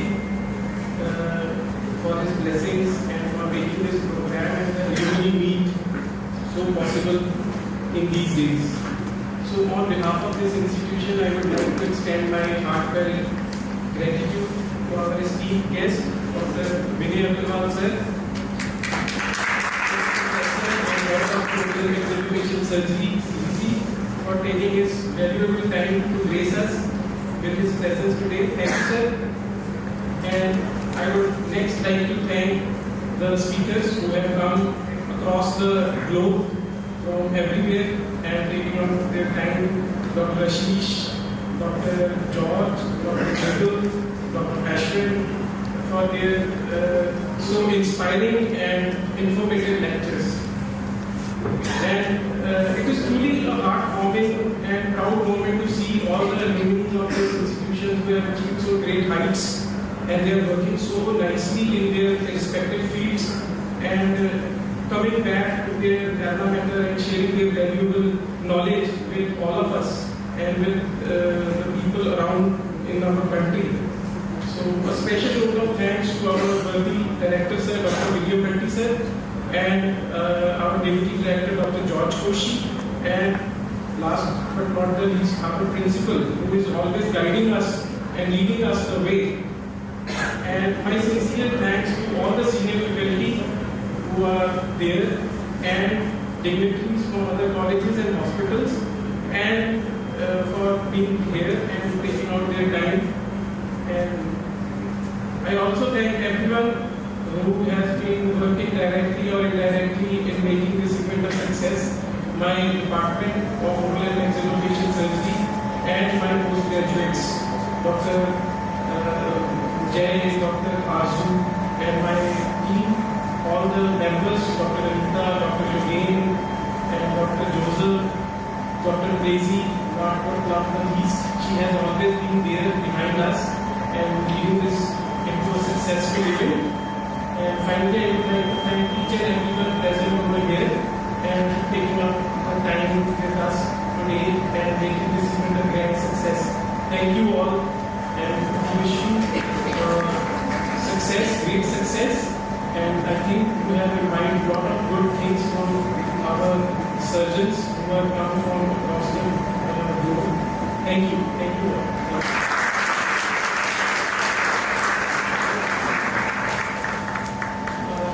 Proceed for the lunch. We have two announcements. I request the registered alumni. Nobody's around. Keep my hand on your neck. You can hurt. Are you feeling it out?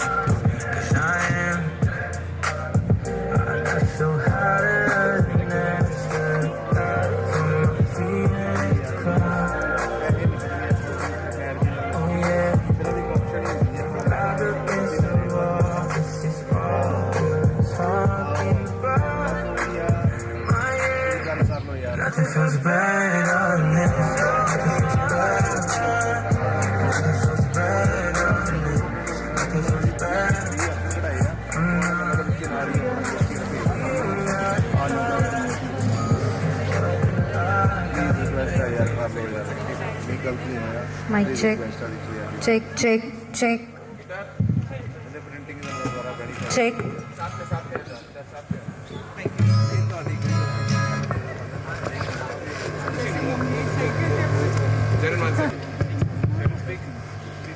Check, check, check, check. Check, check, check, check.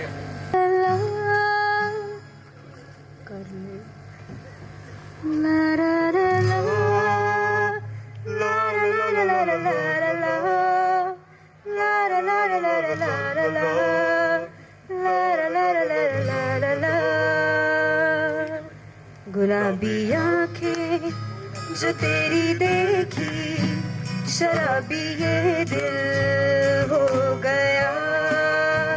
संभालो मुझको ओ मेरे यारो, संभलना मुश्किल हो गया। गुलाबी आंखें जो तेरी देखी, शराबी ये दिल हो गया। दिल पे मेरे ख्वाब तेरे, तस्वीरें जैसे हों दीवार पे। तुझ पे फिदा मैं क्यों हुआ, आता है गुस्सा मुझे प्यार पे। मैं लुट गया मान के दिल का कहा, मैं कहीं का ना रहा। क्या करूं मैं दिलरुबा, बुरा ये जादू तेरी आंखों का, ये मेरा कातिल हो गया। गुलाबी आंखें जो तेरी देखी, शराबी ये दिल हो गया। प्यार हुआ इकरार हुआ है, प्यार से फिर क्यों डरता है दिल। प्यार हुआ इकरार हुआ है, प्यार से फिर क्यों डरता है दिल। कहता है दिल रास्ता मुश्किल, मालूम नहीं है कहाँ मंजिल। कहता है दिल रास्ता मुश्किल, मालूम नहीं है कहाँ मंजिल। प्यार हुआ इकरार हुआ है, प्यार से फिर क्यों डरता है दिल।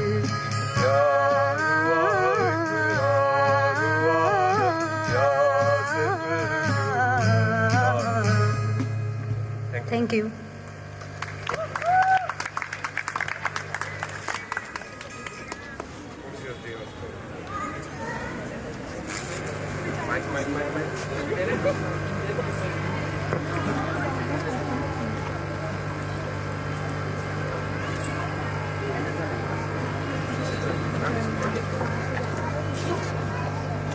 Thank you, Jaren and Kusha. That was a wonderful performance.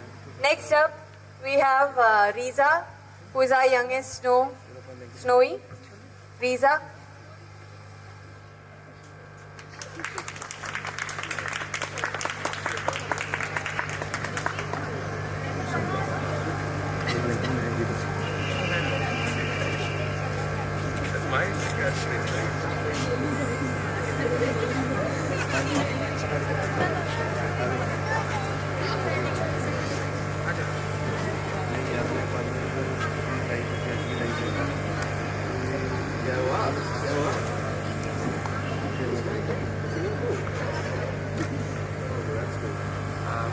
Someone hold the mic, it's not taking all the stories. Yes,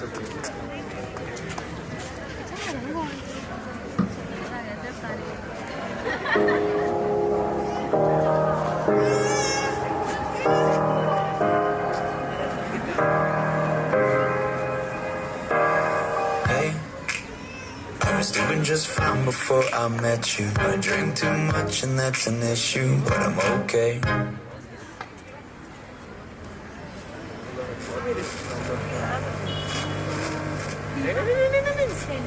We're using this for the chocolates. In case I move back.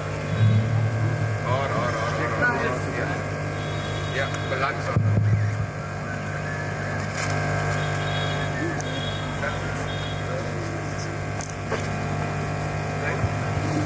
Hello. Hello. Hello.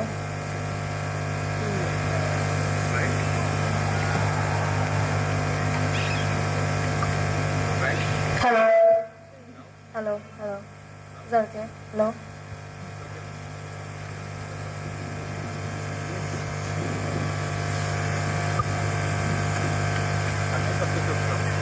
Give this to me, sir.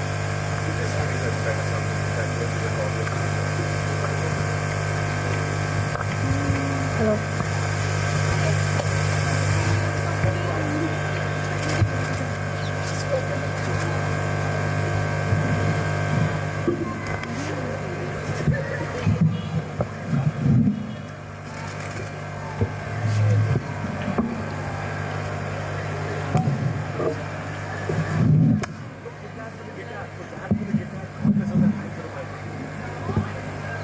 Hand for the guitar.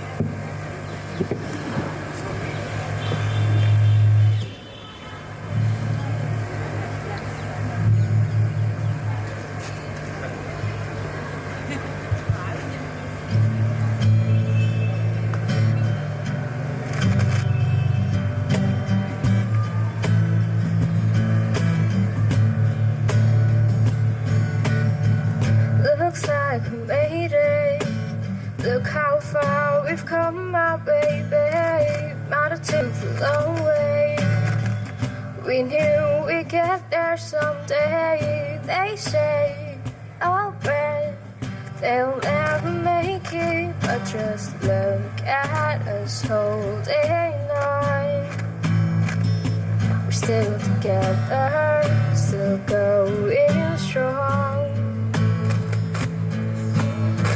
Still the one I run to, the one that I belong to. Still the one I want for life. Still the one that I love, the only one I dream of. Still the one I say, they say, the only one I dream of. Still the one I kiss goodnight.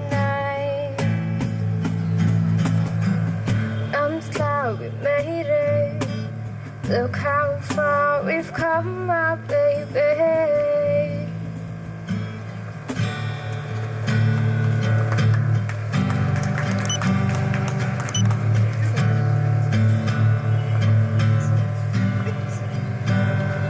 You are my fire, the one desire, believe when I say I want it that way. Me, why ain't nothing but a heartache?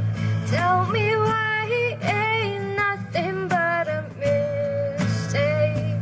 Tell me why I never wanna hear you say I want it that way. Oh, I want it that way. Thank you.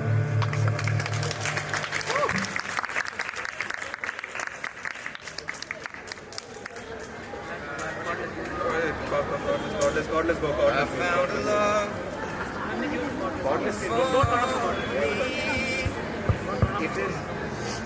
That was indeed beautiful. Thank you, Riza. I request all the alumni, if the photos have been clicked and the memories have been relived, then we can move towards the stage area so that we can start with the event. I never knew you were the someone waiting for me. 'Cause we were just kids when we fell in love, not knowing what it was. I will not give you up this time. But darling, just kiss me slow. Your heart is all I own, and in your eyes you're holding mine. Baby, I'm dancing in the dark with you between my arms, barefoot on the grass, listening to our favorite song.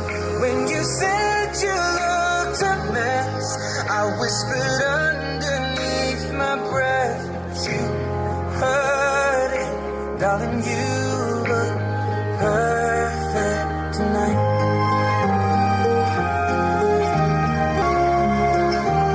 Well, I found a woman stronger than anyone I know. She shares my dreams. I hope that someday I'll share her home. I found a love to carry more than just my secrets, to carry love, to carry children of our own. We are still kids, but we're so in love, fighting against all odds. I know we'll be alright this time.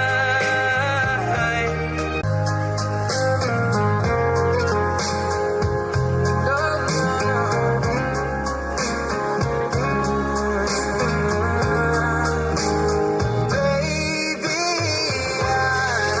I'm dancing in the dark with you between my arms.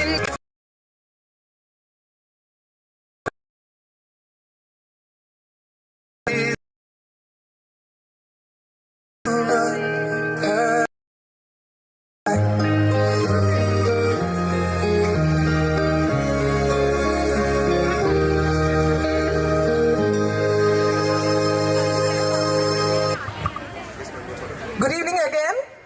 I hope we can start with the program if I see that majority of the alumni have come back into campus. So if it's convenient, we'll be starting very soon. Please, we request that all the alumni have their seats taken here in the stage area. Thank you.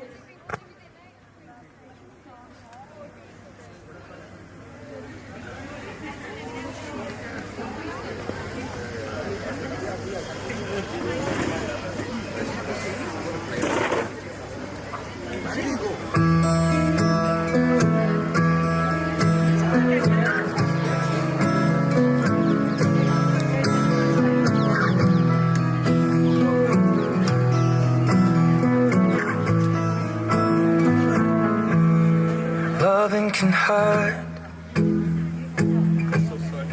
Loving can hurt sometimes, but it's the only thing that I know. When it gets hard, you know it can get hard.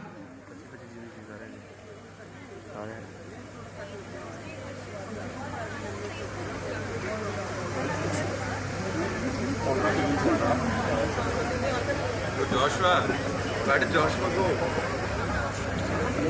Wi-Fi dude. Wi-Fi dude is there.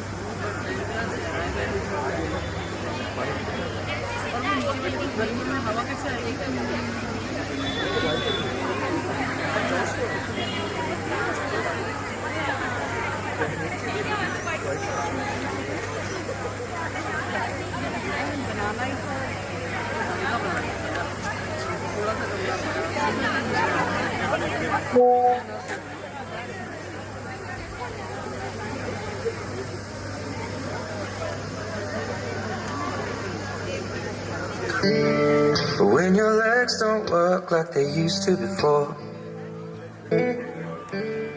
and I can't sweep you off of your feet, will your mouth still remember the taste of my love? Will your eyes still smile from your cheek? Darling, I will.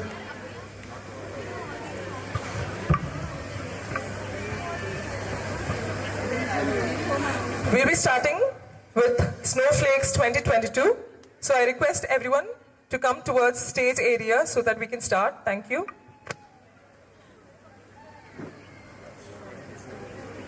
Started with the 1992 batch. We are privileged to have 15 batches of beautiful seniors and 15 batches of beautiful juniors. As you all have seen around the campus, it is evident that our youngest batch of Snowies have taken lots of effort and hard work to adorn this beautiful hallways of snow so that you could click your selfies with all the selfie booths they've made themselves and maybe flood your Insta accounts by tonight. Now coming to Snow Hostel. Hostels are like our second home. However, when you are surrounded by the right people, you don't call it second home, you know it is home. And Snow was that for me. It gave me good friends to cherish all my life, like the one who is co-hosting with me right now, and so many more out in the audience. So Vinaya, what is your thoughts about your hostel life? For me, Snow was my friends, the dormitories, the bunk bed in the new hostel, as you see behind. Many of you must not have seen it, but this is where I spent my final year and internship. The knock of the door by maybe friends, seniors at night to say, come out of your rooms, ragging has started. All those are the sweet, where we used to watch cricket matches with our seniors and maybe even fight for the remote, deciding what to watch. Sometimes it used to be those Hindi serials. Other times it used to be roadies or even Splitsvilla. So yes, these are all memories that, these are all events that happened in my hostel life which maybe I will not get back again, but will always stay as memories forever. We have organized this event Snowflakes to recreate our good old snow day celebration and its memory. Thank you for the idea, Dr. Nirmal, who was always a notorious part of snow day celebration. His doodles on our snow walls are even present today. Those are not called doodles, Anita. It is called tarnishing the walls of snow for life. So those who are staying in the snow behind us, that is Dr. Mary Matthew Block, you would have seen these names, Nirmal, Joe, Abel, Jacob, all those names you would have seen on the walls. Just imagine, it was a new hostel then. We had the inauguration of the new hostel, and these boys came in during snow day and wrote their names on every board and door. And we were so scared that the director will come and kick us all out. They also were scared, but we were also scared. So yes, those are those people who have tarnished those walls. So before we start, I would like to inform you that tea and cookies have been arranged for everyone here towards my right. And at the same time, Mrs. Sonia Bhatti, dental assistant, Cons and Nendo department of our college, have put up a stall of hers, which is Cake Land. She has baked beautiful banana walnut muffins, choco chip muffins, and even cake slices for you. So please feel free to buy whenever you are, wanting to eat something maybe. To kickstart this event, we have the very first performance by our YouTube star, Dr. Akila Teresa. Over to you.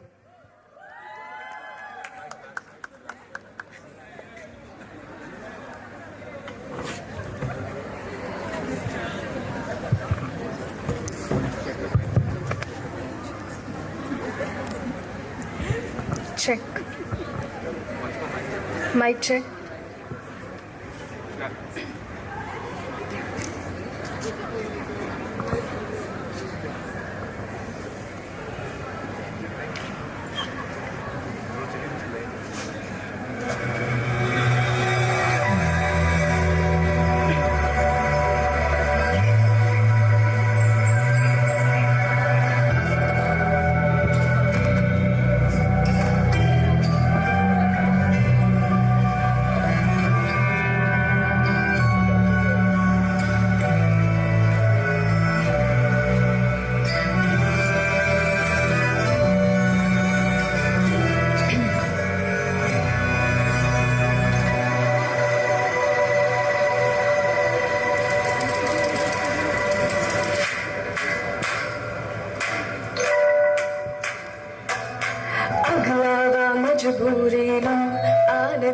दी पसूड़ी नो जहर बने हाँ तेरी P जावा में पूरी no आना सी ओ नहीं आया दिल बांग बांग मेरा टकराया कागा बोल के दस जावे पावा क्यों दी छोरी नो रावांच बावांच ओनोल कव कोई मैनू ना रोके मेरी ढोल जुदाइया दे तेन खबर की वे होवे आ जावे दिल तेरा पूरा भी ना होवे हाँ बनिया बनैया दी कल बात की वे होवे आ जावे दिल तेरा पूरा भी ना होवे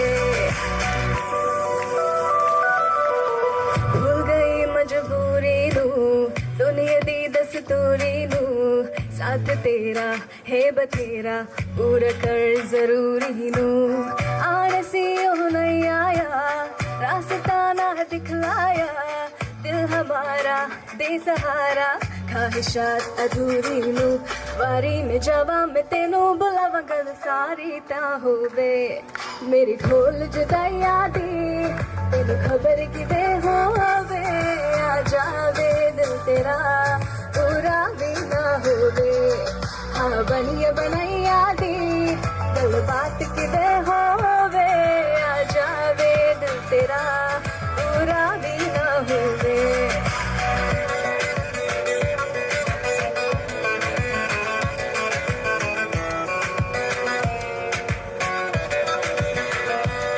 मेरी ढोल जुदाइया दी सरदारी ना होवे मेरी ढोल जुदाइया दी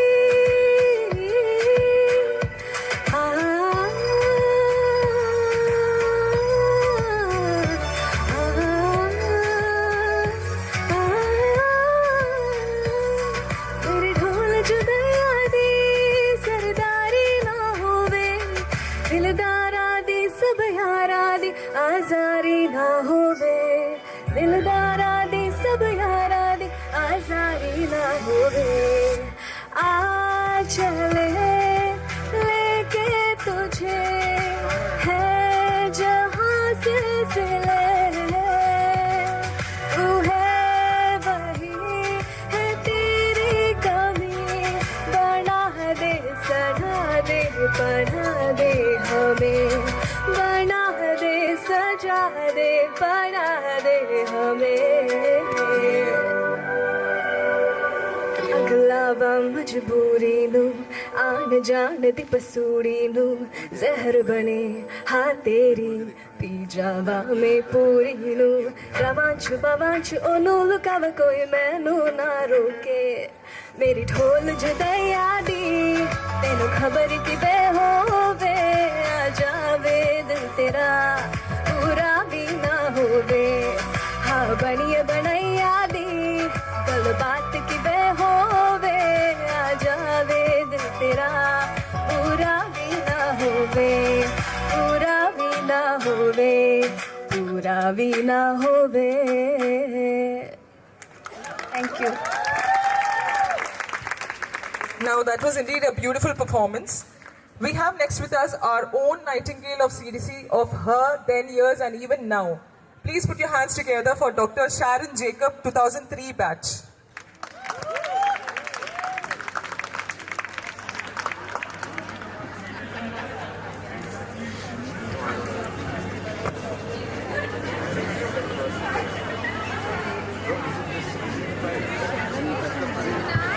Hi Sharon ma'am.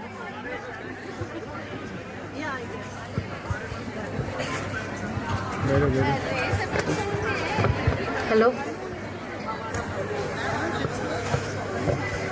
So how does it feel to be back? Brilliant. Awesome.